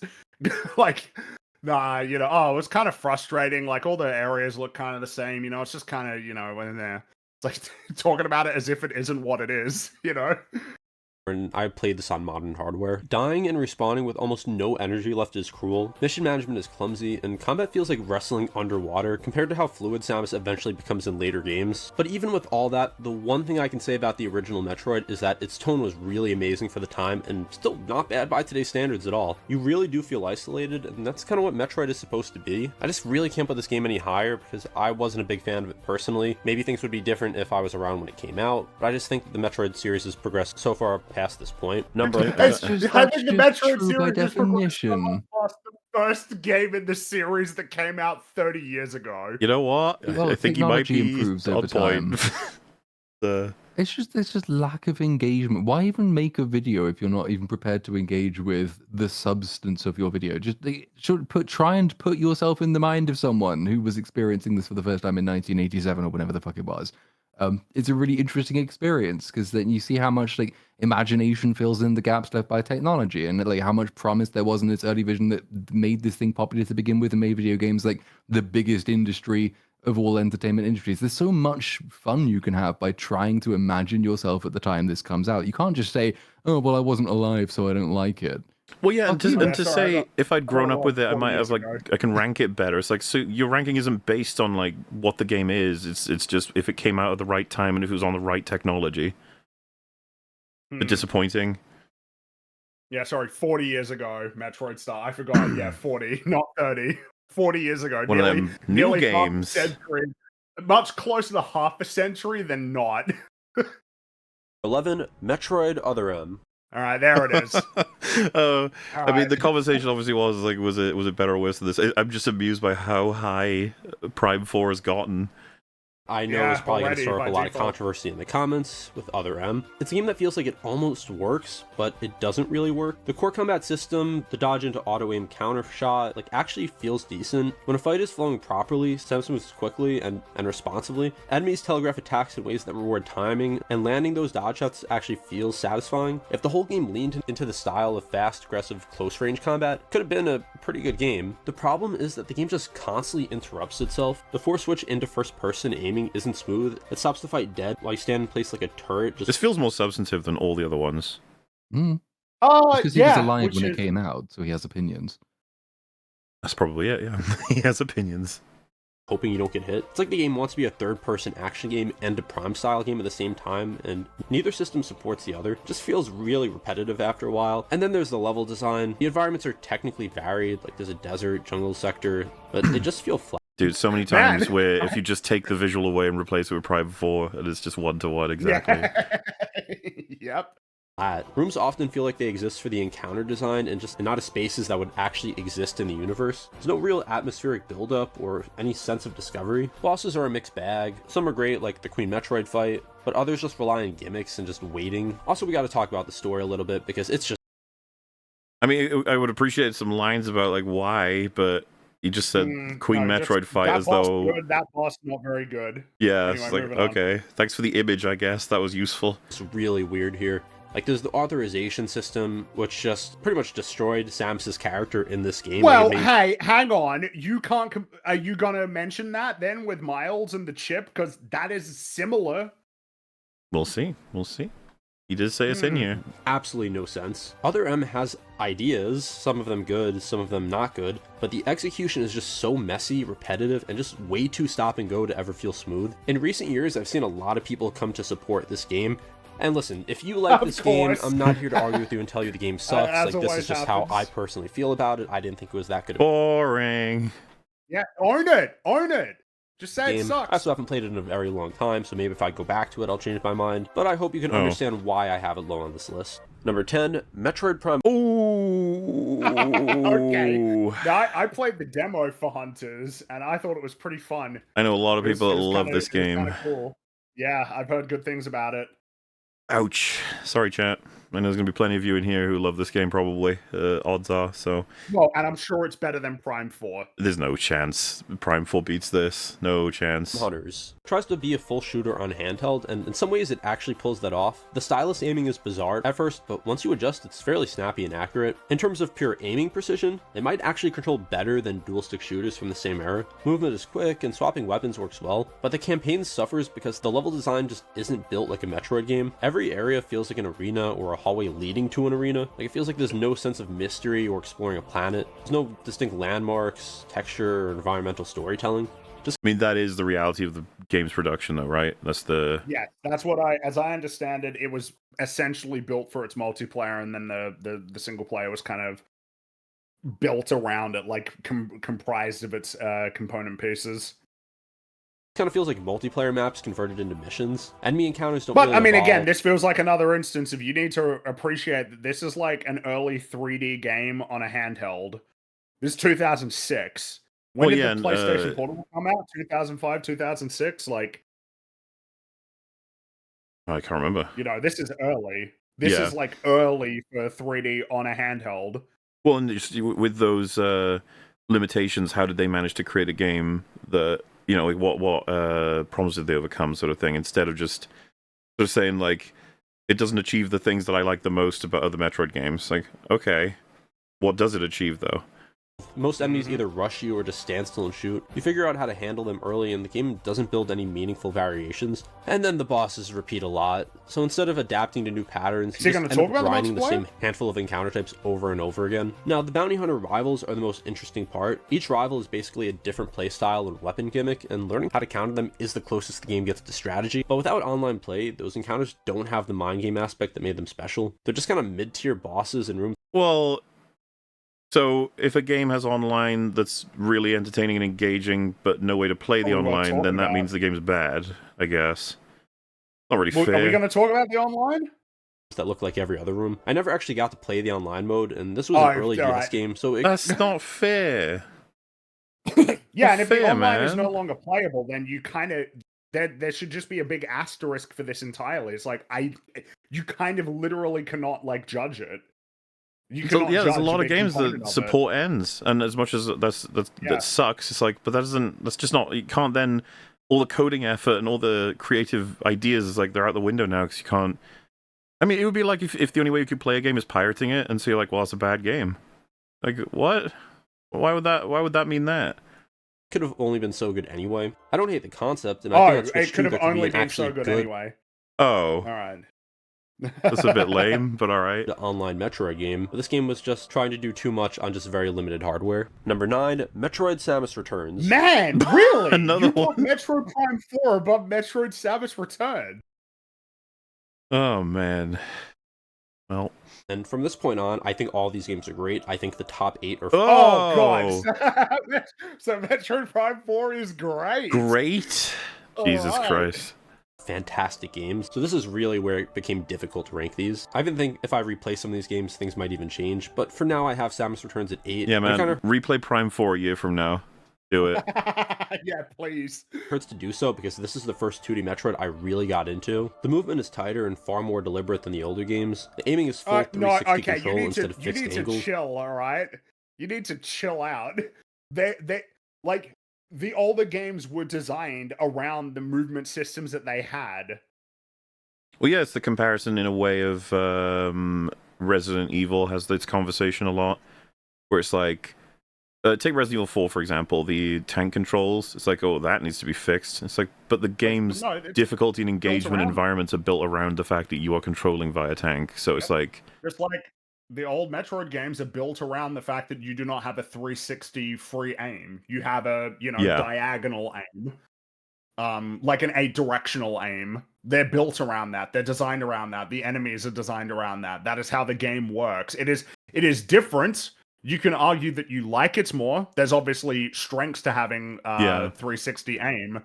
But the older games are built around that. You know, Metroid Fusion, Super Metroid, like, they're built around that. And it makes the combat flow just so much smoother. Then there's also the counter move, which is very interesting. However, that being said... This is the counter move. It is interesting. Anyway. Well, hopefully he talks about the fact that it can get a little repetitive because it is like a reliable way to win fights. But maybe you will. The counter system can also make combat repetitive. Oh. Many There enemies you are go. designed All right. specifically to be countered, to the point where the games expect you to counter constantly. In short sessions, it feels great, but in long stretches, you start to feel like you're doing the same action over and over just to move forward. It's satisfying, but it becomes a rhythm that's just too predictable. The map design is solid, but very segmented. Like, you unlock one area, clear out Metroids, move to the next area, repeat. The loop is structured, which makes... Man, I can think of a So- Metroid entry with a really, really segmented map. I mean, segmented and linear, because even though it is segmented, right, like you take out this many Metroids, then you move on to the next level. It's like, yeah, but on that level, you've just got like a big space that you get to explore. It's not like if you pull up the map in this game, it does not look like the map in Metroid Prime 4. Not just because it isn't 3D, but because there's obviously more branching paths. Makes progression clear, but that structure also makes the game feel linear compared to something like Super or Dread. You don't really route the world, you just...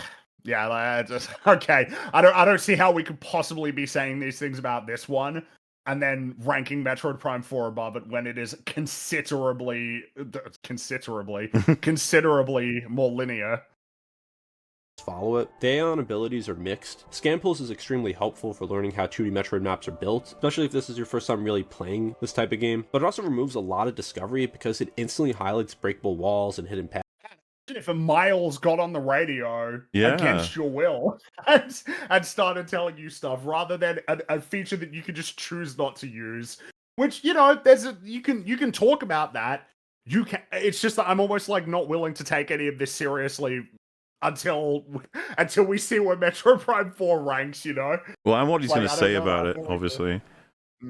Yeah. It's good training wheels, but once the training wheels come off, you kind of notice how much the game expected you to use them. Where Samus Returns shines is in the last quarter. Enemy variety improves, the Metroid fights finally start evolving in meaningful ways, and the tension ramps up. The final battles and ending sequence hit hard, and you feel a mission reach its conclusion. Of course, this is a remake of Metroid 2, so some of the fundamental issues come back, but this is just so far beyond. Oh. So far beyond, so I'm guessing. Say that again? The original version. Number 8, Metroid. Yeah, they Oh, are, they're- finally. Okay. So think about all of the games that have been ranked below Metroid Prime 4, including the original. What has he got to say? Metroid Prime 4. So here's the game most of you clicked on this video for. Like, if you watch my original ranking, this is probably why you're watching this video. Metroid Prime 4 for the past couple months has been very controversial. When the demo came out, a lot of people were worried that this game wouldn't feel like Metroid. The psychic abilities, the open world, Miles McKenzie. What was that? There was definitely reasons to be concerned, but I went into it with an open mind, and Okay. Wow, good on Well you. done, yeah. You went into So I it with guess- an open mind. I hate that shit, man. It's like, how many times we had, like, you went into it, hated it. Like, yeah, okay. Let's see what your open mind gave you. McKenzie. What was that? There was definitely reasons to be concerned, but I went into it with an open mind, and I really enjoyed it. I know it's at number 8, but that's just because the top 7 are all like 8.5s and above, while I feel like Prime 4 is like an 84. It isn't a perfect game, not by a long shot, but like I said, Yeah, no, the rest of these are like an 8.5 or above, and this is like an 8.4. Fucking hell, man. So what? There's a 0.1 difference between something like this and something like Wait, let's Metroid do the Prime. next one. Jesus.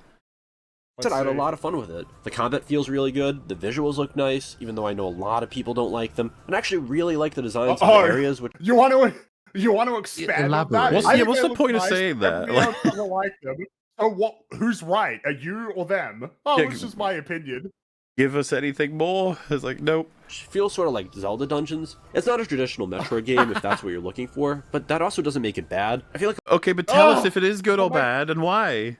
Instead, most of this is just what other people have said so far. a lot of people knock this game for being different, but I don't think that makes it a Oh! bad game. Oh, what a no, cool no, opinion no, you it- got there. Mock it for being different. Mock it for being shit. Man, you know what? Just because something isn't something else doesn't mean it's something different or else or bad. You know? Anyway, subscribe. I think it just makes it not a good traditional Metroid game. It's definitely on the more linear side. Man, it's weird how you didn't say any of this for Other M. It was just like, nah, fuck that shit. But then, like, with Metroid Prime 4, it's like, well, no, You gotta just 'cause, understand, it doesn't make it bad. compared to a Alright. lot of other Metroid games, but I thoroughly just had a great time with it. The open world Okay, tell me why, man. Like, I don't. It's just move to the interesting parts. was pretty boring, even if Viola's fun to ride around on. There isn't a crazy amount of backtracking, so for a lot of people that can be Oh no. There's too much backtracking. Are we about to You mean- argue that it's so linear and so limited in backtracking is actually more entertaining than the ones with lots of backtracking? He might. Even though the crazy amount of backtracking in this is all empty. You know, going from one side of the map to the other, back to the other, back to the other, is just fucking empty. And they force you to do it for no reason. You gotta highlight some of this stuff, right, Mr. Knows Metroid back to front? had a great time with it. The open world is pretty boring, even if Viola's fun to ride around on. There isn't a crazy amount of backtracking, so for a lot of people that can be seen as a positive, and I do have I would say there is a crazy amount of backtracking compared to what the game is. You know what I mean? Like, if you said, well, there's more backtracking in Metroid Prime, it's like, I mean, yeah, technically, but there shouldn't even be backtracking in Prime 4. Meanwhile, Prime 1, there's like, they justify the hell out of it. So, you know, it's like a ratio, I guess. Just on its own terms, that argument is not an argument for an 8.4 game. It's like, sure, this huge, massive chunk of it's really boring, but on the plus side, you don't have to do it more than once. It's like, that's Yeah. not a good thing. Like, you're making a criticism sound like a praise, and you shouldn't be doing that. Viola's fun to ride around on. There isn't a crazy amount of backtracking, so for a lot of people that can be seen as a positive, and I do have to bring up the hint system. In all honesty, I don't hate it. Definitely did save me some time if I'm being honest. Kill me. It's over. We've lost. The game, the war is over, chat. It's over. Mackenzie was useful. Okay? You need to calm down. He wasn't that bad. He actually helped.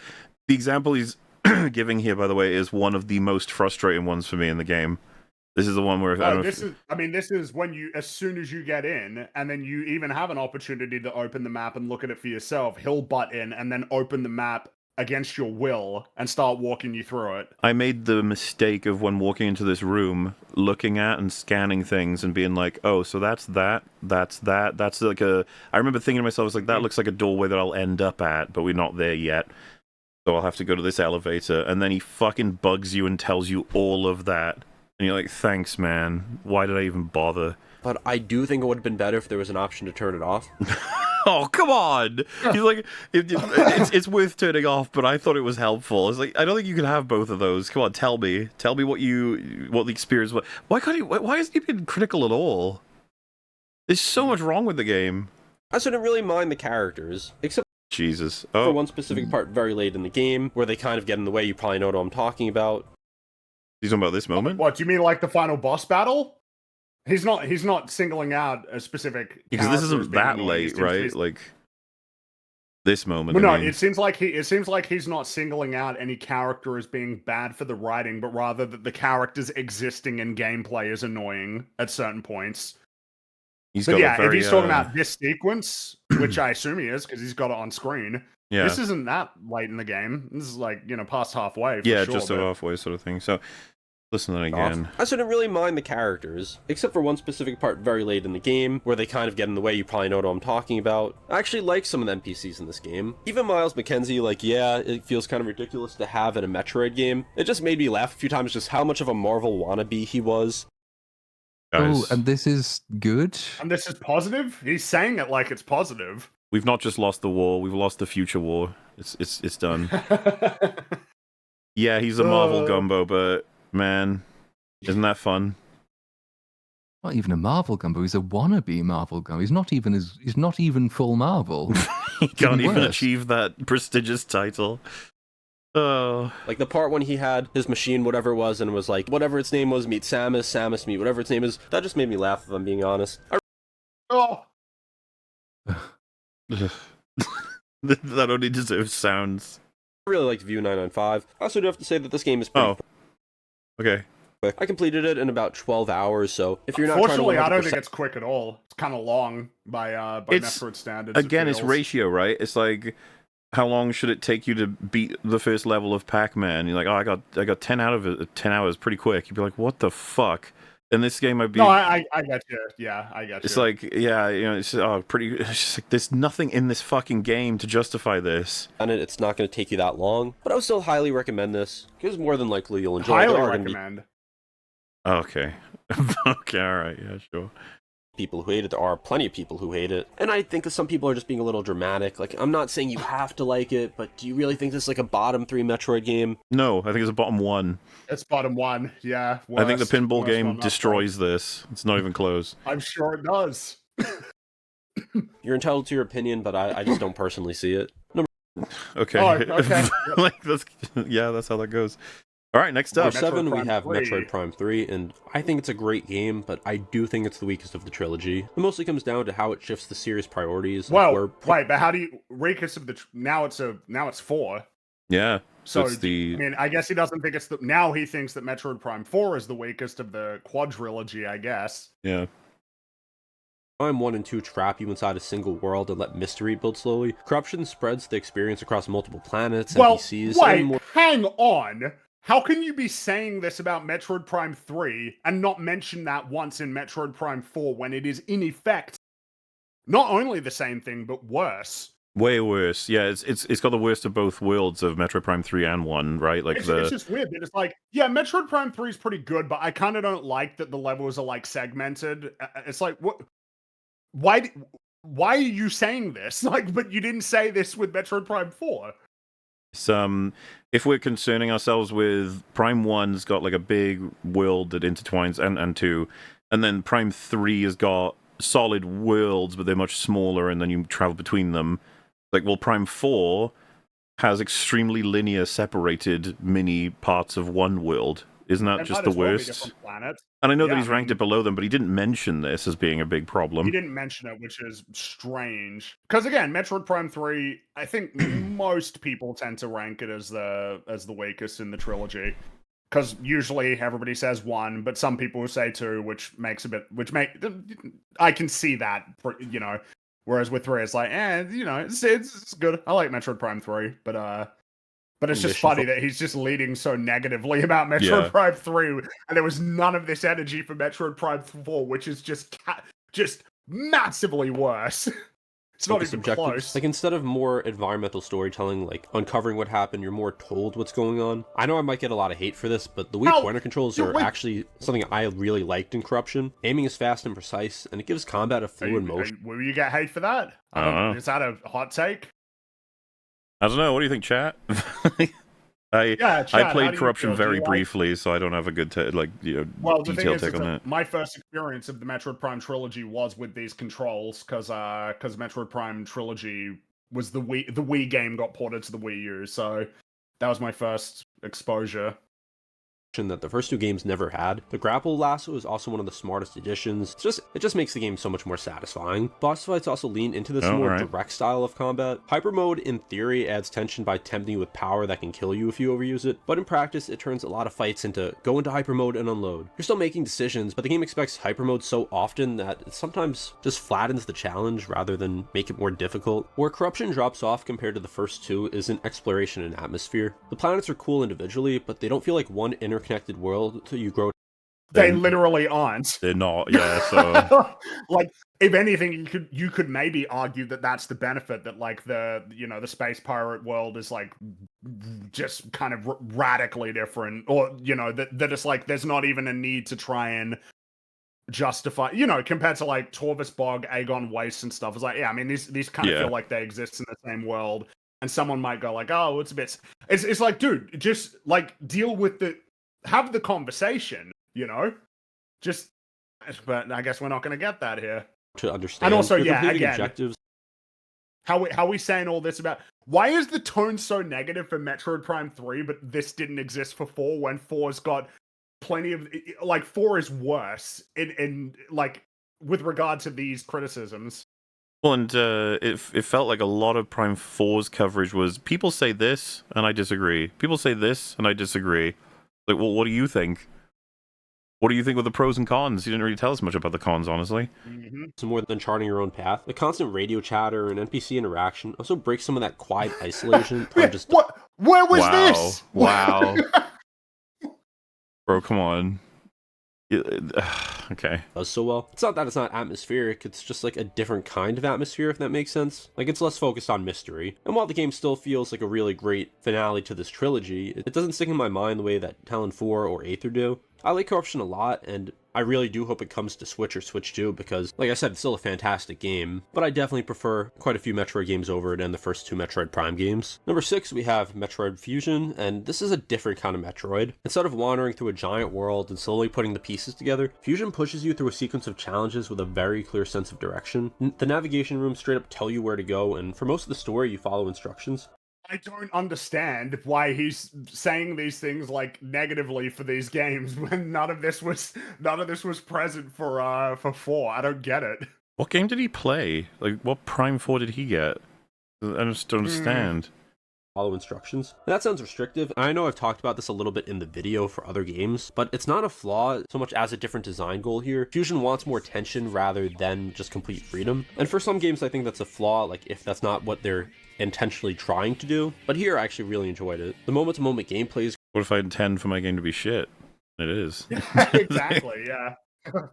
great. Samus moves faster than Super. The movement just feels so much better. Bosses are a highlight. Oh, Like so there's much. Ceres, yeah. Why can't you praise it without shitting on the older ones?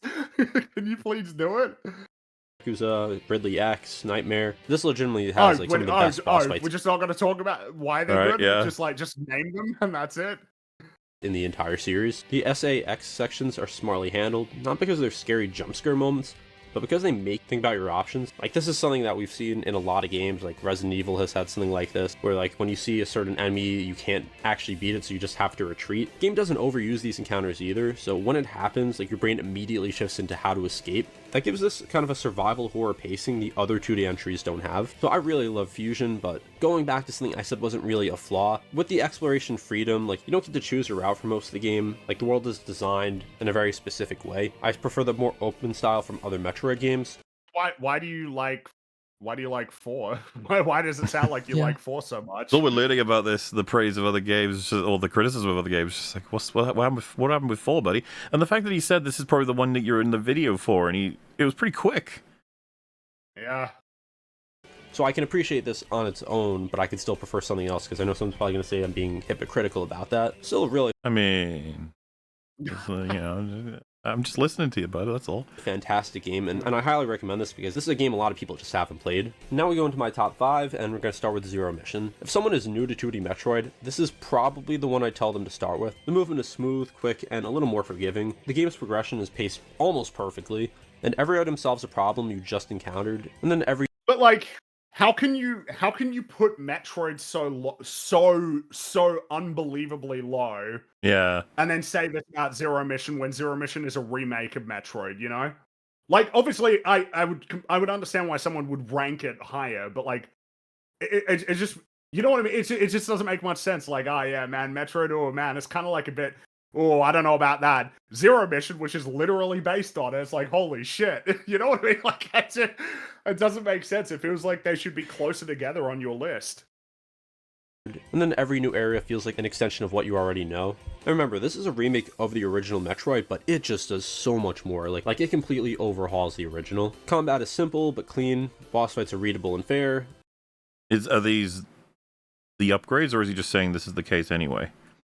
Kraid, Ridley, Mecha Ridley. I wish he All said of- more. Okay, well, those images came and went. About learning patterns rather than just simply reacting. The game also doesn't inflate enemy health or slow down the pace just to pad playtime. Like, that can be an issue in a lot of Metroidvanias where it just feels like it starts to drag on and they just give some enemies way too much health to the point that it just gets frustrating. Like, I don't feel like this game has much of that at all. And then we gotta talk about the stealth section. Losing the suit changes how you play without changing the core mechanics. Like, you're still doing the same things, but you just aren't able to brute force anything. Like, these aren't these massive sections of the game, but it does change how the game feels. Like, I really love this game, and I love when developers do something like this where they take an old game or a game that may not be the greatest now and just completely revamp it, because the original still had a lot going for it.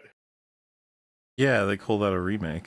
And saying it as if it's like a very unusual thing in video games to remake games. But we've got a lot of those. They're around. We might even be in the most popular era for remakes as well, but alright. but it was just too limited, just like with Metroid 2, what that did. So why is it at number 5? Like, I think this is a game that has pretty few flaws, but it is very streamlined. Like, almost every... So we've got Echoes, Prime, Super Metroid, what's the... And Dread. And Dread, Those okay. are the only ones that are remaining, so it's a fight between those ones. Which, to an extent, I wouldn't mind anyone placing them in any order, really. Because you're starting to get to... I mean, obviously I have my preference, but at this, he could place them in any order and probably give a fair justification somewhat for your own experience. The room is designed to be understood quickly. Compared to something like Super or Dread, I just prefer the style of those games more. I think this has less replay value, but for what it is... I mean, thank fuck Prime 4 wasn't in the top 5, eh? I really love That Metroid would've been- Zero Mission. Like, this is That'd be one that you should try terrifying. out, even if you're not a big Metroid fan, because I think this could definitely ease you into the series. For number 4, I have Metroid Prime 2 Echoes. There it So this is. is probably the most Alright. demanding game in the Prime trilogy. The Dark Aether health drain, the beam ammo system, and the save zones are all mechanics that force you to think before moving. On your first playthrough, this can feel punishing, but once you learn how the game wants you to approach rooms and plan routes, it becomes one of the most rewarding gameplay loops in the series. Traversal is more strategic than in Prime 1. Like, you're constantly managing position and timing during Dark World segments, and map layouts are built around playing smart, not just moving efficiently. When you go to Sanctuary Fortress, the game essentially turns into a kind of a puzzle box, like the magnet rails, moving platforms, multi-layer arenas, especially once you get towards the end of the game. Like, it just gets so creative. Boss fights here are more technical, and in my opinion, some of the best in the series. There's Boost Guardian, Spider Guardian, Quadraxis.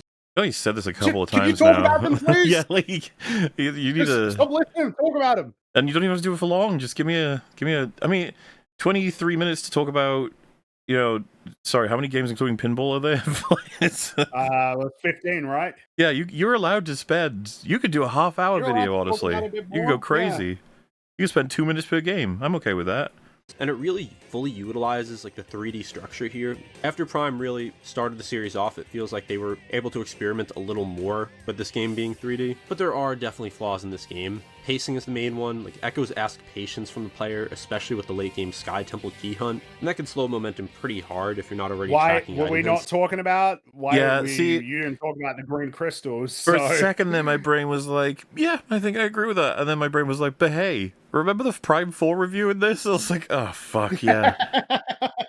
Dude. It's tainting it all.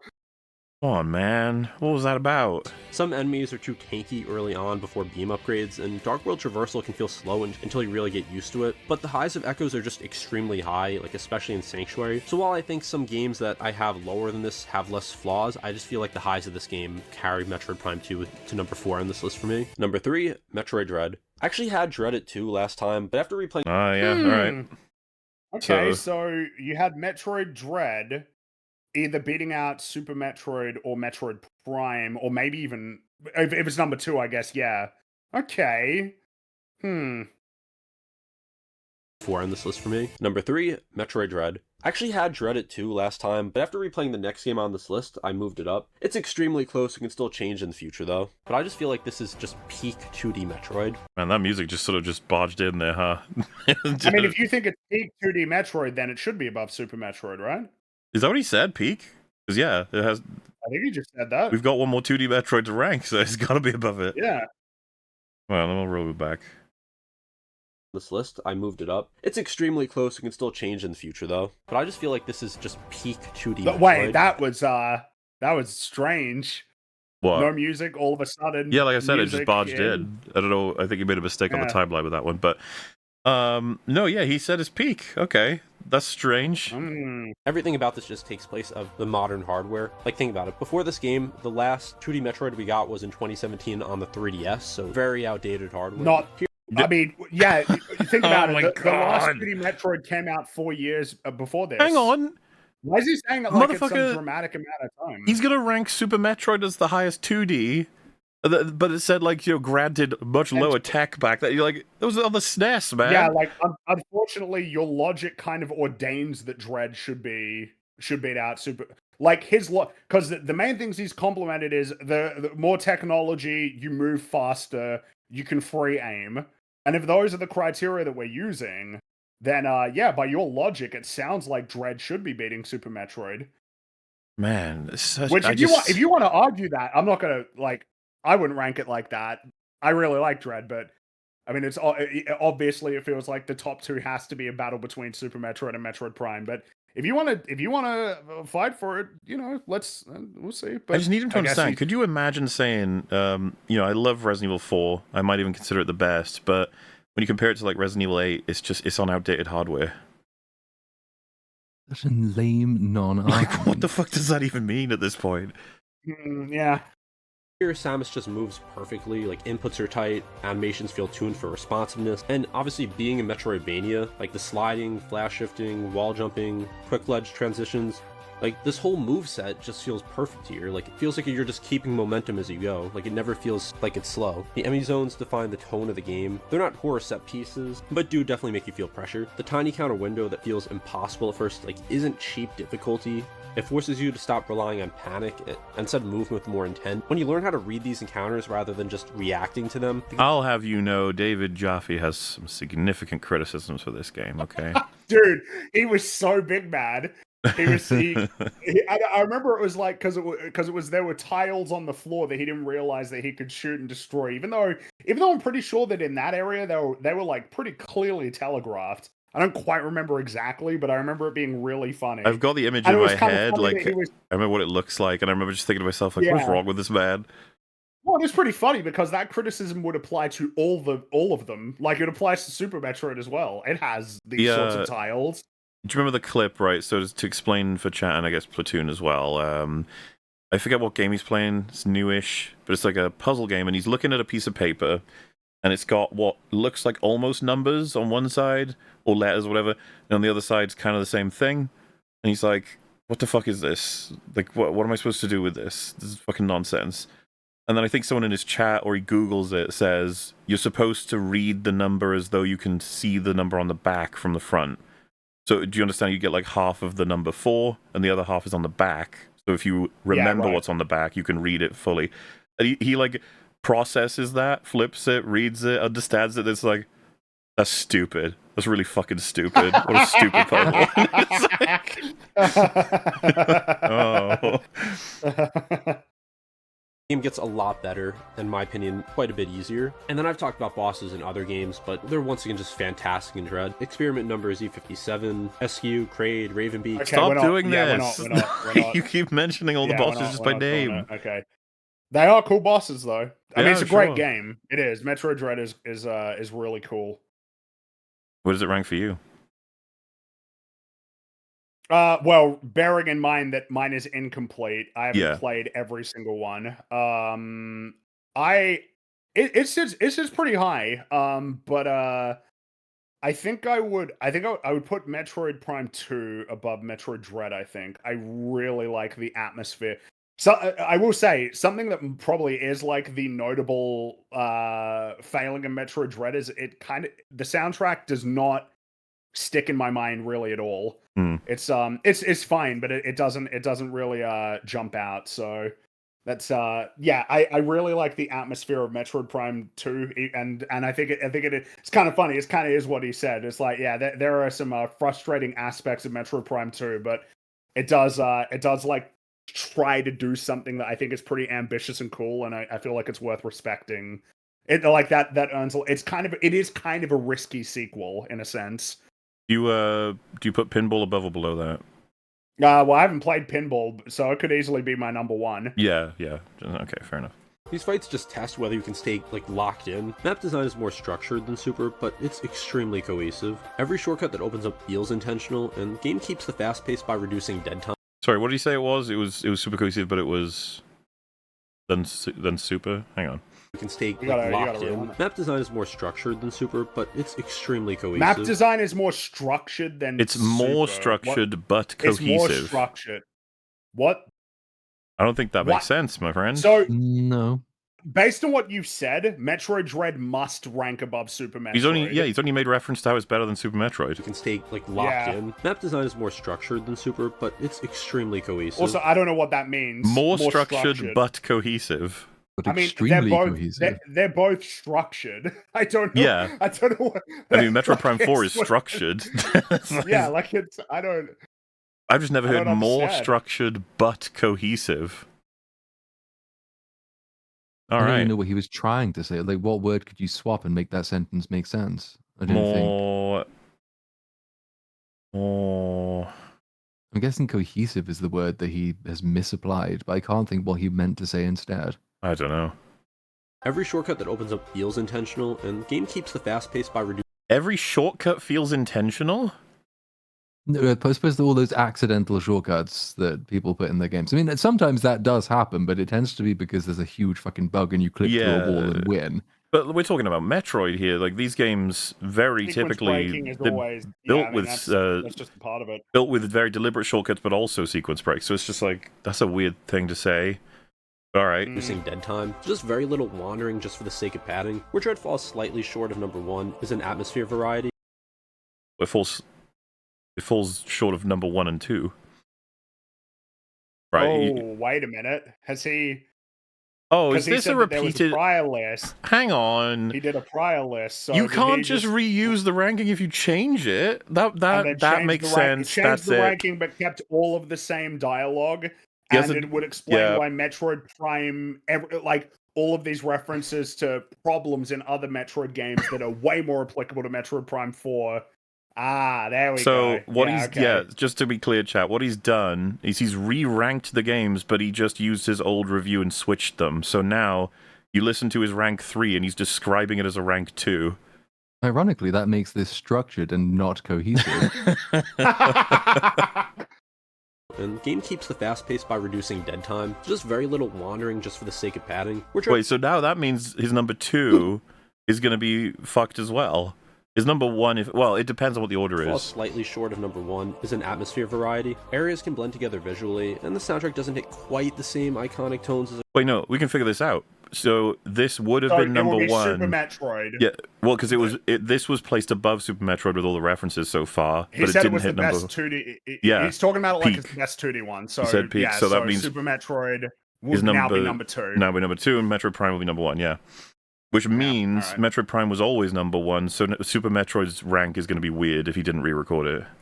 earlier entries, but I still think it's really good here.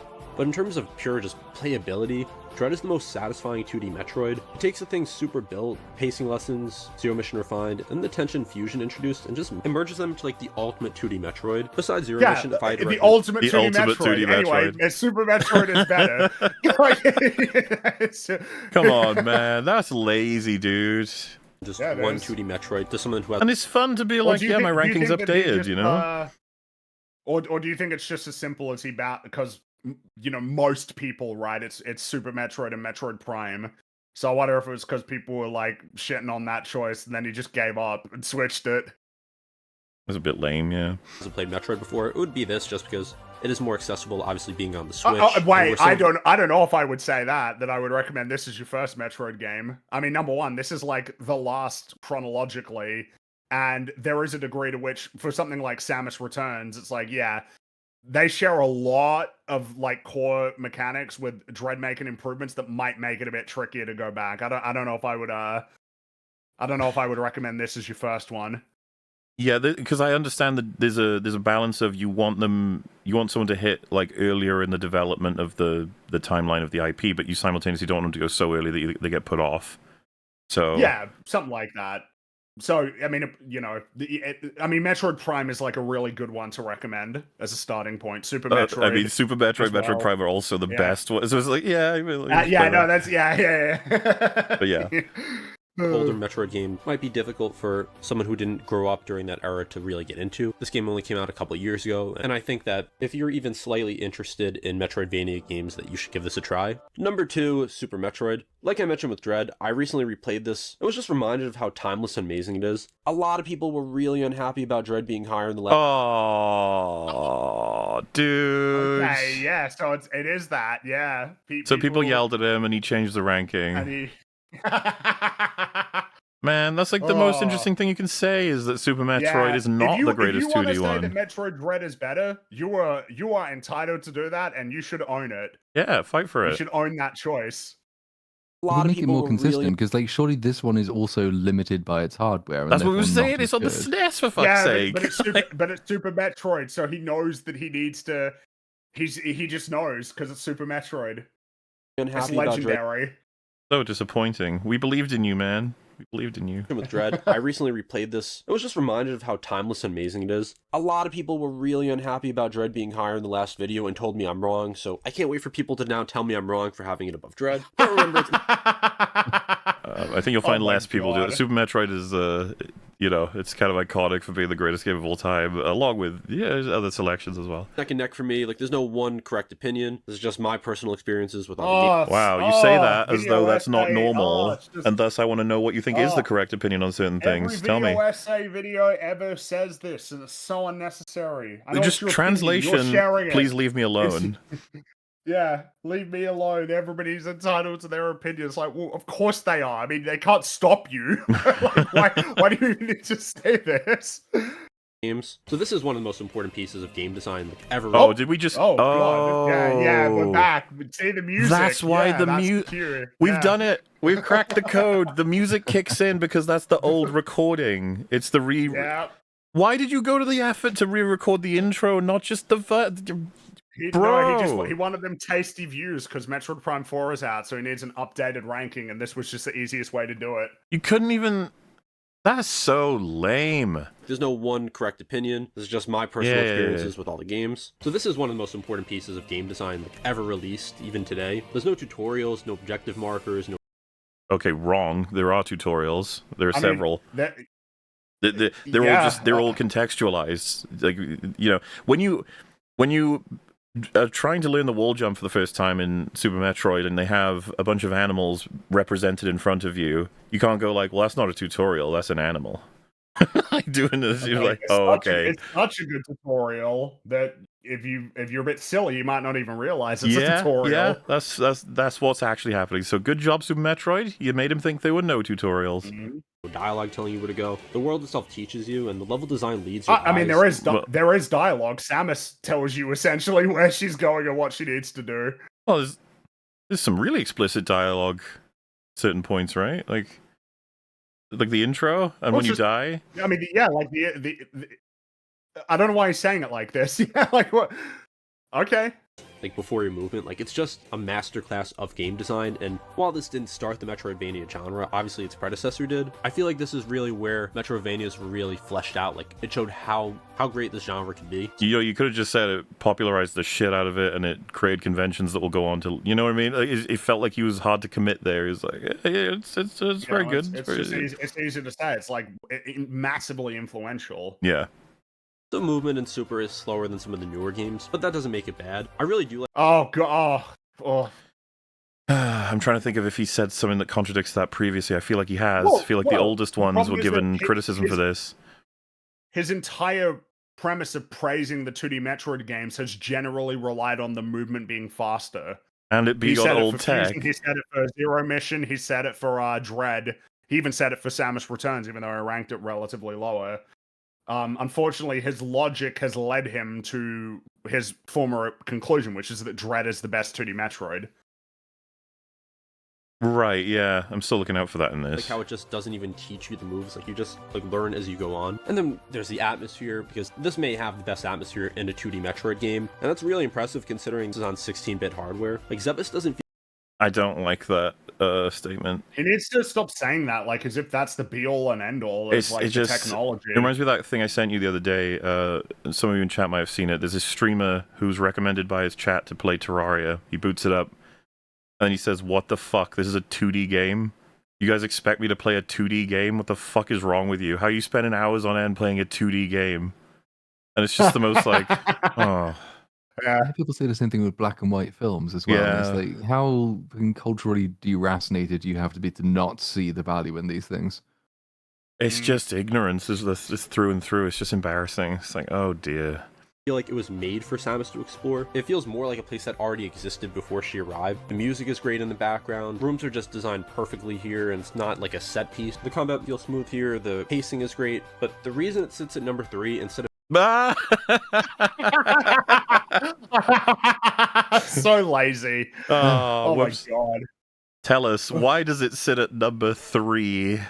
But the reason it sits at number 3 instead of 2 or 1 just comes down to the feel of it. Like, once you've played newer entries, like especially Dread, going back to Super requires a lot of recalibrating. Like the slow acceleration, the stiffness of aiming on a single... You just said it being slow is not necessarily a bad thing. But now it is. Oh, man. axis, and the occasionally big map progression does take adjustment. It's not worse necessarily, but as someone who also didn't grow up during this time, it doesn't immediately click. Like, oh, he's doing that shit again. If I were bored when this came out, I might have liked it, but oh well. It definitely feels a little bit dated, but foundationally this game is just nearly flawless. Like, I think the only flaws for me are more like gameplay quirks, like things I mentioned. And I totally the only flaws are in the gameplay for this game. Well, I guess, you know. Oh, well. totally understand having this top 2. And for me, it nearly was, but... That's really funny. Why did you re-record this? Lazy. I think I just preferred the top 2 games more. And now at number 1, maybe seen as the popular pick. Oh, did you even see Metroid Dread flash there on the screen before he cut it? So... Oh, no. But I think I just preferred the top 2 games more. And now at number 1... See? Yeah. Poor fella. Yeah. Seen as the popular pick, but I'm going with Metroid Prime, specifically the remastered version, because it's literally just a better version of the original. It just feels like Metroid at its most complete, like visually, mechanically, atmospherically, structurally. This is the game that brought Metroid into 3D and into first person. There's just so many new things this game did, and the scan visor is one of the greatest mechanics in any Metroid game, because it shifts storytelling from narration to more context. You learn what happened by noticing what was left behind. Hey, come on. You need to not be saying stuff like that. Like, the notion that, like, the only way that the story was being delivered in the older Metroid games was through the narration at the beginning is just not true. I also, like, you know... There is a story. This is my boy, but just, like, be careful on praising it in ways that imply the other games failed. It seems to be a thing he does. Yeah. Yeah, like Metroid Prime is built on the DNA of its predecessors, hardcore. It's an amazing achievement, but, you know... Like, I love the scan visor. It's great. I like that I can scan things and get, like, the story through that. But the notion that, like, the only way that the story was mainly being delivered in the other games was not through the environment was like, I mean, when you're, like, on Zebes and you're, like, exploring it and you find Chozo ruins throughout it, I mean, what does that tell you? You know what I mean? Like how are you not gleaming anything from that? You mean gleaning, right? Gleaning, yeah. I think have I been saying it wrong all these years? I think we had this conversation on a different EFAP. It's a fair mix, gleam and glean. Gleam is when it's like shining. I thought we had it for Death Knell when I said Death. That's Nail. another one we've had. Oh no. Sheer experiments, carving, abandoned data terminals. Movement is deliberate, but it never feels sluggish. Combat is about controlling distance, prioritizing targets, and managing beams and visors. Boss fights are structured around understanding patterns. Like, there's just so many great ones here. Is there such a thing as a boss fight that isn't structured around patterns? I'm trying to think. I was having the exact same thought. It's like, is there a boss fight that has nothing to be considered on patterns? No. I'm struggling. I'm running through a bunch of IPs in my head, and I'm like, no.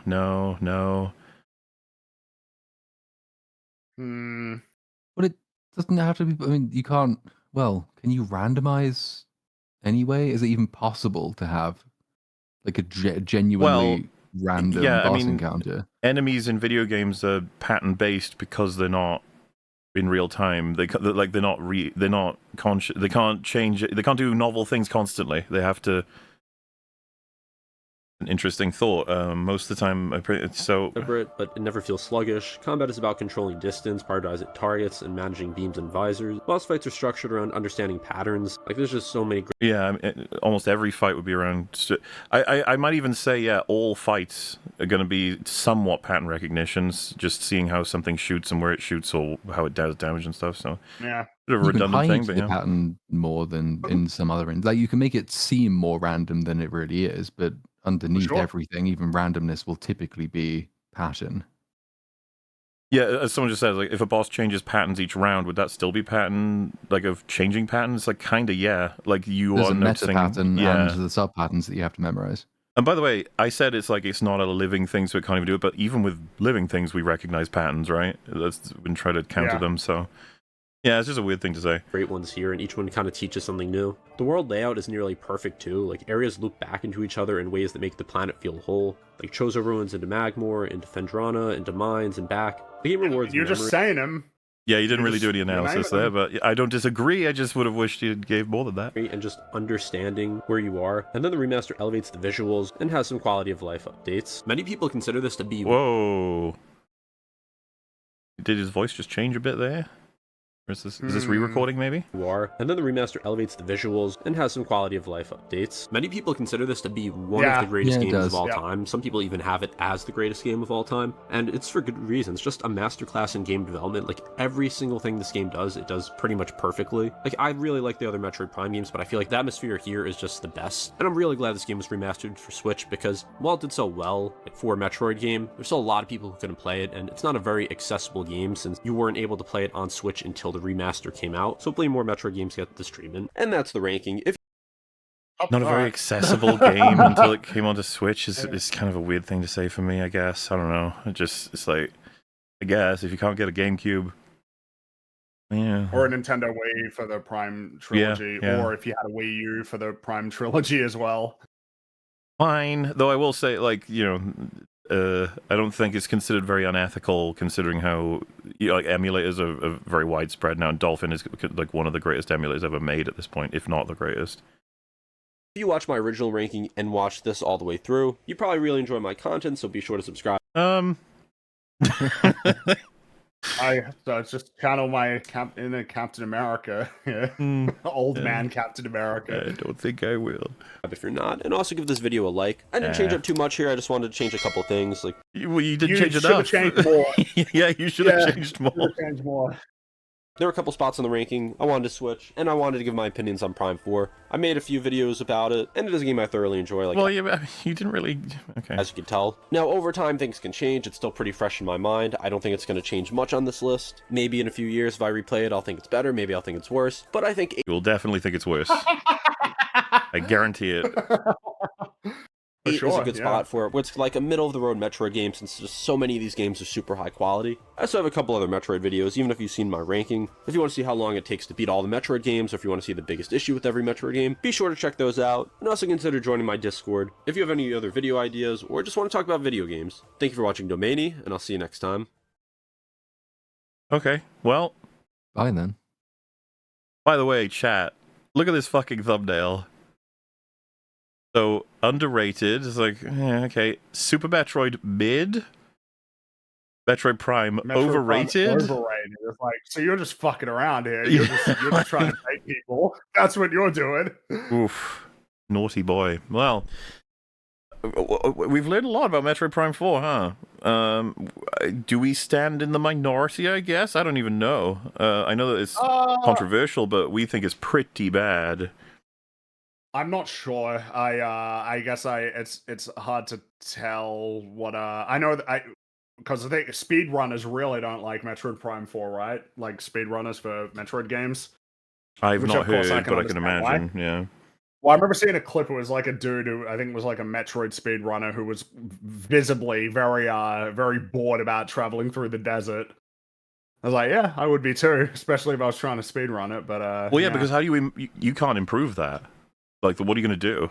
You know, there's no skips for that, unless I guess they find a way to just, fucking Well, and launch also across the whole dealing with map. the crystals as well is going to be a pain in the ass. Yeah. So, I mean, yeah, I mean it's a bad game though, and I think the most that you would get from people, from a lot of people, would be like, yeah, maybe it's not a great Metroid game, but it's still like a good game. That's like a much more, I assume, common take. But hopefully there'll be more people who are just like, no, it's just kind of not good at all, like in any respect through any lens.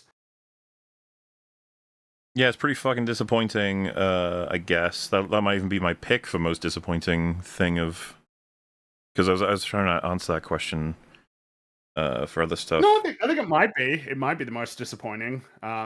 It's certainly competitive. Well, you know what? Before we head out, there's one more thing, and it's gaming related. I'm just curious for your reaction, if you've seen it or not. And chat, you can give your reaction as well. We got a 20 most iconic video game characters of all time. Now, before you say anything, How should I reveal this to chat, do you think? Should we go from 20 to 1? I think we've done this, haven't we? Have we done this? Because this I feel like is a new one, but different, if you know what I mean. Man, this looks really similar. Like I'm actually 100% certain that we've looked at this one before. We've You know definitely. why? I know why. It's the number 2 Mario, number 1. Well, now you ruined it. I haven't ruined it. I didn't say who number 1 was, but I'm sure we've done it before. We might Yeah, have. We've definitely. Well, because ones we big did thing that before gives it away is that involved there were Joel, and I Baldur's don't mind Gate. saying this one doesn't have Joel at all. So No, but what I recognize is that there are Baldur's Gate 3 characters on it, and I recognize that. I would have said that's evidence that we haven't done this. No, I think it's evidence that we have, because I distinctly remember that being the case. Chat, do you I hate remember us to- doing I- one with Baldur's Gate 3 characters? And if so, we can skip this. Or I guess we could talk about it a little bit, because I still think it's funny. We could still talk about it for sure, but I'm confident that we've done this. Because yeah, BAFTA. Yes, I remember this. Yes, 100% we've done this. Well, it's been shared recently Sorry. again. So, Maybe they do a new one every year, and it's just mostly the same as the old one. possible? Well, in any case, number 1, because everyone's discussing it, so it's worth us just jumping in, I guess. The number 1 is not Mario, even though it obviously should be. Actually, who do you think is in the running to take on Mario? Pikachu. Pikachu, definitely, yeah. Anything else? No, I don't think so. I think if we're being serious, it would only be between those two. Because any other character you could point to as being popular, it's like, yeah, but we're talking about like actual ubiquitous Well, recognition. to be fair, iconic, right? So if we're going strictly with you see them and you know exactly what they represent, I think that Pac-Man should be in the running as well. Yes. Yeah, I'd grant that. And someone might say Sonic. It's like, I don't know, actually. I don't know if Sonic quite breaches into there I think anymore. that used to be the case. Used to be. Maybe, Not but anymore. not I don't since think maybe anymore. the early 2000s. Anyway, Yeah. for those who haven't seen it, this is the list. We got we can approach this however you want. You can just pick random ones if you want to, but Mario being number 2 behind Lara Croft is hilarious. I find the notion that like Lara Croft's ranking very high on this list on lists like this to be like ridiculous. I've never really understood it. I don't really get how that could possibly be the case. It just, I don't understand why Lara Croft ranks so high so often. Everyone agrees she shouldn't be number 1. Do you agree she should be in the top 20? I'm not sure that she should anymore. Maybe 20 years ago. I think that's fair. One of the things I'm thinking about is like, if we're doing this properly, do we wipe it out by IP? As in, if we choose Pikachu, we can't have anything from Pokemon other than Pikachu. Because I mean, we could do that rule set, because the problem is that if you do if we don't, there are more Mario characters that make it to the list. Like Bowser for sure makes it on the list. If we're, Then again, if we're using that logic. It isn't the list is most iconic characters as opposed to most iconic emblem for most iconic franchise. Maybe we should have multiple people from one franchise, because what I wanted to highlight is I feel like if we do, Mario and Pikachu, or Pokemon rather, it's like that's gonna bulldoze a lot of people in this list. Like, Well, yeah, because then Charizard and stuff will make it on there, and knock things out. I'm not. I don't know. It almost feels like the whole spirit of it is like, well, if they're iconic, right? I mean, like that's it. If whether or not when including other characters from different franchises. Maybe I'm off base here, but is that 2 characters from Baldur's Gate 3? I don't even know that that's possible to get on the top 20. A Baldur's Gate 3 character at all. It's impossible. It is impossible. As far I think that if we're being sensible, it's impossible. The important part of this list is that people who don't really pay much attention to video games even know who they are. Yeah. I think that's like a relevant criteria. In that case, should anyone from Baldur's Gate be there? Anyone? I mean, for all it's Baldur's great game Gate and is everything, pretty but popular, but yeah, like I don't know that they would make it. I don't think so. Because I feel like the thing is that we need to. There's not a single Grand Theft Auto protagonist that made it on this list. That's impossible. It's just impossible. Grand Theft Auto 5 sold like 150 million copies. it did. But as then much is the as it might protagonist annoy or any of the people. characters, like, are they the reason? I would say Trevor's that enough people know about Trevor. Like I have no idea who that is. I think I but I'll take I your think I word get for what it. Platoon's saying in the sense that I might apply this to Steve a little bit. like I get that everyone knows him from Minecraft, but a lot of the time it's like Minecraft. It's like what's iconic for Minecraft? So it was the block, right? As opposed to Steve. Yeah, And I know a lot of sure. people know Steve. I recognize that. It's just that is Steve iconic for video games? Like, It's funny because people are putting CJ. It's like I would pick CJ over Trevor. I don't know though if I'm not sure actually who would win out in terms of recognition.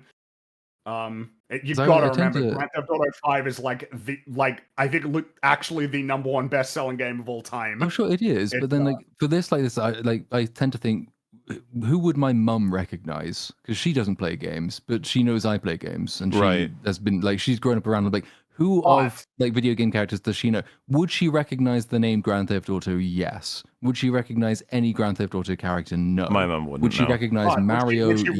recognize Kratos though, Probably not. Probably Morgan. not. No. or Solid Snake? It's But like, I think it that's feels like relevant, though. I think that is important. Snake, she might. I think it's relevant for sure. I just think it's almost like a blend of these two things. Is Yeah. I cite it for Mario because it's obvious why he's #1.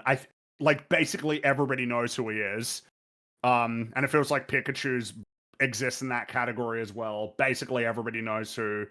I mean, it's funny we're talking about Lara Croft. Agent 47 is like absurd. The idea that he's on this list at all. Yeah. Well, I also ridiculous. think The fact that he's Sackboy is number way too 3. high. Unfortunately, yes. Unfortunately, I'd say Sackboy is too high. I love him, but he's probably not. He's probably not making it there. To me, Crash is much more iconic than a lot of the people on this list. Yeah, and I mean Spyro probably would make this list as well. Well, Kirby and Samus, do they get to be on here? Yeah, there's got to be more Nintendo characters for sure. I'm just trying to think of which ones. I mean, yeah, because I got Link there. It's like the reality is Link is probably in the top 5. Yeah. We need some real reformatting here. We need to, I mean, would it help to delete people first and then fill in gaps? Agent 40. Yeah, okay. Well, I'd say Lara Croft might sneak it into the top 20, Maybe, yeah. but Agent 47's got to go. Pac-Man's probably doesn't make the top 20. What? No, not Pac-Man, Sackboy. Say, what the fuck? I had a brain fart there. No, Pac-Man for sure is on here. Sackboy doesn't make it. No. Shadowheart doesn't make it. Sorry. Nope. I wonder if Arthur Morgan makes it. Maybe he does. Maybe. It's Maybe a tough one. We'll keep him there. We'll keep Steve, Solid, Snake, Crash, Cloud. Sorry, that other Baldur's Gate guy's got to go. I don't think that Kazuma Kiryu makes it on the top 10. Top 20. I'm not sure about that. Another don't think question Ellie for does The Last either. of Us should it be Ellie or Joel, and should either of them be able to make it here? I mean, if it's anybody, it's going to be Joel. I think. understand someone who assumes Ellie, but I'd be like, it's got to be Joel, I think, not Ellie. But Yeah. again, though, I'm not even But I'm sure not that even Joel makes sure. it. I'm not sure that Joel or Nathan Drake maybe squeezes into the top 20. By the way, are we Maybe. ruling out I'm not any sure. game characters that they have to be original? Because like James Bond, What for example example. are you thinking of? I wonder if that's in the spirit of this list. I mean, it seems like none of these are working with their film shit, right? Like we would argue. No, if it was like if you got the film stuff, that's something else that's playing into it. Oh yeah, Geralt, it might be fair to get on here. I'd say that he's got to be considered. You yeah, know, he I would don't know if have this to is a be bit of a considered for wild sure. card, but Scorpion. Yeah, I mean, where is the fighting game representation on here? Yeah, where is Scorpion or Ryu? Hmm.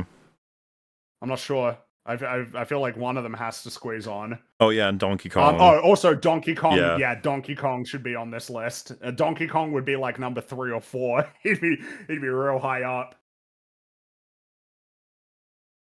Which probably covers a lot of it, like in terms of who should be here. I wonder how they constructed this. Do you think it was done by like some kind of poll? I'm not sure, but I mean BAFTA, right? Like I'm not sure how they would have done it, but How much of it is just because Lara Croft is British that they wanted her as #1? Because That's so silly.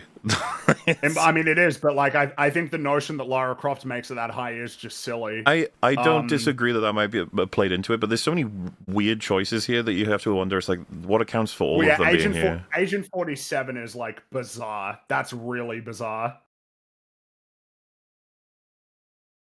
Apparently, they polled 4,000 players from around the world, and that's where these answers came from. Really?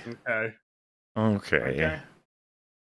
I don't know. Yeah, I mean, it's a very eclectic Master mix. Chief like Master Chief is there. He's there. Yeah, because a lot of it stay there. makes a lot of sense, and then a lot of it's like, what the fuck are they doing here? What's going on? One, of course, the ordering is the ordering's fucked. Yeah. The idea that Sackboy is more well known than Link. It's like just ridiculous. Yeah, all Pac-Man, and right? the idea that Master Chief is more iconic than Pikachu is another one that's like, nah, come on. Pachimbo maybe, but yeah, not Pikachu. Well, gaming. What are you gonna do? I guess the glow's up here because there's something we wanted to get done. It's just Metroid Prime 4 was a huge fucking letdown, a disaster of a game, I would say. I think it's fair to square it that way. And another like IP to suffer under the weight of what you might call modernization, and included in modernization would be this incessant need to fucking launch shit before it's finished. I hate it. I hate it. So annoying. We talk about all the design sensibilities going out the window, even their self-admitted ones of being like, oh, well, the times told us to do this, and then the times changed. It's like, aside from all that, your game's not done. Modernization. Yeah. So, hopefully that was a nice little foray into exactly how and why we felt that way. And if you haven't seen it, the supercut of us playing it, me, Metal, and Fringy, is out. It's rather amusing. It gives you a full scope of understanding of what it's like to play the game, and we absolutely would not recommend it. However, if you've been listening to this and you're kind of interested by Metroid, we probably would recommend starting with either Super Metroid or Metroid Prime and go have some fun. They are really fucking good games. Fun. Play other games in the series. Avoid Metroid Prime 4 like the plague. Don't play Prime 4, yeah. Just don't. There's no need. Never. Don't play it. You're not going to have fun with it. Don't even do it for curiosity's sake. There's not worth it. point. Yeah, all right then. I suppose, is there anything you guys want to say, want to mention before we head out? Nope, all good. Nope. Well, alrighty then. I'm going to wrap up, and the way it's going to work, weird. But I realized we put that out today, so it'll probably be Saturday. We'll put out the latter half of the Stranger Things episode, and then this will come out after that. Probably on Tuesday, actually Wednesday, I think. And then, I think, I'm trying to figure out what's going on here. Is it a week off, or are we doing... No, we got plans. Something. Yeah, okay. We do, so you'll see us again, don't worry. Well, I say this, so technically you've gotten your EFAP for this week, but this one you won't see until next week on the Moolah channel. So hang on to the link if you want to listen back to it. Yeah. Thank you all for hanging out. Hopefully you have a good day, whatever it is you're up to, and we'll see you around. Bye-bye. Catch you later. Bye. Bye.